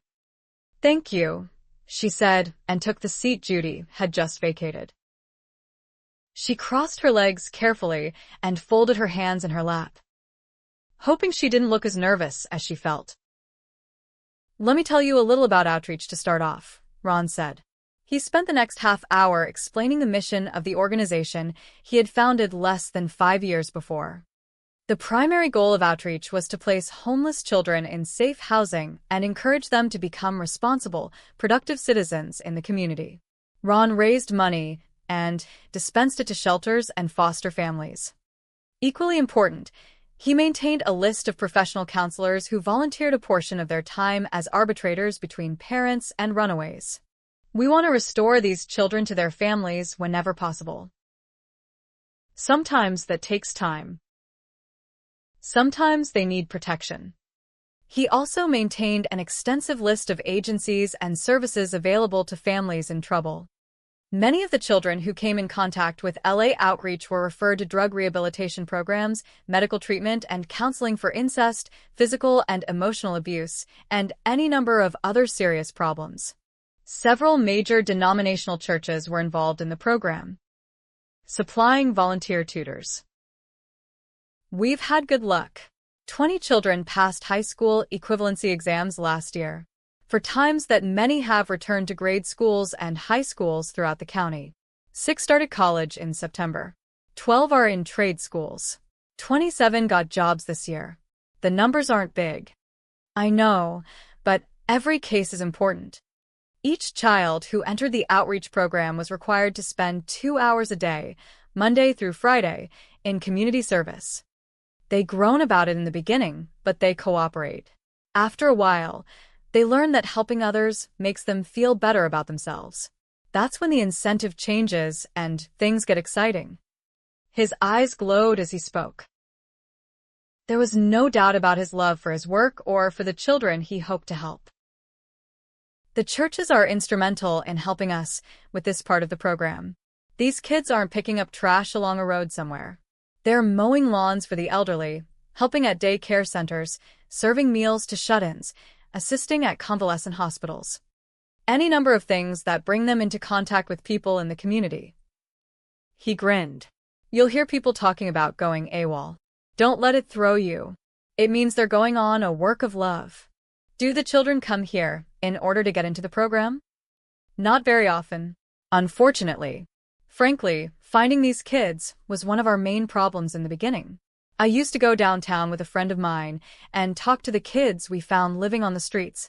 Some of them didn't have any reason to trust an adult, let alone listen to one. It's getting easier the longer we're around. We've employed 6 kids who've come through the program to go back on the streets and spread the word we're here and ready to offer help to those who want it. Kids listen better to kids. Ron leaned forward. His blue eyes filled with warm intensity and passion for what he was doing. The whole idea of the program is to get as broad a base of community people involved with these children as possible, he said. At the same time, we try to keep a low profile. I want people sincere in their concern, not people out to get plaudits. It's one-on-one, personal. We don't send out mass mailers asking for donations. We don't do radio or television spots. We don't have celebrities heading up committees or movie stars acting as spokesmen. We don't give out plaques or public congratulations. And we don't go door to door asking for donations. How do you raise money to fund all this? Fundraisers. Word of mouth mostly. Some of my friends helped me in the beginning. I speak to different congregations and community groups. People spread the word. We don't always meet our budget. But God always sees we have enough money to meet our needs. Ron Pyroso mentioned God as easily as her mother did, as though the Almighty was personally involved in his life and work. She felt herself relaxing even more. He leaned back slowly and smiled at her. You finally unclenched your hands. Sierra blushed. I was hoping you would notice. I notice a lot of things, he said cryptically, studying her. You haven't said what the job I'm applying for would entail. Simple, he said. All business again. You'd assist me in everything I do.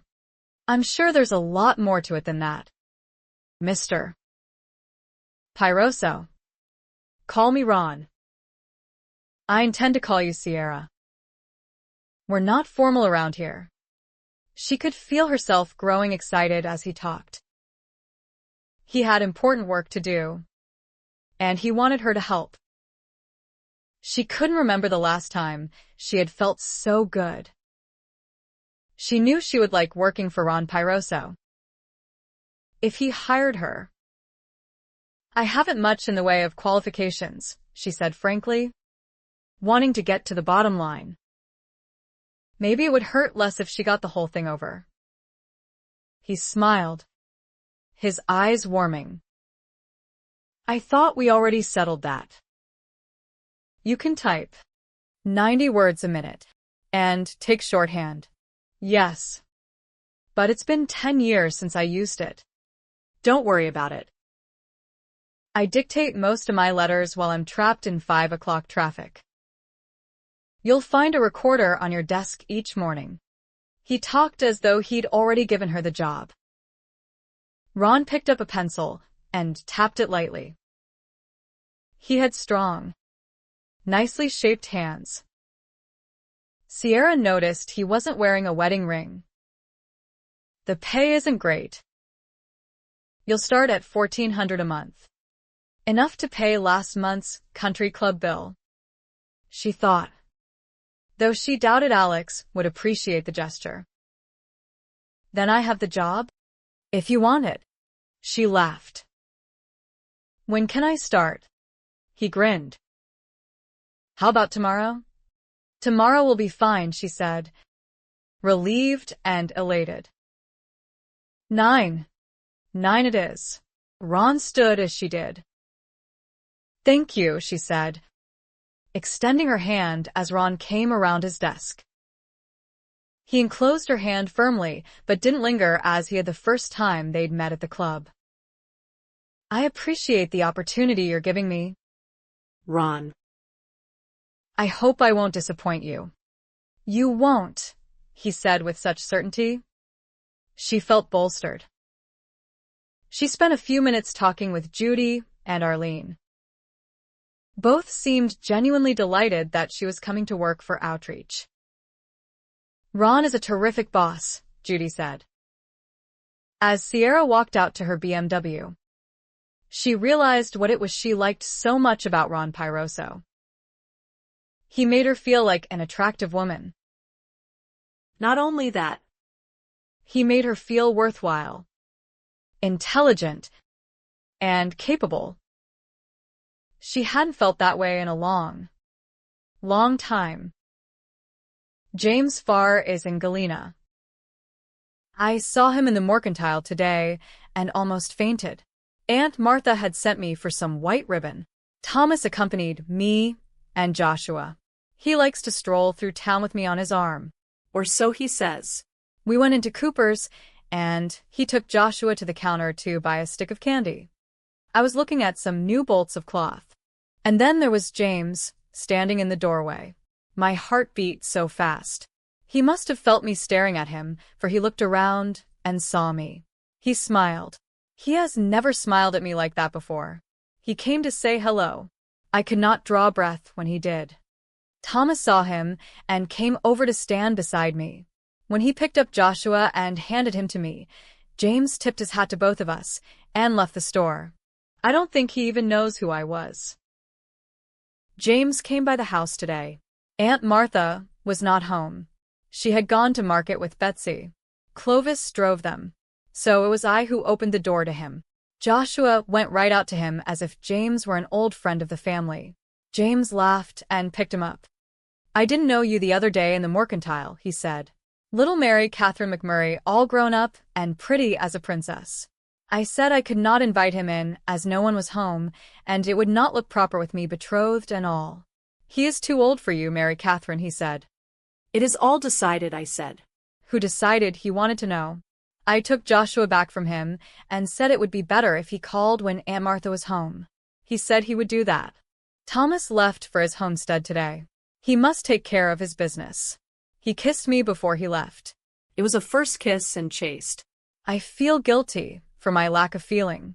I care for Thomas, but wonder how we will fare together as man and wife. He told Aunt Martha to watch out for me. I told him not to worry. I can watch out for myself. It is a wonder why he wants me as a wife when he treats me like a child. James came today. I introduced him to Aunt Martha.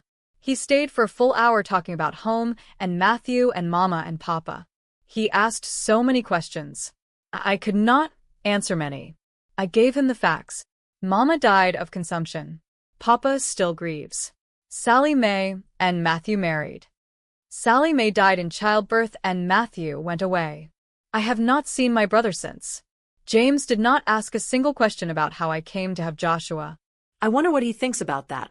Aunt Martha was very quiet when James left. I asked her if something was wrong. She said I must be careful where James is concerned. I did not ask why. I know. A mere look from James touches something deep inside me. When he is close, my heart pounds and I can scarce draw a breath.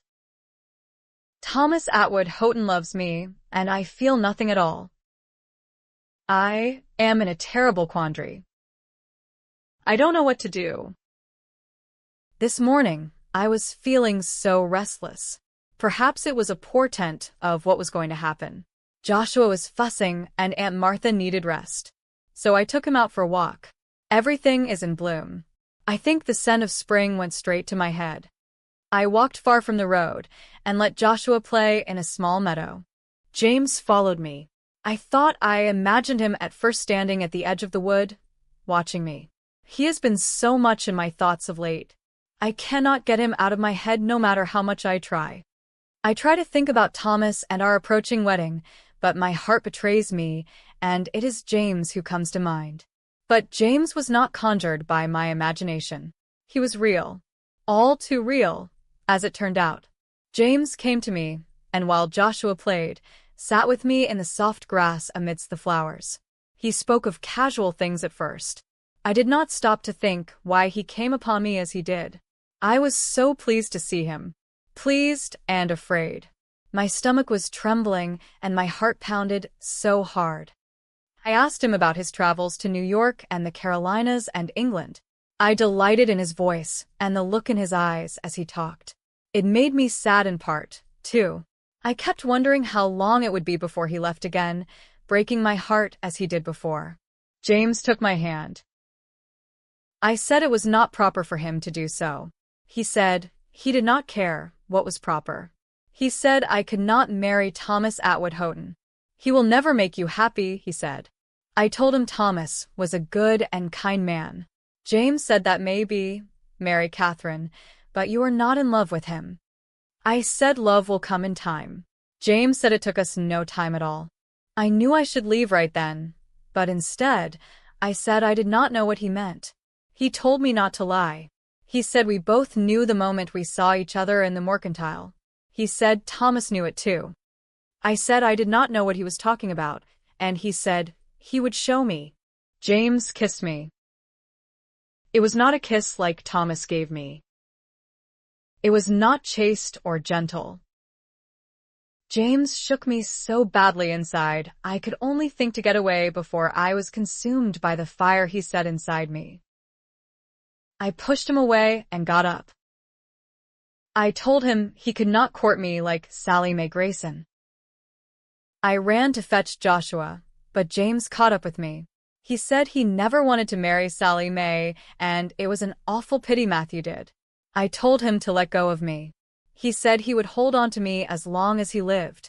You belong to me, Mary Katherine McMurray. You have since you were a child, and well you know it. I told him he was a bad bargain. And he said not as bad a bargain as it would be if you marry a man you do not love. I should have run then. But I didn't, and he kissed me again. When I could get my breath back, I told him to leave Galena. He said he would leave when I was ready to go with him, and not before. I said he was crazy. He laughed and said he was crazy in love. And now, here I sit in the quiet of my room, trying to think of a way out of this mess I am in. Aunt Martha has been weeping all afternoon. Thomas came to call this morning, and I told him I could not marry him. I told him why. He said he would give me time to come to my senses. I said I should have stuck with my senses in the first place and never agreed to marry him. I told him I never intended to hurt or anger him. I admire and respect him as a dear friend. I said I did not love him. He said it was not love I was feeling for James Farr. He said I should marry him and put away childish fantasies and passions. He said he would leave me alone to think about what I will be giving up. I feel guilty for breaking my word to him. It would be worse if I married him and broke my heart and his and James in the bargain. But Thomas does not see things the way I do. I went down on my knees before Aunt Martha and tried to explain. She said she knew very well what had happened. She said you are your mother's daughter, Mary Katherine. She said some men are like strong wine that goes straight to a girl's head, and then they spend the rest of their lives paying for the pleasure. If you do this thing, Mary Katherine, your life will be a trial. James will take you into the wilderness. She said she had hoped and prayed for better to happen to me than happen to my mother. James and I have been married for 73 days, 9 hours, and 15 minutes, and I have not suffered one bit. He has made me so happy I have had no time to write. I have delighted in every minute with James. We almost did not get married at all. It was Aunt Martha who insisted Pastor perform the ceremony. He did not want to do it, but Aunt Martha said I must be joined to James before the Lord, and if Pastor refused, it would be on his head when we went off and lived in sin together. So he did the ceremony short as he knew how. Aunt Martha, Betsy, and Clovis stood up with us. No one else came. I am a pariah once again. But I do not care. We are living in a small cabin on the edge of town near the mill, and I see little of people anyway. James said we will go live in Chicago as soon as he has enough money to get us there. This rented cabin is just fine. James makes me happy. When he holds me, I forget everything but how much I love him. I don't care what they all say. James has taken work at the sawmill.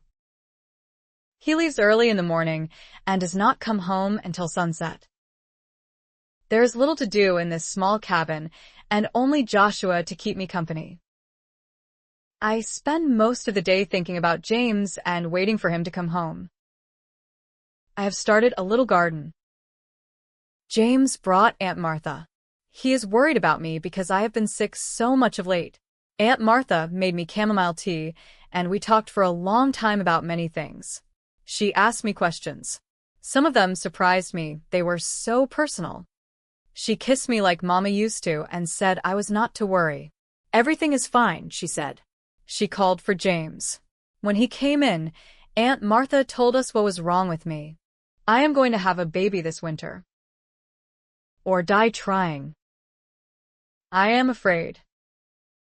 I never been so afraid before. Not when Mama died. Not even when Papa kicked me out of the house with winter coming. I was not this afraid when I tended Sally Mae during her last hours on this earth. But then what happened to her wasn't happening to me. Now I wonder if it will. Sally Mae was a fine one for letting her passions rule her, and so it appears am I. James knows how to make me happy. He said that is the way it is supposed to be between a man and wife. He said it says so in the Bible. I asked him where. He could not show me but swears it's true. I do not dare ask Pastor. He thinks I am a Jezebel and treats me so. I will go to hell if he has anything to say about it, and he talks to God all the time. I cannot tell James about my fears. James knows something is wrong, but he will only worry. I learned early worry changes nothing. I spoke with Aunt Martha yesterday. I could not tell her either. I was so ashamed. She agreed to take Joshua when my time comes. She said she would keep him until I was settled with my new baby. I know now even Aunt Martha thinks Joshua is mine. She must have thought I was lying when I told her Sally Mae had him. I cried. I could not help it. She asked me why, but I would not say. It hurts when people think the worst of you. I told her if I die, I want Joshua to stay with her forever. She said I am strong and healthy and should have no problems. It was on my tongue to tell her Sally Mae was strong and healthy, too. Aunt Martha says I must trust the Lord. She said God loves you, Mary Katherine Farr. I have no reason to trust God, and little proof he loves me. I could not tell Aunt Martha that. She is so convinced and she would ask questions. Even if I told her the whole truth, she probably would not believe it. She would probably think I was lying about the trouble, like she thinks I lied about Joshua. Sometimes I have difficulty when I think on the matter. When I think of Papa, I remember the way he used to be when Mama was alive. I wrote a letter to Thomas Atwood Houghton and asked him to forgive me. Maybe my mind will be at rest if he does. Right now, I feel all manner of demons coming to rest upon my head. It has been a month and Thomas has not responded to my letter. I went into Galena yesterday with James. I asked him to take me to church with Aunt Martha. So he did. Only Pastor spoke to us. Briefly. About the weather. I reckon God feels the same. The leaves are turning red and yellow. Joshua is my comfort all day while James is gone. Aunt Martha came yesterday to visit. I did not feel up to talking much. Aunt Martha came back this morning. She brought books with her. She said just because I am married does not mean I must let my mind go to waste. I am glad of her company. While I study and write lessons, she plays with Joshua. Henry James Farr was born at sunup on December 11th. He entered the world with a strong pair of lungs. James fainted dead away before his son was born. He lay on the cabin floor, no use to me at all. I washed Henry and wrapped him in the cotton blanket. More came from me. It seemed it would not stop. I have never been so weak. By the time I washed myself, changed my nightgown, I had barely the strength to crawl back into bed. I fell asleep with my son. When I woke up next day, James was in bed with us, his arm around us both. Joshua came home today. I have missed him terribly. He is my child. It don't matter how I came to have him. He may look like his father and mother, but that don't mean he will be like them. Henry is a week old and a fine, strong baby. Joshua tries to crawl into my lap when I nurse him. I am joyful tonight. James is asleep on our bed. Our son is sleeping soundly in the cradle near the fire. Joshua is sleeping beside it bundled in his blankets. He scorns his bed because he wants to be close to his baby brother. Sometimes I think Joshua guards him the way Matthew guarded me. Everything is so peaceful, especially me. Aunt Martha brought me a package today labeled Master Henry James Farr, care of Martha Werner. And it was a beautiful silver spoon and small cup. And this note. My dearest Mary Katherine, may God always bless you and your family. Always your friend, Tom. I wept when I read it. My heart is full to overflowing. Henry James turned 4 months old today. He will have a sister or brother come late fall. James is pleased. Aunt Martha is mortified. She turned dark pink when I told her. She said it is too soon. What of your health? And think what people will say. I said I was stronger than most, and she could tell everyone it must be God's will, James, and I be fruitful and multiply. The truth is I have few pleasures in this world, and no wish to shun James' embrace. I told him what Aunt Martha said. He laughed. I said it was not funny. He said she is innocent and modest. As to the rest, they are jealous. He said everyone will get used to us having a baby every year and think nothing of it. Martha Elizabeth was born midday November 20th. She is healthy and beautiful. Aunt Martha was here at her coming into the world. She was first to hold her. James says Beth has my blue eyes and red hair. Little Hank had blue eyes too when he was born. Now they are dark brown. His blonde hair all fell out when he was barely a month old. I was afraid he would be bald. Then it all grew back in black as Papa's. Betsy came to the cabin today. She said I looked tuckered out. I felt better for her visit. A good talk can bolster spirits and renew strength. It gets lonely when the only people you have to talk to all day are a 5-year-old boy and 2 babies. I love them dearly, but they have not the makings yet for stimulating conversation. And Aunt Martha is often too occupied with good works to spend much time with me. When she does come, it is little Hank and Beth who have her attention. Betsy was like a breath of spring air, even though she bossed me the whole hour she stayed. I know I should not complain. Aunt Martha is ever kind to me and mine. I remind myself that I am more fortunate than some. I love James. He loves me. I have 3 beautiful children. I am healthy. I have a roof over my head with only a few leaks. I have food on the table. Yet there are times when I feel something is lacking. I despair. I yearn.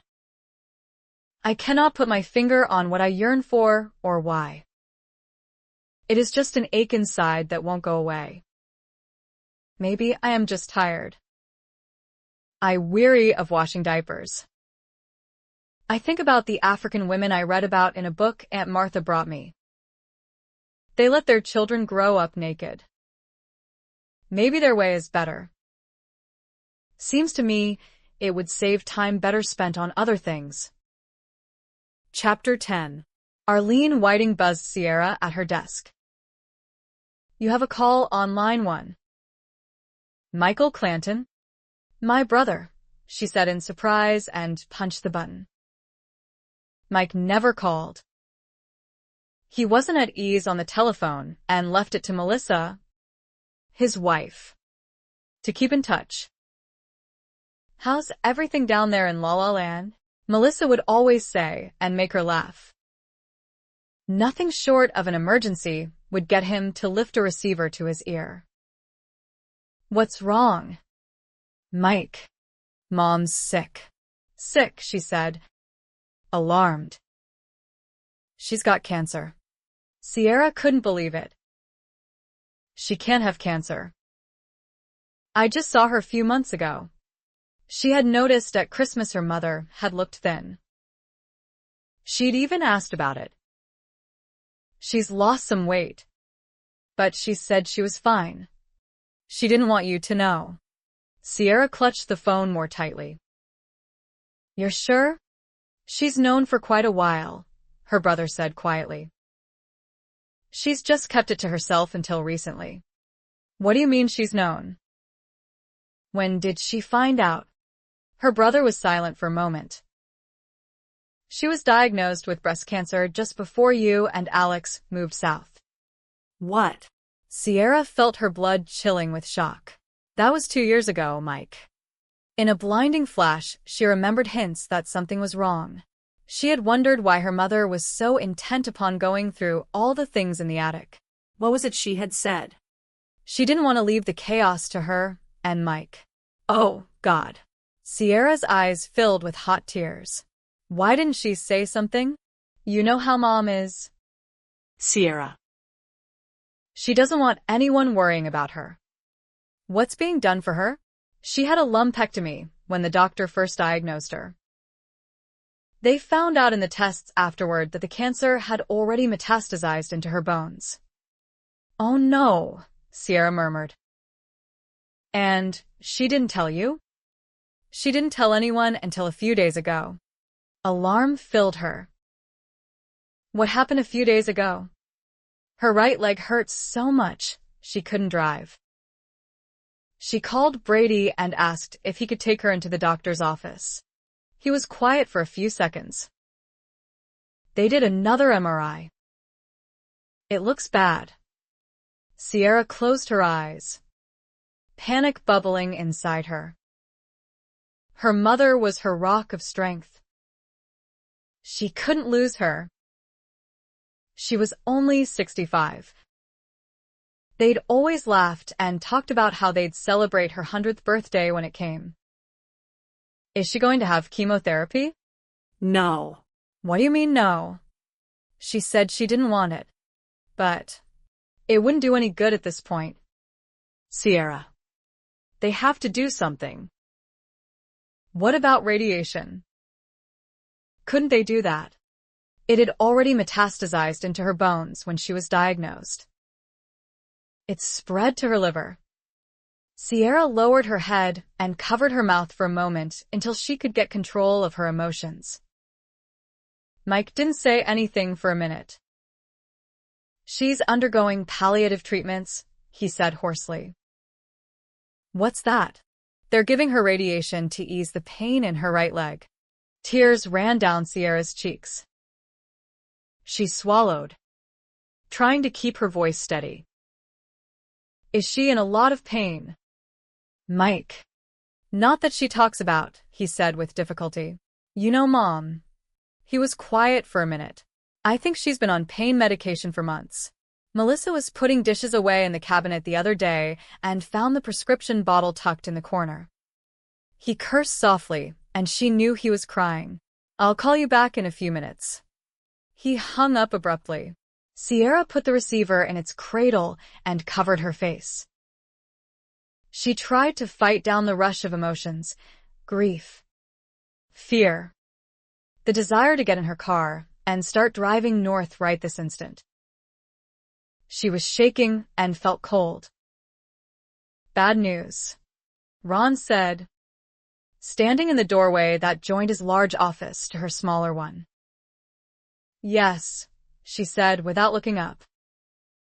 She was afraid if she said anything more, she'd break down. Her intercom buzzed.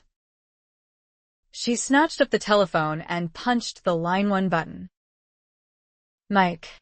Sorry, he said hoarsely. It's okay, she said, clutching the phone tightly, keeping her other hand up to shield her face from Ron's perusal. Her throat was so hot and tight, she could hardly breathe. How long do we have?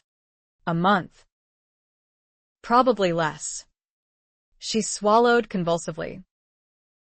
Her vision blurred with tears as she stared at the calendar. If that was true, her mother wouldn't even make it to her 66th birthday. Her chest ached with the weight of fear. Is she at home? No.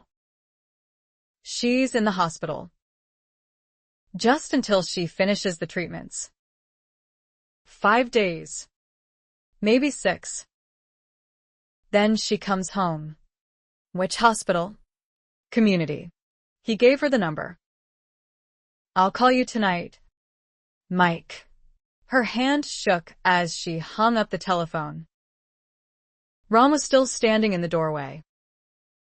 He didn't say anything, but she sensed his deep concern. Over the past 4 months of working with him, she had learned he was a perceptive and caring man. My mother has cancer. He let out his breath slowly. How bad? It's in her liver, she said huskily, afraid if she said more, she'd start crying. She felt Ron's hand slide over her shoulder and squeeze gently in comfort. I'm sorry to hear that, Sierra. She recalled how her mother had looked 6 months ago. Thin. Her hair graying. She had asked straight out if she was all right, and her mother had said everything was fine. Fine? How could she have kept such a secret? She never said a word. Ron. What do you want to do? Her hands felt like ice. I want to go home. Then go, he said simply.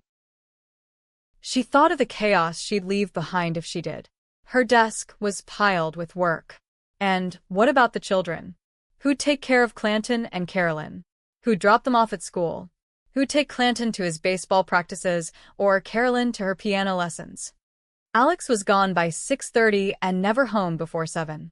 Maybe she should pull the children out of school and take them with her. But how could she do that when she didn't even know what she would be facing when she got home? What would they do while she was taking care of her mother? I don't know what to do, she said shakily. I don't even know where to start. Her brother's words rang in her ears. A month.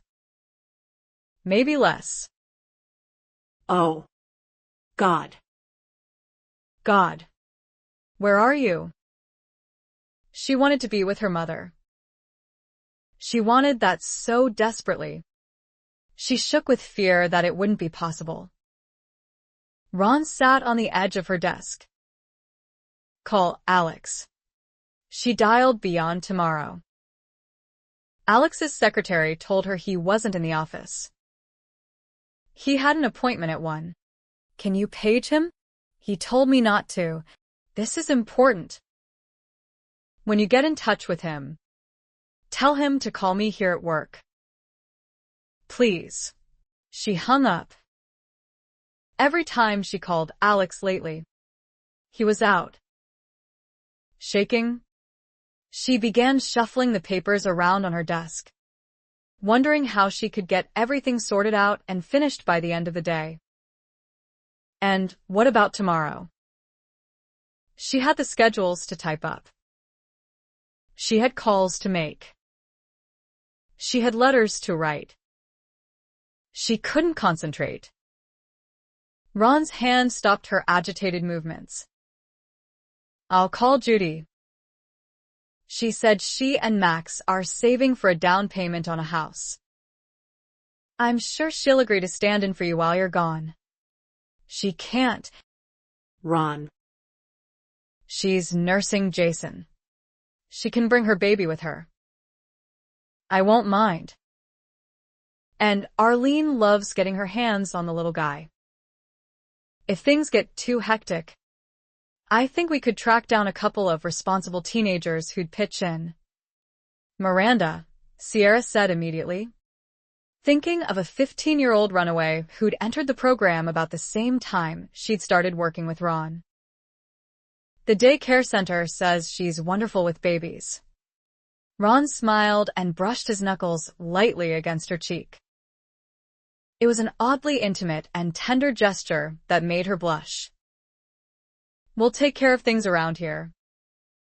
You go see your mother. He straightened from her desk. When Alex didn't call back by 1:30, Sierra left him out of her arrangements. Marcia gave her the name of a professional nanny. Sierra called Dolores Huerta and explained the situation. Dolores agreed to meet her at the house that afternoon at 4 so they could go over the children's schedules and her household duties and fees. Sierra was packing her bags when Alex came home. He stopped just inside the bedroom door and stared at the 2 open suitcases on the double bed. What's going on? He said, his face paling. What are you doing? Where are you going? If you'd bothered to return my call this morning, you'd know. She yanked open a drawer. I'm going home. He uttered a soft curse and came into the room. Look. Let's talk about. There's nothing to talk about, she cut him off. My mother's in the hospital. She has cancer. She swallowed convulsively as she put a sweater on top of a pair of dark gray slacks. He let out his breath. I thought. He shook his head. I'm sorry, he said heavily. She spun to face him. Pain etched in her features. Sorry about what? Alex? That you're never around when I need you anymore? That my mother has cancer? That all this is going to complicate your precious work schedule? He didn't say anything. She looked at him, hurt and embittered. Where were you? Your secretary said she'd page you. Did she? Yes. Why didn't you call me? I was busy. He moved farther into their bedroom. Look. I figured if it was really important, you'd call back. She turned back to her suitcase in frustration. It's nice to know where I stand on your priority list. You want to fight before you go? Is that what you really want? She went into the closet. When she came out with 2 more pairs of slacks, Alex was standing in the middle of the room. rubbing the back of his neck. Shaking, she dropped the clothing on the bed. I needed you, Alex. Where were you? Turning. He looked at her. She saw something in his expression that made her sick. Guilt. Shame. And not just because he hadn't returned her call. It was something more, something deeper. His eyes flickered, Stark and raw. and then the expression was gone. Hidden. What can I do to help? He said flatly. She wanted to say he could hold her. He could tell her he loved her. He could promise to call her and talk with her each day. He could reassure her that everything would be fine with the children while she was gone. I don't know, she said bleakly. Pray for a miracle. Maybe. For whom? Sierra? An inner voice asked. For your mother or you? And Alex? What had brought them to this impasse? They couldn't even talk to one another anymore. It was as though a wall stood between them, 4 feet thick and 100 feet high. She was tired of trying to hack her way through it. He shrugged out of his suit jacket and tossed it over a chair. What are you going to do about the kids? Anger surged through her, twisting her stomach into a hard knot. Hadn't he just asked her what he could do to help? What a laugh. All he cared about was that he not suffer any inconvenience. Don't worry. I've already hired a nanny. You won't have to look for one. Her name is Dolores Huerta. She'll be here by 7 each morning. I figured you wouldn't mind staying home an extra 30 minutes until she gets here. Dolores has agreed to cook and do the washing and take care of the house. She drives, so she'll drop the children off at school and pick them up. She'll also see that Clanton gets to baseball practices and Carolyn gets to her piano lessons. I knew you wouldn't have the time or inclination to be there for the kids. I gave her some gas money and offered her a generous salary. You'll need to pay her on Friday. She looked at him, waiting for a response. His face was rigid. How long do you think you'll be gone? She bit her lip, fighting back the tears. As long as it takes, she managed bleakly, turning away. She couldn't remember what she'd already packed and what more she needed. You can't take all of it on yourself, Sierra. She wished she could believe he was concerned for her. But she couldn't. What was he really worried about? Mike said the doctor told Mom she has a month. Maybe less. I want every minute with her I can have. You don't think I understand that? I love your mother, too. Do you? She wanted to say. If he did, he never would have moved the family to Southern California. She wondered sometimes if he even loved his own father and mother. When was the last time he'd called them? He seemed to resent the time he took off to make 2 short visits home to family in the course of a whole year. What he loved, apparently the only thing he really loved, was his work. Nothing else seemed to matter to him anymore. Least of all her or the children. Her mother didn't even enter the equation. You don't believe me, do you? He said. Defensive. Should I? I hope you'll call and tell her while you have the chance. She glared up at him, hurt and anger spilling over into each other, flooding her with the desire to retaliate. People need love when they're hurting. His eyes cooled. I'll leave you alone so you can pack. He walked out of the room. The Right Reverend came by to talk to me today. Seems he's in Galena preaching at the marketplace. First thing he did was look at my babies and my rounding belly and ask how long I had been married. Long enough, I said. He told me Mr. Grayson died last spring. He fell and cut himself on the plow blade and died 2 weeks later, jaws locked and body twisted like a pretzel. I asked him if that was what he had come to talk about. He said Papa is ailing and the homestead is going to seed, and he thought I should know about it, so I could do something to help. I said most likely Papa is not ailing but drunk. He said in Bible times Papa could have had me taken out to the gates and stoned. I said as near as I could tell the only people Jesus ever got mad at were church folk who were so busy looking for slivers in other people's eyes they missed the logs in their own. He left none too happy. Now I am left to wonder what to do. Even drunk, Papa never neglected the land. I am staying with Aunt Martha while James has gone to the homestead to see how Papa is. I had forgotten how nice it was to sleep in a big bed with a lace canopy and beneath a roof that does not leak. No wind blows through the windows and the walls are painted white with a framed picture of a Grecian girl pouring water from a jug. Beth sleeps with me in the feather bed while Joshua and little Hank sleep in the small room next door. I miss James. People come and go quite often in Aunt Martha's house.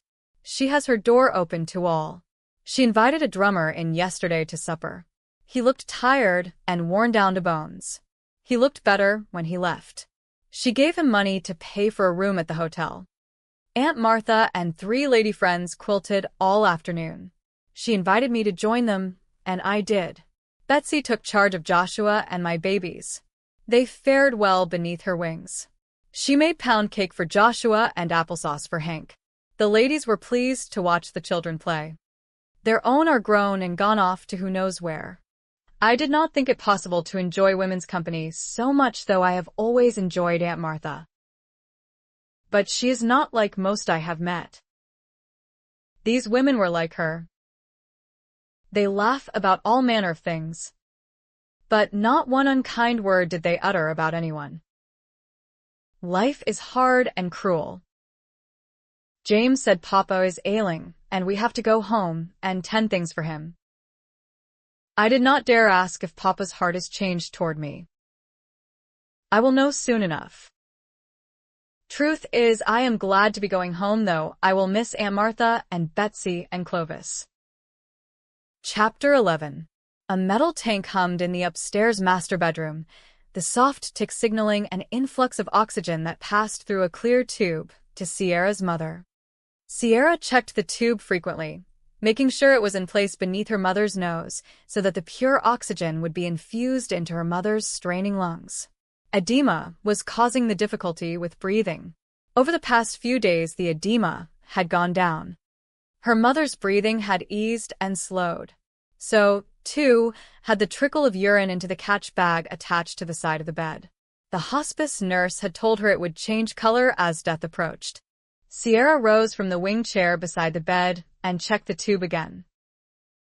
She touched her mother's hair.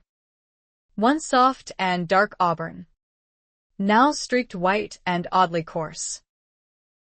Her mother's skin felt dry, like fallen leaves. She was awake. "Can I bring you some soup, Mom?" She was desperate to do something. Anything. To make her mother comfortable. To keep her alive. "You can move me near the windows." The rented hospital bed had wheels, but Sierra knew moving it would jar her mother and cause her more pain. She hesitated. "Please," her mother whispered. Sierra did as her mother asked, gritting her teeth each time the bed jiggled. Her mother didn't make a sound. "Is this all right, Mom?" Her mother said, her thin fingers loosening their grip on the pillow. Her body slowly relaxed again. "Can you open the window? It's cool today. Please." As Sierra did so, she couldn't stop worrying. What if her mother caught cold?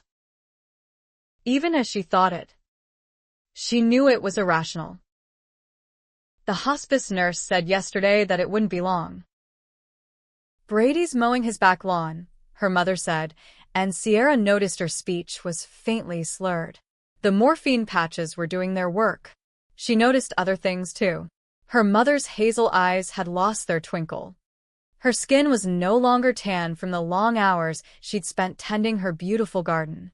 "I always wanted skin as white as alabaster," her mother had teased a few days before. Sierra hadn't been able to laugh with her. White. The color of purity. The color of death. "I've always loved the smell of cut grass," her mother said quietly. She reached out and took Sierra's hand. Sierra felt the tremor of weakness in her mother's grip. "This is my favorite time of year. The cherry trees bud, and the daffodils come up. Everything's so green and pretty." She sighed, and it was a sound of contentment, not sadness. How can anyone fail to see God's hand in all of it? Sierra's throat closed. She stared out the window as the clouds moved slowly across the blue sky. Her mother wouldn't want her to cry. She had to be strong. She had to be brave. But inside, she could feel pieces of herself crumbling. "Every year, Jesus shows us the resurrection," her mother said and squeezed her hand lightly. "It's a pretty day," Sierra said mechanically, thinking that was what her mother wanted to hear. She couldn't say what she was really feeling. How could her mother talk about Jesus now? She wanted to curse God, not praise him. Her mother had served the Lord for as long as she could remember, and this was her reward? To die slowly in pain? Her mother saw God's hand in everything. But where was God's hand in this? "Can you raise the bed?" "I think so," Sierra said, and went to the controls. She pressed a button, and the bed came up. When it stopped, her mother had a good view down on the garden below. "Oh. That's nice," she said. Content." Sierra checked her oxygen tube and readjusted the elastic straps looped behind her mother's ears. One had left a crease in her mother's cheek. "Would you pick me some hyacinths?" "Hyacinths," Sierra said bleakly. "I can see a few down by the walk, near the bird bath." Her hand trembled weakly as she tried to point. "The clippers are in the bucket under the steps." Sierra hurried downstairs and out the back door to the porch. She found the clippers exactly where her mother said they'd be. She had always been one for believing a place for everything and everything in its place. Walking quickly along the brick path, Sierra was dismayed at the state of the garden. Even during the winter, her mother had weeded and raked and kept everything neat. Now it was clearly neglected. Sierra found a patch of the pretty blue flowers near the back of the garden. Hunkering down, she selected 2 stalks of perfect blooms and cut them for her mother. When she returned to the upstairs master bedroom, she saw her mother had the controls in her hand. She had raised the head of the bed a foot higher, giving her a better view. What must her mother feel looking out at the sorry, deserted garden below? "Thank you, sweetheart." She touched the flowers with her fingertips. She moved restlessly, pain flickering across her face. "It always amazes me to think how God made the garden and then placed man in it," she said, her words coming slowly, sluggishly. "Everything he made, from the bottom of the seas to the heavens, was for us to enjoy, like hyacinths and blooming cherry trees and sunshine. Sweetness, hope, light." Hope, Sierra thought. Where was hope when her mother's cancer advanced like an avenging army, ravaging her body, sapping her strength? Where was hope when death was imminent? She readjusted the oxygen tube. "Is that better?" she said, touching her mother's face tenderly. "It's fine, honey." At night, when Sierra lay on the cot she'd set up near her mother's bed, she'd listen to her mother's breathing and count seconds. 1, 2, 3, 4, 5. Her own heart would stop after 6 and then beat faster at 7. 8, 9. Sometimes 10. And then her mother would take another precious breath, and Sierra would find herself relaxing for an instant before she started the count all over. "Spring's coming," her mother said, gazing out the window. "The garden's always so beautiful."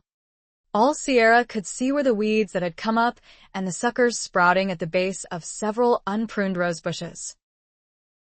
The fall leaves from the birch trees had never been raked and lay like a heavy black blanket over the uncut lawn. Over all the years the family had lived in this beautiful house, it had been her mother who had kept up the flower gardens and pruned the roses and trimmed the bushes and trees. It had been her mother who had been the gardener to loosen the soil, mulch in the compost, plant the seeds, and tend the young seedlings. Her mother had been the one to lay out the design so that flowers bloomed all throughout the year, filling the yard with a profusion of brilliant color. Sierra remembered the hours she had spent with her mother outside in the sunshine, playing with her small tin bucket and little spade while her mom plucked weeds, thinned seedlings, and snipped dying blooms. She could remember the day her mother had planted the trumpet vine, gently tying green shoots to the lattice. The vine now covered the back wall. Without her mother, everything would go wild. Clouds moved across the sun, casting shadows over the yard below. "I hope it doesn't rain again," she said softly. "It can't be sunshine all the time, or flowers wouldn't grow for lack of rain." Even now, hurting, dying, her mother saw the brighter side of things. Sierra's eyes burned. Her throat ached with tears. She put her hand against her chest, wishing she could lift the weight of grief that grew heavier every day. She was choking on it, suffocating. If it hurt this much seeing her mother slip hour by hour, what would life be like when she was gone? "Sierra," her mother murmured softly. Seeing her hand fumble weakly, Sierra took it. "What, Mom? Are you uncomfortable? Can I get you something? Sit down." "Honey," she said. Sierra did as she was asked and forced a smile as she enclosed her mother's hand in both of hers. "I want you to do something for me," her mother said softly. "What, Mom? What can I do? Let me go." Sierra's throat closed up. She had to press her lips together so she didn't cry out. She used every bit of willpower she had, and still the hot tears bubbled into her eyes. "I love you," she said brokenly. Leaning down, she put her head against her mother's breast and wept. Her mother stroked her hair once and then rested her hand weakly on her head. "I love you, too. You've always been God's blessing to me. I wish I could go back to when I was a child, sitting out on the patio in the sunshine while you worked in the garden." Her hand trembled in weakness. "Each stage in our lives is precious, Sierra. Even now. The door isn't closing on me, Honey. It's opening wider with each breath I take. But you're in so much pain." Her mother stroked her hair again and spoke gently. "Shhhh. Don't cry anymore. I want you to remember that God causes all things to work together for good to those who love Him, to those who are called according to His purpose." Sierra had learned those words as a child when she was in Sunday school. Her mother had helped her memorize them as they worked in the garden. But the words held no meaning. What good was there in suffering? She breathed in the scent of her mother and was afraid. Wasn't God supposed to heal those who had faith? Her mother had faith. She'd never doubted. So where was God now? She wanted to cling to her and beg her to fight harder, to hang on to life, but she knew she could not speak those words aloud and add to her mother's burden of pain. It was selfish to even think of asking her to endure more. Anguish filled her. What would she do without her mother? Losing her father had been hard enough, but her mother had always been her counselor, her fountainhead. How many times had she run to her mother for help? How many times had her mother walked through troubles with her, gently guiding the way, showing her the higher road. Sierra listened to the beat of her mother's heart. No one in the world knew her as well or loved her as much as her mother did. Not even Alex, her own husband, who should. Sierra's lips thinned. Especially not Alex, who hadn't even bothered to call in the past 3 days. The hardest of her life. Oh, Mom. I'll miss you so much, she murmured, wishing she could lie down beside her and die with her. Life was too painful. The future so bleak. Her mother's hand moved slowly against her hair. God has a plan for you, Sierra. a plan for your welfare and not for calamity. A plan to give you a future and a hope. Her voice was so weak, so tired. Do you remember those words? Yes, Sierra said obediently. Her mother had taught them to her as well. And like the others, they'd made no sense to her either. It had been her father and mother who took care of her. Then it was Alex. God had never come into the equation. Hold to them. Honey. When you turn, you'll know I'm no farther away than your heart. Sierra thought her mother had fallen asleep. She could still hear the slow, steady beat of her heart. She remained where she was, her head resting on her mother's breast, taking comfort in the closeness, the warmth. Exhausted, she stretched out beside her, arm around her, and slept. She awakened when Mike came by after work. He stood beside the bed. Her breathing sounds different. His expression was grim and controlled. Her hands cold. Sierra noticed other things. The fluid level in the catch bag hadn't changed in hours. Her mother's skin color had changed. She called the hospice, and a nurse was sent. Sierra recognized her, but she couldn't remember her name. Her mother would have remembered. Her mother always remembered everyone by name. She remembered things about them, too, asking after family members and job situations. Little things. Personal things. It won't be long, the nurse said. And Sierra knew the woman was saying her mother wouldn't be waking up again. The nurse adjusted the blankets and lightly stroked the hair back tenderly from her mother's temple. She straightened and looked at Sierra. Would you like me to stay with you? Sierra couldn't make a sound. She shook her head. She just kept watching her mother's chest rise and fall slowly and counted seconds. 1, 2, 3. I'm going to call Melissa, Mike said, and left the room. Soon after Melissa arrived, Luis and Maria Madrid came in. Alex's mother embraced Sierra and wept openly, while his father stood with tearless, grave dignity at the foot of the hospital bed. When is Alex coming? He asked. I don't know that he is, Sierra said dully, standing by the window. I haven't talked to him in a while. She listened to the click of the oxygen machine and counted. She didn't want to think about Alex or anyone else just then. She didn't want to think about anything. 7. 8. Alex's father left the bedroom. Melissa came in a few minutes later and stood beside Sierra. She didn't say anything.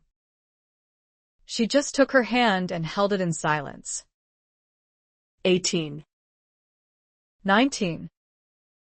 20. Melissa let go of her hand and moved to the bedside. She touched Mariana Clanton tenderly and checked her wrist pulse. Leaning down, she kissed her forehead. Goodbye, Mama. Straightening, She turned slowly to Sierra. "She's with the Lord," she whispered, tears running down her cheeks. Sierra stopped counting. Her heart felt like a cold stone inside her chest. She didn't say anything. She couldn't. She just turned and looked down into the moonlit garden and felt the stillness closing in around her. She's not suffering anymore. Sierra. Why did people always feel they had to say something? She knew Melissa meant to comfort her, but no words could. She heard another click as the oxygen machine was shut off. Everything fell silent. Everything was still. So still she wondered if her own heart had stopped beating. She wished it would. She couldn't think. She felt numb. So numb. She wondered if she was becoming exactly like the little statuette of the Virgin Mary her mother-in-law had brought and set on the windowsill. Bloodless. Hollow. Mike came into the room again.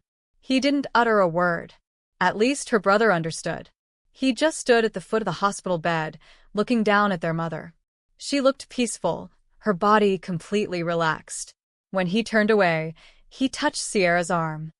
It was the merest brush of his hand, but enough to let her know she was there, alive. Crossing the room, Mike sat down in the chair and leaned forward, hands loosely clasped between his knees. Was he praying? His head was down. If he wept, he did so silently. And he didn't leave the room or her. Not until the men from the mortuary arrived. Sierra followed the men downstairs as they took her mother away.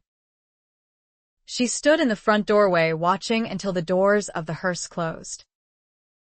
She'd still be standing upstairs if Melissa hadn't made the call. Her mother had made all the arrangements 2 years ago, without anyone knowing. No fuss. No bother. Everything like clockwork. She would be cremated by tomorrow morning.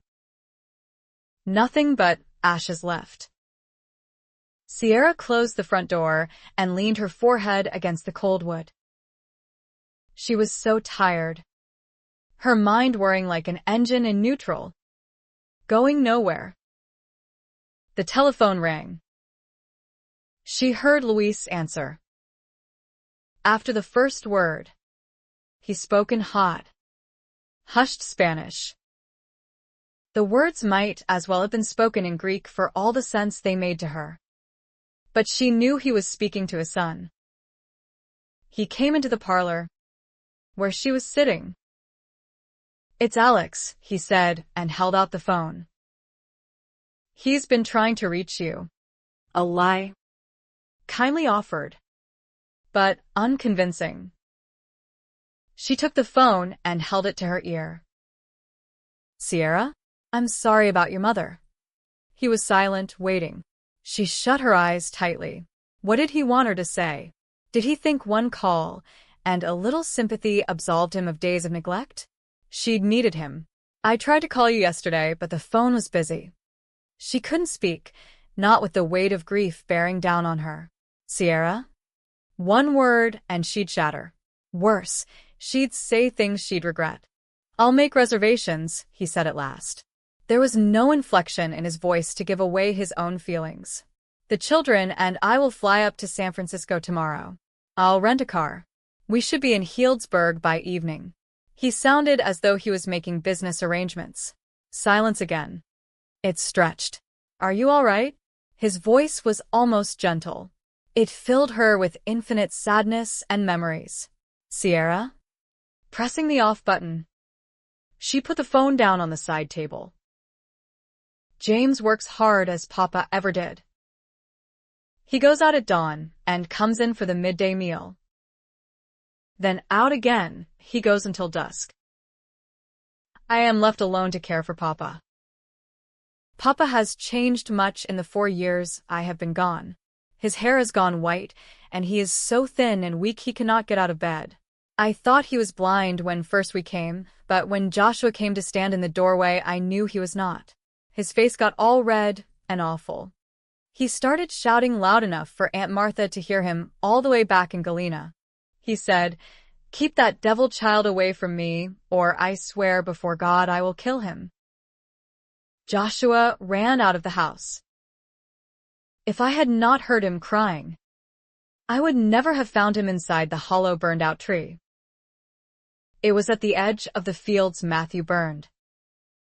When I came back to the house, James asked why Papa would say such a terrible thing. I said he is crazy. I know what's killing Papa. Hatred. It is eating him alive. Sometimes I wish Papa would die, and there would be an end to all his pain. And mine. He is so weak and sick, he can do nothing for himself. And nothing I do for him helps. It makes things worse. He will not look at me or speak to me. He would not even take food from my hand until necessity and hunger made him. James does not ask for explanations. He thinks Joshua is my baby, just like everyone else thinks it. I never told him otherwise. James moved Papa into the little bedroom off the kitchen. We need the big bed for ourselves. Papa did not say anything, but I saw tears in his eyes. I felt strange sleeping in the bed Papa shared with Mama. James wanted to love me the first night, and I could not. All I did was cry. He said he understood, but I do not think he did. He thought I was tired and sad. What I feel is so much worse than that. Papa and Mama made Lucas and Matthew and me in the bed James and I are sharing. Papa and Sally Mae made Joshua. That was on my mind too. I could see her sneaking in during the night while Papa lay drunk and unawares. She was just like Lot's daughters. And look what come of that. My only comfort is remembering that Ruth was a Moabite. I am all mixed up inside. Papa hurts me with his silence and meanness. But I am angry. Too. And grieving. I wonder what Mama would think of all this. And me. I wonder where Matthew is and what he is doing. I hope he is well and happy wherever he is. But I doubt it. Matthew took everything to heart. Seems to me Papa is the one who should answer for the pain he caused. Sally Mae did not do what she did without him helping. Being drunk is no excuse. I have not said so to Papa. It would do no good, and he is determined I done wrong by keeping Joshua alive. Papa does not think he is to blame for anything. It was all Sally Mae's fault. And when she died, it was all Joshua's fault. When I took him up, it is all my fault. So be it. I am stronger than Joshua and can take the heat of silent hell Papa pours down on me. Like God. I can feel it every time I walk through his door. Hatred is a powerful thing. Joshua will not even come into the kitchen because he knows Papa is in that little back room. I am glad of it. I think Papa would kill him if he had the chance. And I do not intend to give him one. But at night, I lay wondering what will come of all this. When Joshua grows up, he is going to want to know who his father is. What do I tell him if he asks? I heard tell once that the sins of the father are visited on the sons.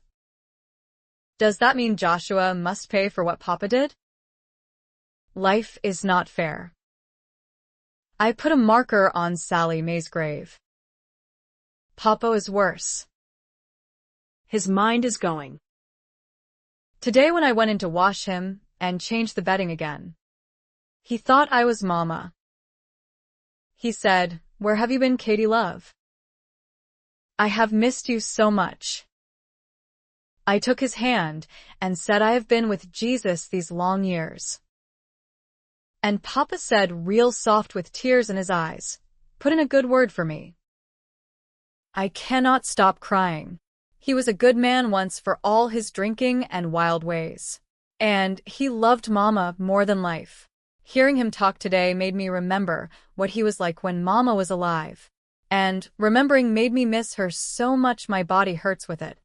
Everything inside me is clenched tight, aching and lonely. It seems to me when God took Mama from us. Satan waltzed in the door, and he has been living in this house ever since. Papa is fading away. He does not eat. He sleeps most of the day. When he is awake, he does not speak. He looks at the corner of his room as though someone is there visiting with him. Sometimes he smiles and mumbles something. I am afraid. His curse still lays so heavy upon me. Papa died this morning. He was restless last night. He kept moving and moaning. I did not know what to do to comfort him. He could not breathe easy. He was better when I raised him up and sat behind him and held him in my arms. I stroked his hair and talked to him just like I do my babies when they are fretful. And then near dawn a thought came into my head so powerful and clear it was like a real voice talking to me. I knew what was wrong with Papa and what he needed. I struggled against it, but it was like a hand squeezing hard around my heart. I laid him back and went down on my knees beside the bed. I said, Papa, I forgive you. Do you hear me, Papa? I forgive you. His fingers moved, just a little, so I took his hand and kissed it. I said, I love you, Papa, and I meant it, just for that minute after all the time before, and between up to now. I meant it. I forgot how much he hurt me and saw how much he was hurting. Be at peace, Papa, I said. I couldn't say no more than that. And he seemed so. He did not say anything. Not one word. He just gave one long sigh and was gone. We buried Papa in the suit James wore when we were wed. I sewed Papa inside the wedding quilt Mama's friends made for them. With Mr. Grayson dead, there was no one to come see Papa laid to rest beside Mama and the babies they lost. It was just me holding Beth and James holding Hank and Joshua, who stood beside the grave. I read words from the Bible. Mama would have liked that. It has been raining ever since. Fitting weather for my feelings. I cannot help wishing Papa had said something to me before he passed on to whatever was waiting for him. Even my name would have been enough. Or if he had looked at me before he died. Maybe then I would not feel this awful ache inside me. Papa didn't say a word to me. Not from the day he cast me out to the day he died. But at the end, when he had no strength left, I think he wanted to. I hope so anyway. Oh. What foolish creatures we are. Cursed with our pride. Cursed with our stubbornness. No wonder God has forsaken us. Chapter 12. Sierra sat in the front pew of the church with Alex on one side and Carolyn and Clanton on the other. Mike sat on the aisle, Melissa at his side, his 3 children next to her. The sanctuary was packed with people. As the pastor offered the eulogy, Alex took her hand. He had hardly touched her since arriving 3 days ago. She'd saved her tears for privacy, unwilling to share them with him or anyone else. She couldn't stop thinking about the small polished wooden box placed on her father's stone at the cemetery. Was that all there was to a human being? One small box of ashes that weighed less than a newborn baby? The pastor had met them there and led the solemn but brief ceremony. Only family members had been present. She and Alex, their children, Mike and Melissa and their children, and Luis and Maria Madrid. So few. Too many. Her mother's ashes would be mixed with her father's. And in a few days a stone carver would come and add the date of her death to the slab that would cover them both. Now, Half listening to the pastor's homily, she wondered if the forget-me-not seeds the children planted around the marble would come up. Mariana Clanton walked in the Spirit, the pastor said, using the opportunity to proclaim the gospel. Tearful, he rejoiced for his friend and parishioner. Mariana will be sorely missed, but we can take comfort in knowing she's in the arms of her beloved Savior.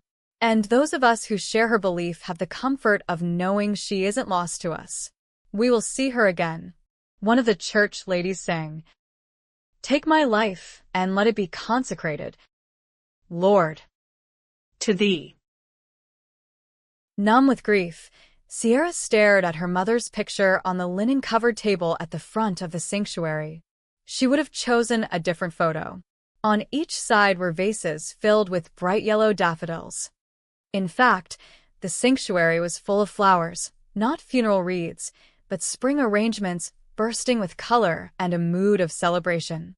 It was your mother's wish, the pastor had explained upon their arrival and her question. She brought me this picture several months ago. Far from the usual formal portrait used in solemn services. Her mother had chosen one when she was years younger.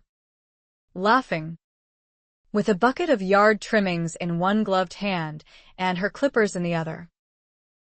She'd left a note as well. Rejoice with me. Finishing his homily, the pastor opened the service for sharing.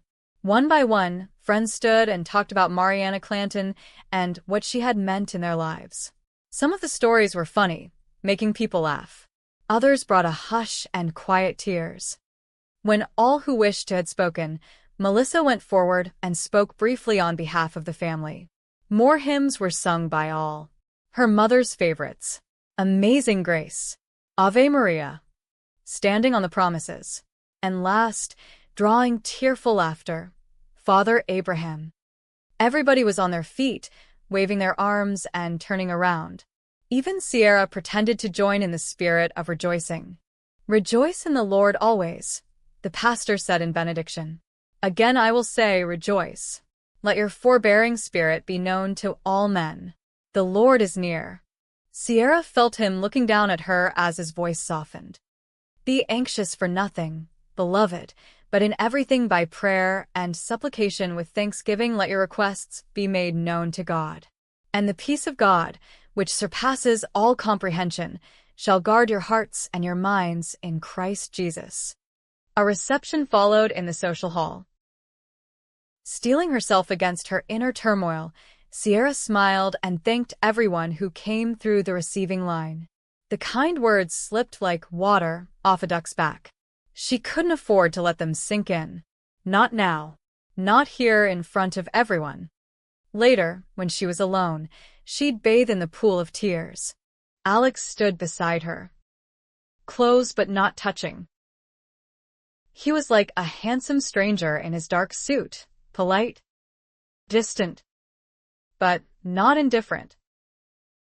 Everyone was impressed with his obvious success. They didn't know the cost. Clanton and Carolyn sat with their 3 cousins across the room. They talked among themselves, sharing refreshments. Sierra was ready to leave before the others. She asked Melissa if she'd mind watching Clanton and Carolyn. She knew the children wanted to visit as long as possible. Why don't you let them spend the night? Melissa said. I didn't mean. She cut her off with a gentle touch on her arm. We'd love it. We see so little of them since you and Alex moved south. As soon as she said it, Sierra could tell she wished she hadn't. Just don't worry about them. You need to rest. Alex had driven his rented Cadillac to the cemetery and church. She debated asking him to take her home and decided against it. He appeared to be deep in conversation with his father. She spoke briefly with the pastor and slipped unnoticed out the side door of the social hall. It was beautiful outside. everything in bloom. Her mother would have loved a day like this. 3 blocks away, Alex pulled up beside her. Why didn't you tell me you were leaving? It wasn't concern that tinged his tone, but impatience, anger. He didn't ask if she was all right. You were busy. He was always too busy. Alex got out of the car. When he touched her, he did so with gentleness. Then he put his hand beneath her elbow, his expression shadowed with sadness. Get in the car. Sierra. Please. She did as he said. Putting her head back against the black leather seat, she closed her eyes, feeling utterly bereft. What do you think people are saying about us when you just walk out the door without so much as a word to me? She looked at him. Was that it? Was that why he'd come after her? Since when did you ever worry about what other people say? You ought to care. Those people are family and friends. Don't worry, Alex. I didn't tell anyone you only called me 3 times in the past month. Ron had called more often than her own husband. The phone works 2 ways. It does, doesn't it? But then, every time I called you, you weren't home. A muscle jerked in his cheek, and he didn't say anything more. When he pulled into the drive alongside the Matheson Street house, he turned to her. I'm sorry. Sierra. Forget the excuses. Alex. She got out of the car and walked along the cobblestone pathway to the front steps. Fumbling for her key, she shoved it into the lock and opened the door. Shaking, she walked along the corridor toward the kitchen. Maybe a cup of coffee would brace her against whatever came. The kitchen smelled of lasagna. The Pyrex dish still sat on the butcher block where she'd placed and forgotten it this morning. Sally Endicott had dropped the lasagna off along with a cellophane-covered bowl of tossed salad and a chocolate cake. Every day someone from the church came with food, spaghetti one day, the next a turkey dinner complete with dressing and cranberry sauce. Another brought roast beef and mashed potatoes, creamed carrots and peas. Other friends brought home-baked apple pies and Toll House cookies. No one wanted her to worry about having to cook. No one wanted her to worry about anything. Not the least hungry, she measured coffee into the filter line holder and slid it in place. As she poured water into the top of the coffee maker, she heard Alex come into the kitchen. He stood for a moment, saying nothing. When she kept her back to him, he went to the windows. She knew he was looking out at the back porch and garden. The house doesn't feel the same without her. Does it? He said quietly. Sierra swallowed hard. She couldn't shake the feeling that her mother was still upstairs or down the hall. If she called aloud, her mother would answer. But it wasn't true. She had to remind herself her mother was dead. The ceremony in the cemetery this morning should have driven that fact home. Ashes to ashes. Dust to dust. A few pounds of it equaled a human life. One moment she felt numb inside. The next she felt a debilitating anguish and fear. Pressing the heels of her hands against her eyes, she tried not to think about it. How long can you stay? She said, hoping Alex would say as long as she needed him. I made reservations for tomorrow. She lowered her hands slowly, despair filling her. Alex had given her 3 days of his precious time. She supposed she should be thankful. The kids said they want to stay with you. That's fine, she said in a brittle voice. She took down a cup and saucer from the cupboard. Do you want some coffee? Si. She glanced back at him and saw he was still staring into the backyard. Maybe her mother had meant something to him after all. She filled another cup and brought both to the table near the windows. Mom and I sat here together only a few weeks ago, before she was too weak to leave her bed. The cups rattled slightly as Sierra set them down and took a seat. Roy Lubbock is coming over at 5 to go over Mom's will. Alex sat down across from her. I'll stay another day or two if you want me to. Sierra. Sure. She thought bitterly. He'd stay and resent every minute of it. She shook her head. What are you going to do about the house? Do, she said blankly, glancing up at him. You're going to have to rent it out or sell it. You can't leave it vacant. The place will fall apart. The garden's already going to seed. She could feel the blood flowing out of her face. I grew up in this house. I know how much the place means to you. Sierra. But you have no idea what it costs to keep up a place like this. Your mother was working on it all the time. I buried my mother this morning. And now you want me to give up this house. Don't make it sound like it's my fault your mother died of cancer, he said, his eyes glittering. I didn't. But it would have been nice of you to wait a few days before telling me I should get on with disposing of my mother's property. Está bien. Chiquita. Take all the time you need. Stay for another month. Keep the place if you want. I don't care what you do. He scraped his chair back and grated out the rest.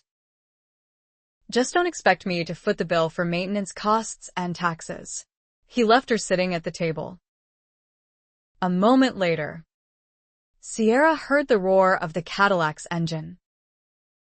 He revved it loudly and then sent gravel flying as he backed out of the driveway. Pushing the cup and saucer back, Sierra put her head in her arms and wept.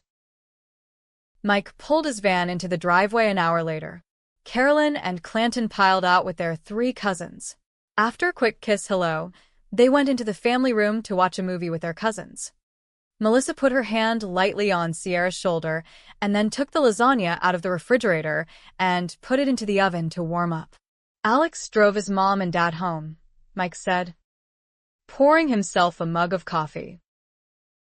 He said he was going to stay and visit for a while. But to tell you, he'd be back here before 5. You told him Roy's coming by? Yes. Sierra kept her gaze on her cold coffee. I'm sorry I left the way I did.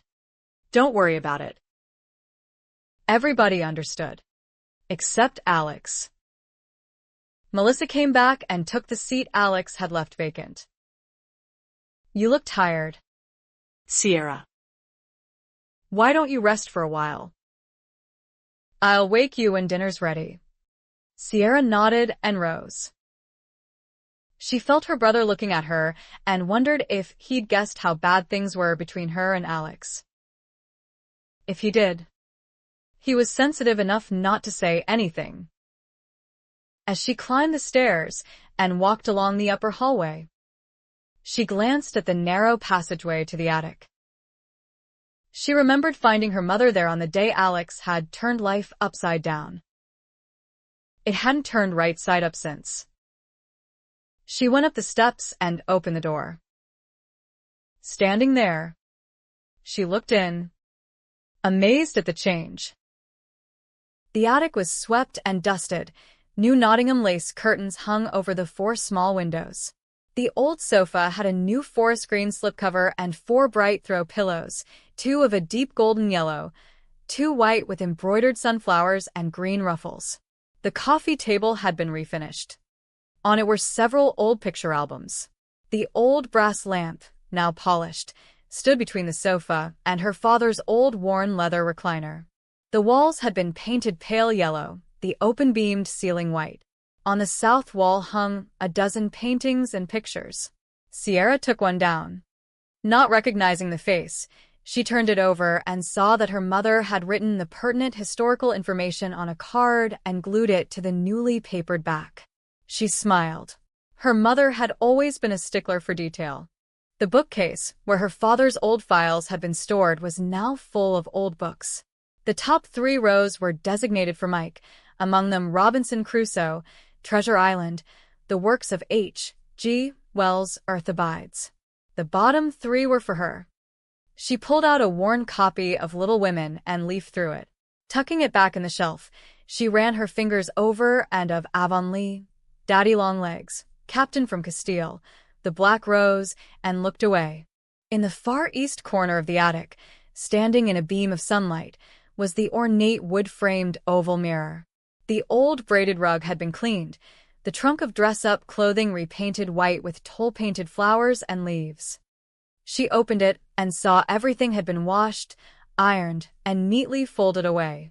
Nearby was a small bookcase with children's games and books. When she turned around, she saw 2 distinct stacks against the west wall.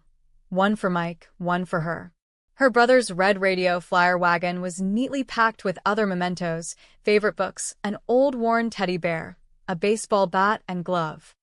Next to it were boxes neatly labeled, college texts, trophies, comic books, high school mementos/block sweater. Her own things were sorted, consolidated, and labeled as well, clothing/prom dress, dolls, scrapbooks/albums, stuffed animals. In one container was clothing she'd tired of, but had been unwilling to give away.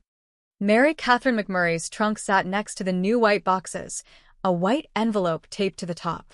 Sierra was written in her mother's familiar handwriting. Sierra removed it and opened it carefully, extracting the note. My dear Sierra, this trunk and all its contents were meant for you. I read the journal before I sent it and couldn't help but feel you and Mary Katherine McMurray share a great deal in common. The quilt has a message for you. You may not see or understand it now, but one day it will come to you like a star bursting in the heavens. And what a day that will be. I love you. Mom. Kneeling down, Sierra ran her hands over the clean wood and metal braces of the trunk. She could smell the linseed oil her mother had used. Unlatching the top, she opened the trunk. The scent of mulberry sachets rose and surrounded her. The beautiful antique quilt lay on top, cleaned and carefully refolded. Sierra lifted it out and saw the gift wrap, covered boxes beneath. In one was the Indian gift basket. In another were the carved wooden animals with the note saying they were for Joshua. A blue velvet box held half a dozen wedding rings, each tagged with the name of the relative who had worn it. Her throat closed when she found 2 tied together with a small tag reading, Brian Philip Clanton, Mariana Lovell Edgeworth, married December 21st, 1958, in San Francisco.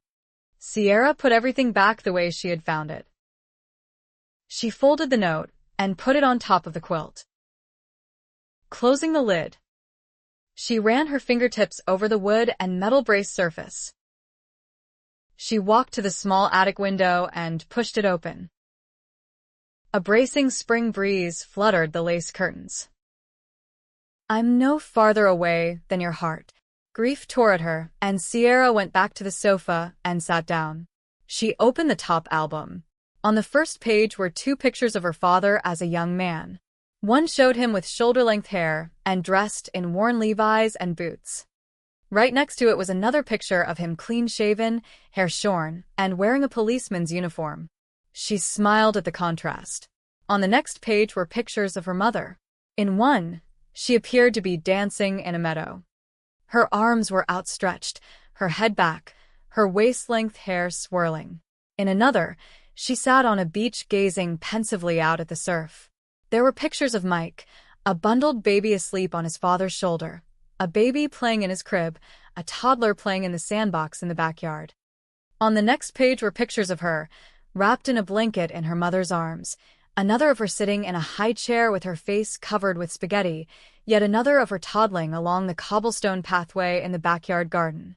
Each year was chronicled in pictures. Stretching out on the sofa, Sierra paged through the albums, seeing her mother and father in the early years of marriage. She smiled over pictures of Mike from infancy to his wedding. She went through her album, reliving memories as she saw herself in the garden with her mother, playing dress-up with friends in the attic, swimming at Memorial Beach, playing baseball, wearing her cheerleader's uniform. She came across a picture of Alex in cap and gown. She was standing with him, and they looked at one another with open adoration. Young love in full bloom. She had forgotten her mother came to the high school graduation ceremony. Her father had ignored the invitation. On the next page, she saw herself in the full bloom of her first pregnancy. The next picture showed her in a hospital bed, looking tired and happy, Clanton in her arms. Maria and Luis were on one side of the bed, her mother and father on the other. Beneath the picture was written, "Reconciliation." Outside the attic window, a nest of baby birds chirped excitedly. Sierra laid the album against her breast and listened. She knew when the mother bird was close and when it flew away by the sounds of the chicks. Closing her eyes, she drifted. "You can't let it go." Her mother smiled at her as they both worked on their knees in the garden. "You need to take notice each day. See how they've come up already. If you give these weeds a day or two, they'll begin choking the flowers." She sat back on her heels and brushed strands of dark hair back from her temples. She looked young again, healthy and happy. "It's like that with life, too, honey." Sierra awakened abruptly when the album was lifted from her chest. Alex stood over her. "Roy Lubbock is downstairs." "Oh," she said sleepily. Alex closed the album and put it back on the coffee table. He moved away slightly as she pushed herself up and raked her hands back through her hair. She felt unkempt. Her church dress was rumpled and creased. "I need to freshen up before I come down." She was so tired. She wished she could lie down again and sleep here in the attic, where she was surrounded by happy memories. Maybe she'd dream of her mother again. Meeting with Roy Lubbock would merely drive home the fact that she was gone. Staring out the window, Alex shoved his hands into his pockets. "I'm sorry about what I said earlier." Sierra didn't want to talk about it. "I can't make any decisions yet, Alex. I can understand that. I grew up here." "I know." His response was clipped neutral. The wall was still firmly in place between them. The first brick had been laid when he took the job in Los Angeles. More had been added since, day by day, month by month, over the past 2 years. She didn't even know anymore who was inside the wall and who was outside. "I miss you," she said softly. Brokenly. "I miss the way things used to be." He looked at her then, his eyes bleak. She knew he was deeply troubled, that he wanted to say something of import. Maybe he was as worried about their marriage as she was. "I'm going to leave tomorrow. I think it'd be better that way. It'll give you the chance to think things over." "What things?" she wondered. The house? Or was there something he wasn't saying? He left the window. "I'll go down and tell the others you'll be with us shortly, Alex." When he turned, she stood, gathering her nerve. She took the risk and let her feelings show. "Would you hold me?" "Just for a minute." He came to her and did as she asked, but she felt no comfort. His arms were around her, but it was as though he withheld himself, his heart. How could he be standing there, holding her, and yet seem so very far away? When she joined the others in the parlor, she sat in the wing chair near the cold fireplace.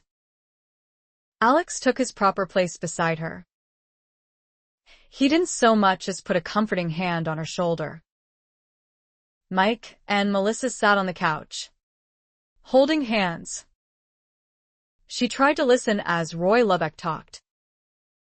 He was explaining that after her father's death, her mother had put all the family assets into a living trust so that, in the event of her death, their inheritance wouldn't be tied up in probate. Her mother had put the house in Mike's and her name 2 years before. The taxes, which amounted to a considerable sum, were paid through the year. She had also set up an account intended to take care of any minor problems that might arise, such as plumbing, appliance repair, and the like. Sierra remembered that shortly after her father had passed away, her mother had hired a contractor to re-shingle the entire roof. She'd spent a great deal to have the southern eaves and back porch torn out and rebuilt after termites were discovered. Roy went on to explain that the rest of her mother's assets were in certificates of deposit and treasury bills, including $15,000 earmarked for each grandchild, the money to be held in trust until their 18th birthdays. Closing his briefcase, Roy cleared his throat. He looked at Mike and then at her. "Your mother was a remarkable woman. It was my good fortune to call her and your father friends." He started to say more and couldn't. As he rose, he took an envelope from his suit jacket and held it out to Alex. "Mariana asked that I give this to you." Disturbed, Alex took the letter, folded it in half, and pushed it into the front pocket of his slacks. "I'll walk you out," he said. Sierra heard the murmur of their voices. After a few moments, the front door closed, but Alex didn't return. Glancing at Mike and Melissa, she rose and went into the foyer. She could see through the leaded window on each side of the door. Alex stood outside on the front steps, his hands shoved into his pockets. As Roy Lubbock's sedan pulled away from the curb, Alex went down the steps. Her heart began to beat heavily in dread, but he didn't head for his car, which was parked in the drive alongside the house. He went out to the sidewalk and headed for the plaza, where they used to sit and listen to the summer concerts in the bandstand. Relieved, she rested her forehead against the door for a moment and then went back into the parlor. "We've already eaten," Melissa told her. "Do you want something?" Sierra closed her eyes, shaking her head. The thought of food was enough to make her stomach lurch. "Try to get some sleep," Melissa said when the mantel clock chimed 11. Sierra went upstairs to bed. Lying in her canopy bed, she tried to think of happier times. Her mind was consumed with what-if scenarios. When she awakened in the morning, Alex wasn't beside her. Donning her robe, she came downstairs to the kitchen and found Melissa making waffles for the children. "Have you seen Alex?" she said. "Daddy left for the airport," Carolyn said, pouring syrup on her waffle. "When?" Sierra said, heart sinking. Had he really left without even saying goodbye to her? "About an hour ago, I guess. He came in and talked to Clanton and me while we were watching television." Turning away, she blinked back tears. Melissa poured batter into the waffle iron. "He said he didn't want to awaken you," she said quietly. "He felt you needed sleep." When Melissa looked at her, Sierra knew Alex hadn't fooled anyone with his excuses. Sierra gave her sister-in-law a cynical smile, poured herself a cup of coffee, and sat down with the children. "If this baby is not born soon, I will burst like an overripe melon. James is worried sick. He makes me nervous. There is no midwife, and I am too far gone to go back to Galena by wagon or any other way. So we will have to manage by ourselves. I cannot even bend over to pick up the babies I have, and there is no lap left for them to sit on. Some days this baby kicks so much I wonder if there are not two inside me. Maybe they are contending with one another, just like Esau and Jacob." Matthew Lucas Farr was born mid-morning May 5th or thereabouts. He is as strong and loud as his older brother ever was. Deborah and followed her brother into the world straight away. They do not look at all alike, but sound pretty near the same. James is back at work in the fields. He is much relieved to have me up and around again. He has not the patience for tending toddling and crawling babies, though he had charge of his offspring for 3 whole days. I could not help but laugh at his frustration. Joshua had to show him how to change a diaper, but washing soiled ones is a chore James would sooner die than do. Does he think I like it? I am beginning to feel like our poor milk cow. It has been 2 years since I wrote a word in this journal. Where has all the time gone? Back on the homestead, by the time the day is done, I am too tired to put 2 thoughts together in my head, let alone put anything sensible on paper. Now, I am visiting Aunt Martha, and my burdens are lifted. She is enthralled with the twins and delighted to have Joshua, Hank, and Beth back under her roof. Betsy and Clovis are pleased, too. Joshua is Clovis's shadow. Hank and Beth spend most of their time in the kitchen with Betsy. They have discovered her fine cooking. The only time Aunt Martha gives up the twins is when they need nursing. Galena is so much bigger than it was 3 years ago. Aunt Martha said there are more than 10,000 souls living here now. I think it more likely that 4,000 of them have no souls at all from what I've seen. The river is busy with ships from the Mississippi. Irishmen and Germans swarm the docks, and Negress as well. Betsy said there is a new African Methodist Episcopal Church. She and Clovis go there to worship Jesus. There's so much noise now you can't hear yourself think. Aunt Martha has a new cistern. She said too many people use the town well, and it is too long a wait for water. James and I saw a man haul a box out onto the sidewalk near the marketplace today. He stood on it and talked about Oregon. He talked about the Preemption Act of 1841 saying every person head of a family can have 160 acres of prime free land in Oregon. James insisted we stay and hear what the man had to say. The man claimed Oregon is a land flowing with milk and honey on the shores of the Pacific. He said there are great crops of wheat there that grow as high as a man's head. He said pigs run about under great acorn trees, round and fat, and already cooked with knives and forks sticking in them, so you can saw off a slice any time you have a mind to do so. Some believed his hogwash and were ready to sign up and go right off with him in their farm wagons. I am glad James had more sense. James sold our corn crop today. Prices are down.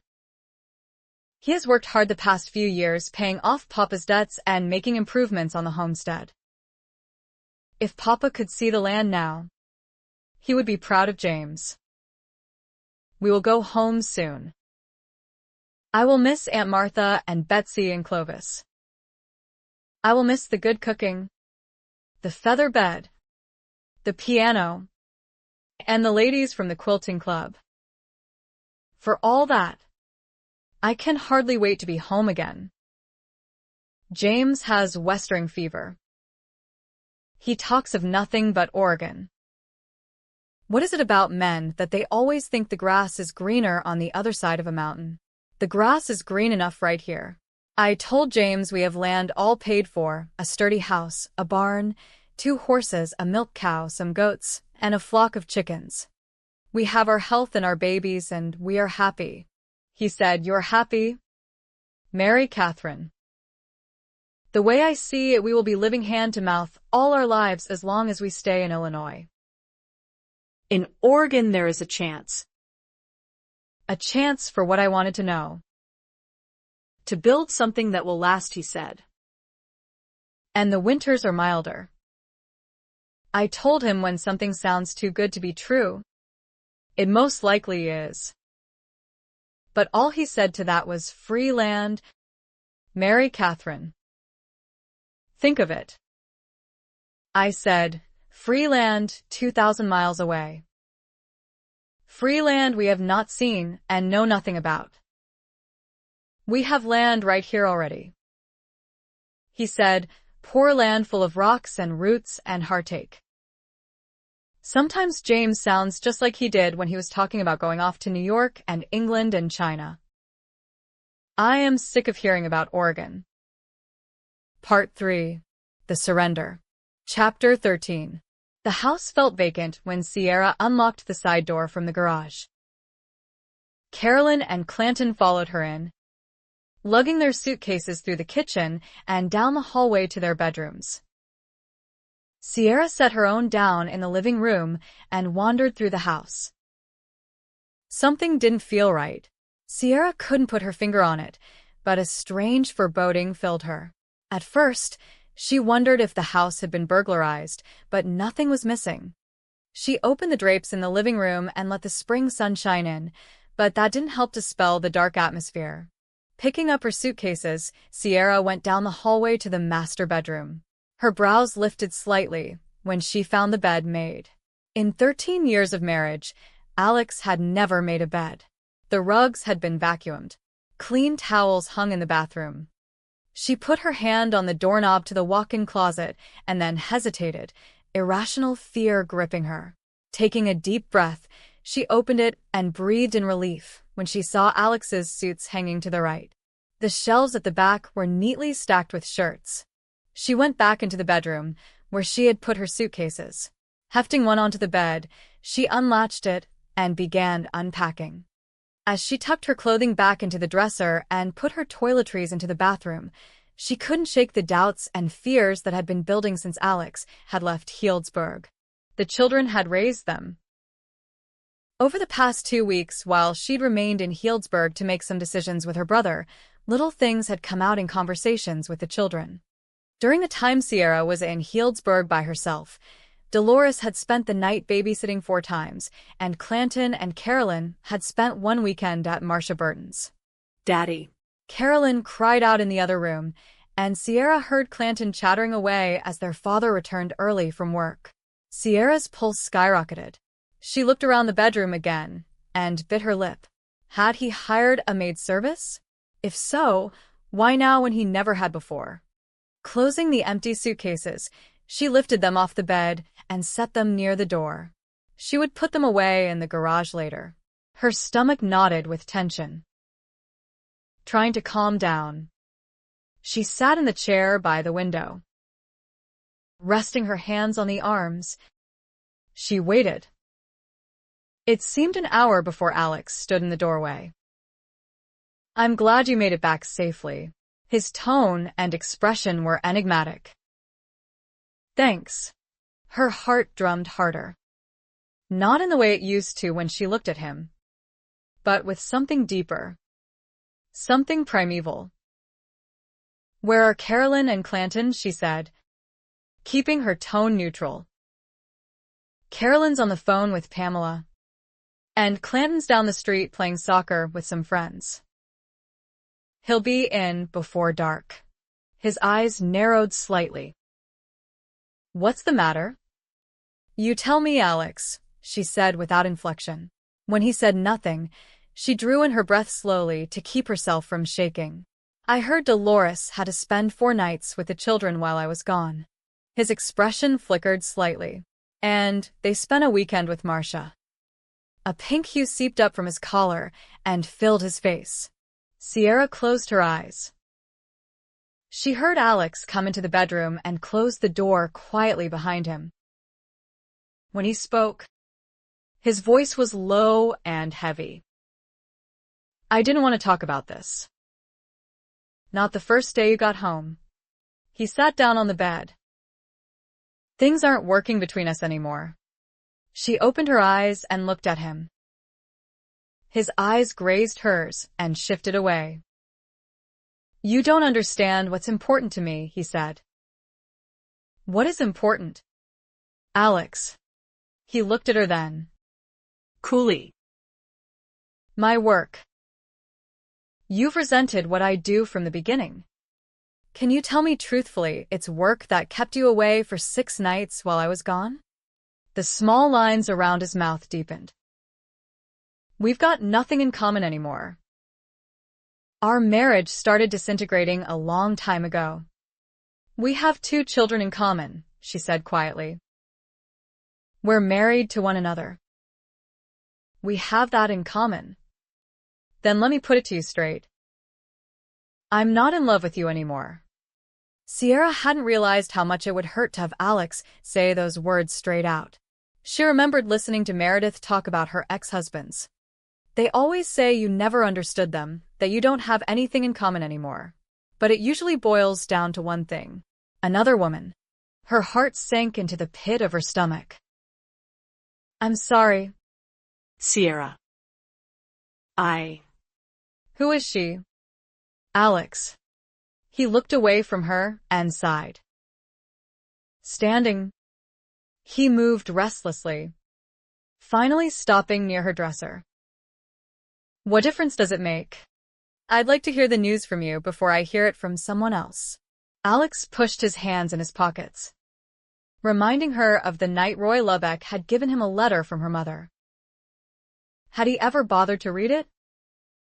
Elizabeth. Elizabeth. Her heart plummeted. Elizabeth Longford, she said weakly. Cold clarity washing over her like a tidal wave. The woman from Connecticut? Yes. The one who graduated from Wellesley? Yes. Alex said she didn't understand him. Oh. But he was wrong. So wrong. She knew him better than he knew himself. She saw him so clearly in that instant. It was as though all the veiling had been ripped away, leaving his soul bare for her to see. You finally made the grade.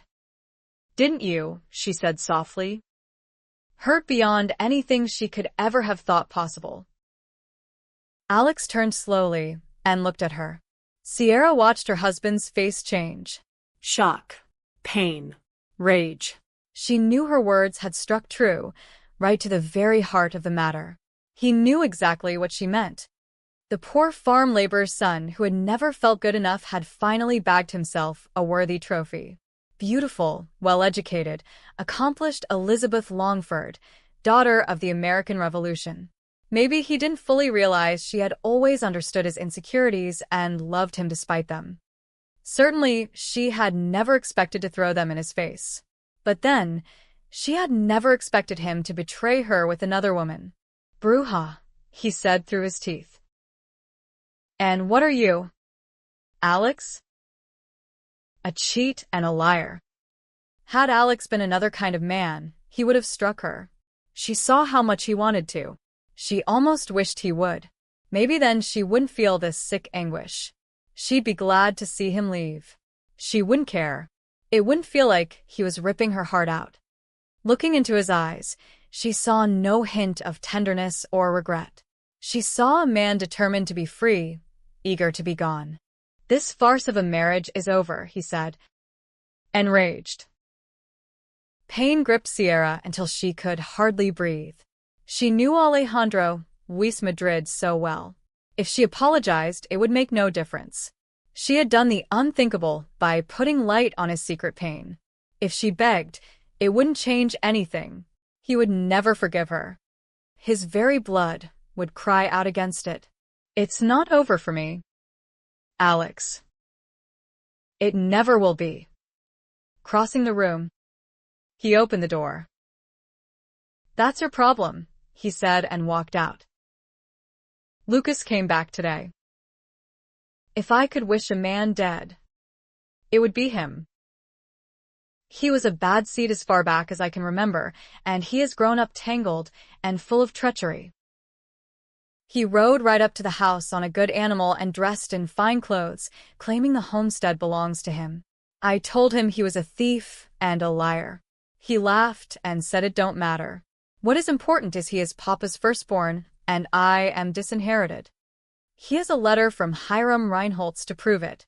And then he said bold as brass, but since James has done such a fine job working the place, I will be generous and allow you to stay on as sharecroppers. And, if you don't like that arrangement, Mary Katherine, you can pack up and go straight to Hades. James said he will not fight Lucas over the land. No matter what I say, he will not listen. This land is my home. I was born in this house. James has done more work in the fields than Lucas ever did. And now my no-good brother shows up after all these years and says the homestead all belongs to him. Not without a fight, I say. James says no. He says we're going to Oregon. Lucas came to the house today, and he brought a man and woman with him. They all were in a wagon. I stood on the front porch with a rifle, but James took it from me before I could shoot my brother dead. Lucas brought Elder right into my house. The man had his hat in his hand and would not look at me. It did not help knowing he is ashamed for taking my home from me. Lucas said he has a contract with Elder. Elder will work the land and share profits. I am writing this in the barn by candlelight as I am pushed out of my own home, and my own husband helped. I am sleeping in the hay with my babies. Where James is sleeping I don't know, and I don't care. Aunt Martha welcomed us with open arms. So did Betsy and Clovis. I had not cried a tear until I saw them, and now I cannot stop. It was a long ride here by farm wagon from the homestead. Not in miles. The children fretted and kept asking how long it would take to get to Galena. James was short-tempered. If it's like this for 2 days' travel, what does he think it will be like on a 2,000-mile journey through Indian-infested wilderness? He said, "You'll see I am right when we get to Oregon." Mary Katherine. I did not answer, or even look at him. I hoped in vain that by the time we got here, he would change his mind. I hoped he would see I am right, and he would turn this wagon around and go back and fight for what belongs to us. He didn't change his mind about nothing. He's dug in his heels deep as Papa ever did. He went right down to the marketplace and sold our wagon and used part of the money to buy passage on a steamboat. He says we're going down the Mississippi the end of this week and getting off at Independence Landing. I said goodbye. James Farr. It was nice knowing you. He said you are going with me if I have to hog tie and carry you. I told him he would have to do just that. So he went out and got so drunk Clovis had to fetch him home. Poor old Clovis had to carry James home slung over his shoulder like a sack of grain. I told Clovis he could dump James in the potato cellar and leave him there until he grows eyes and rots. He is not welcome in my bed. I reckon that is what Clovis did with him. I can barely see this page for the tears. How is it possible to hate a man I love so much? Aunt Martha says God's hand is in this. If that is so, then I have a bone to pick with God. Not that he will listen. Not that he ever did. Aunt Martha and I sat all day today talking and crying. Asked her if I and my children could stay and live with her when James goes to Oregon. She said no. She said she cannot come between a man and his wife. She said God joined us together and she will not help me split the sheets. So I am stuck with James Addison Farr and his dreams of Oregon. I should have married Thomas Atwood Houghton. Aunt Martha bought me a trunk. James is outfitting us in Independence. So for now, all I have is a medicine box with quinine, blue mass, opium, laudanum, whiskey, hartshorn for snake bites, and citric acid to treat scurvy, books, slates, chalk, and ink aplenty. I do not want my children growing up ignorant like their father. The ladies from the quilting circle packed pieces of fabric in every color and pattern imaginable so I can make my own quilt someday. I have packed stout linen thread, large needles, beeswax, buttons, paper of pins, and 2 thimbles, and packed in a pretty candy box Thomas gave me a long time ago. If I had married, Thomas the First would not be going to Oregon. Pack 3 sets. 1 linsey-woolsey dress. 1 wool dress. Unmentionables. 4 pairs of woolen socks. 2 pairs of walking shoes. 1 good shawl. 1 bonnet. Comb. Brush and 2 toothbrushes. Pack 2 sets. 2 flannel overshirts. 2 woolen undershirts. 2 pairs thick cotton drawers. 4 pairs of woolen socks. 4 color handkerchiefs. 2 pairs of walking shoes. 1 pair of boots. 1 gutta percha poncho. 1 coat. Comb. Brush. 2 toothbrushes each. Frying pan. Kettle. Coffee pot. Pie tin. Butter churn. 2 saws. 2 shovels. 2 axes. 3 belt knives. 1 whetstone. 1 rifle, 1 pistol, ammunition. James says he has the money to buy the rest of what we need when we get to Independence. I think it would be cheaper to buy supplies here, but he said it would cost too dear to freight it down the river. So we will go with what little we have, which is not much. Aunt Martha offered money to James, but he would have none of it. I was not so proud. I said goodbye to Aunt Martha this morning. It near broke my heart. It is breaking still as I sit on this miserable shallow draft steamboat taking me down the Mississippi away from her and Betsy and Clovis and my home. Aunt Martha kissed me and took off her cross necklace and put it on me. It is the pretty one with amethyst stones I admired when I first come to Galena after my father cast me out. She has worn it every day of her life since her papa gave it to her on her 14th birthday. She said, "I want you to have it in memory of me. Let it remind you I am praying for you every day." She said, "God is with you, Mary Katherine Farr, and don't you ever forget it." I was not comforted.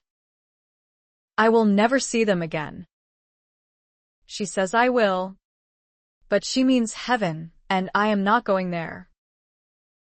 I am not going anywhere God is.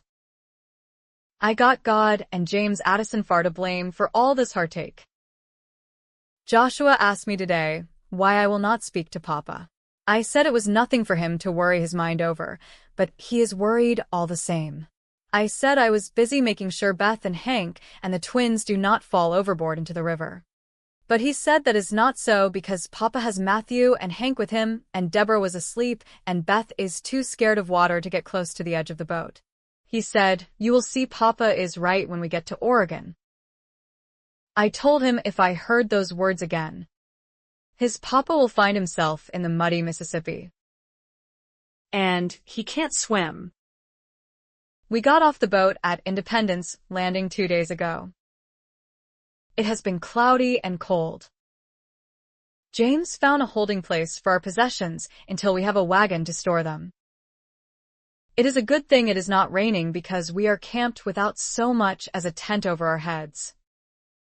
Independence is the wildest place I have ever seen. It is full of people from every walk of life. Most I would not want to venture down. I have never seen so many people. Everyone is buying and selling something. Everyone is in a hurry to get ready to go to Oregon or California or Santa Fe. It is dusk, and I can still hear hammers pounding as wagons are being built and oxen bellowing and horses neighing. It is impossible to get a wink of sleep in this jumping-off place. James left me with the children so he can go walking around the town square and get a feel for what is happening, as he put it. I am getting feeling enough from sitting by and watching. Most people hereabouts are as crazy as he is. The men, at least. I have not seen a happy woman since we landed. James talked all day to men camped near us with their wives and children about whether it is wise to buy oxen or mules. He came back and laid out all he had learned, and then said, "What do you think, Mary Katherine?" He would not want to know what I think. He said, "You gotta talk to me sometime." Not in this lifetime, I don't. James bought 4 teams of oxen today at $25 an ox. They are good sturdy animals and gentle, but not worth that much. He should have bargained harder. James said he will send me next time. He said if things get bad on the trail, we can eat them. I would like to know how he thinks he could do that with Beth taking these beasts of burden to her heart already. I met Nellie Doan today. She and her husband Wells are camped near us. She was washing clothes in the creek, same time I was. I am not the only one weeping about going to Oregon. We cried together and laughed some too. We both had some fine ideas about what to do with our husbands. She said she supposed we would have to make the best of what comes. She has 3 children all eager to go westering. Joshua and her son Harlan are already fast friends. Other people are gathering near us. Virgil Boone, for one. He is a cooper from Pennsylvania and up in years. He is at least 40, if he is a day. There is also Judge Skinner and his wife. He is older still. 43, he said. He figures they will need law and order in Oregon. His wife is not friendly, so I do not know her name. Brookle Buckeye is from Kentucky and only 15. I asked him what his mother thinks about him going off to Oregon by himself, and he said she told him to go and make a better life for himself out west. I cannot imagine a mother telling her son to leave her knowing she will never see him again. She must be a hard woman. It has been raining near every day. Our clothes are as damp as my spirits. I must trek through mud to get to the mercantile. James said he needs me to do an accounting, or we will not have money enough to make the journey. He said, "You're going to have to help me, unless you want to live in this wild place for the rest of your days, Mary Katherine. He can't write or read, and there are men in this town that skin you for the pure pleasure of it." He said we have $854.22 to our names, and it took him all the years we worked the homestead to save that. Aunt Martha gave me $120 that I have hidden in the trunk for safekeeping and dire straits. I did not tell him about it. James brought Mr. Kavanaugh to our campfire today. I saw this man 2 days ago in the mercantile. Or rather, he saw me. He was standing at the counter and buying powder, lead, and shot when I come in with the children. He is a big man and hard to miss. He looks wild as an Indian in his buckskins. His hair is long and dark and held back by a piece of rawhide. He was carrying a Sharps buffalo rifle and had bluer eyes than I have ever seen before and staring right at me from the minute I walked in the door. Joshua wanted to talk to him, but I told him to stay put by me and watch that Hank and Beth did not stray. I turned my back for 1 minute, and next thing I knew Joshua took Hank and Beth right up to him. I should have been paying better attention, but I had the twins and was bargaining with MacDonald, who is a thief and must be watched. When I turned around again, there was Joshua asking this rough stranger all manner of questions and him looking at me with those blue eyes of his. I shooed the children away from him, apologized, and left quick as I could. I knew I would see him again. I did not know how or when. I just knew. How James met him, I don't know, and will not ask. I offered Mr. Kavanaugh supper, and he accepted. James did most of the talking while they ate. I did not say anything. I listened and learned Mr. Kavanaugh has had commerce with the Kansa, Pawnee, Cheyenne, and Sioux. He lived with the Cheyenne 2 years. He has great respect for the Indians and not much for those he has seen getting ready to head west. He said most are ill-prepared for what awaits them. I said, "Do you mean us, Mr. Kavanaugh?" And he said, "Depends on what I asked to know." He just looked at me and did not say. James and Wells and half a dozen other men are meeting with John McLeod tonight. A contract will be drawn up and signed and fees set for his hire. James said he highly recommends Kavanaugh as a scout, but doubts the man will agree. Kavanaugh has an affinity for Indians and little use for his own kind. James said Kavanaugh has agreed to go with us to Oregon. He said John McLeod was surprised and pleased. He said Kavanaugh knows this country like the back of his own hand. All the ladies are impressed with him. They think he is very handsome and mysterious. The men ply him with constant questions. I wonder sometimes if James and the others are not having second thoughts about this madness of going west. It is raining again today and making mess of our camp. Last night, the wind blew rain right into the wagon. It is too wet for a cook fire. I wish I was at home at Aunt Martha's with my children cuddled into that big brass bed. I asked James what we would do if the children get sick. He says we got Doc Murphy. What if the wagon breaks down? He says we have spare parts and the wheels are made of Osage orange wood. What about Indians? He says Kavanaugh knows what to do about Indians. James says I worry too much, and I say he doesn't worry enough. We ate cold beans and hard biscuits tonight. I kept thinking about Betsy's fine cooking and that warm kitchen. I wonder if I will ever know those comforts again.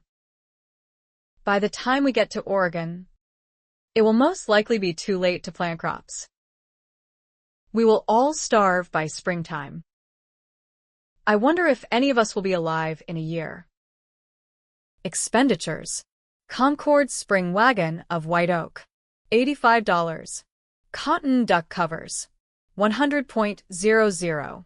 For teams of oxen, 200.00. Harnesses, 25.00. 6 barrels of flour, 25.00. 600 pounds bacon, 30.00. 50 pounds chipped beef, 8.00. 50 pounds lard, 2.50. 100 pounds dried fruit, 6.00.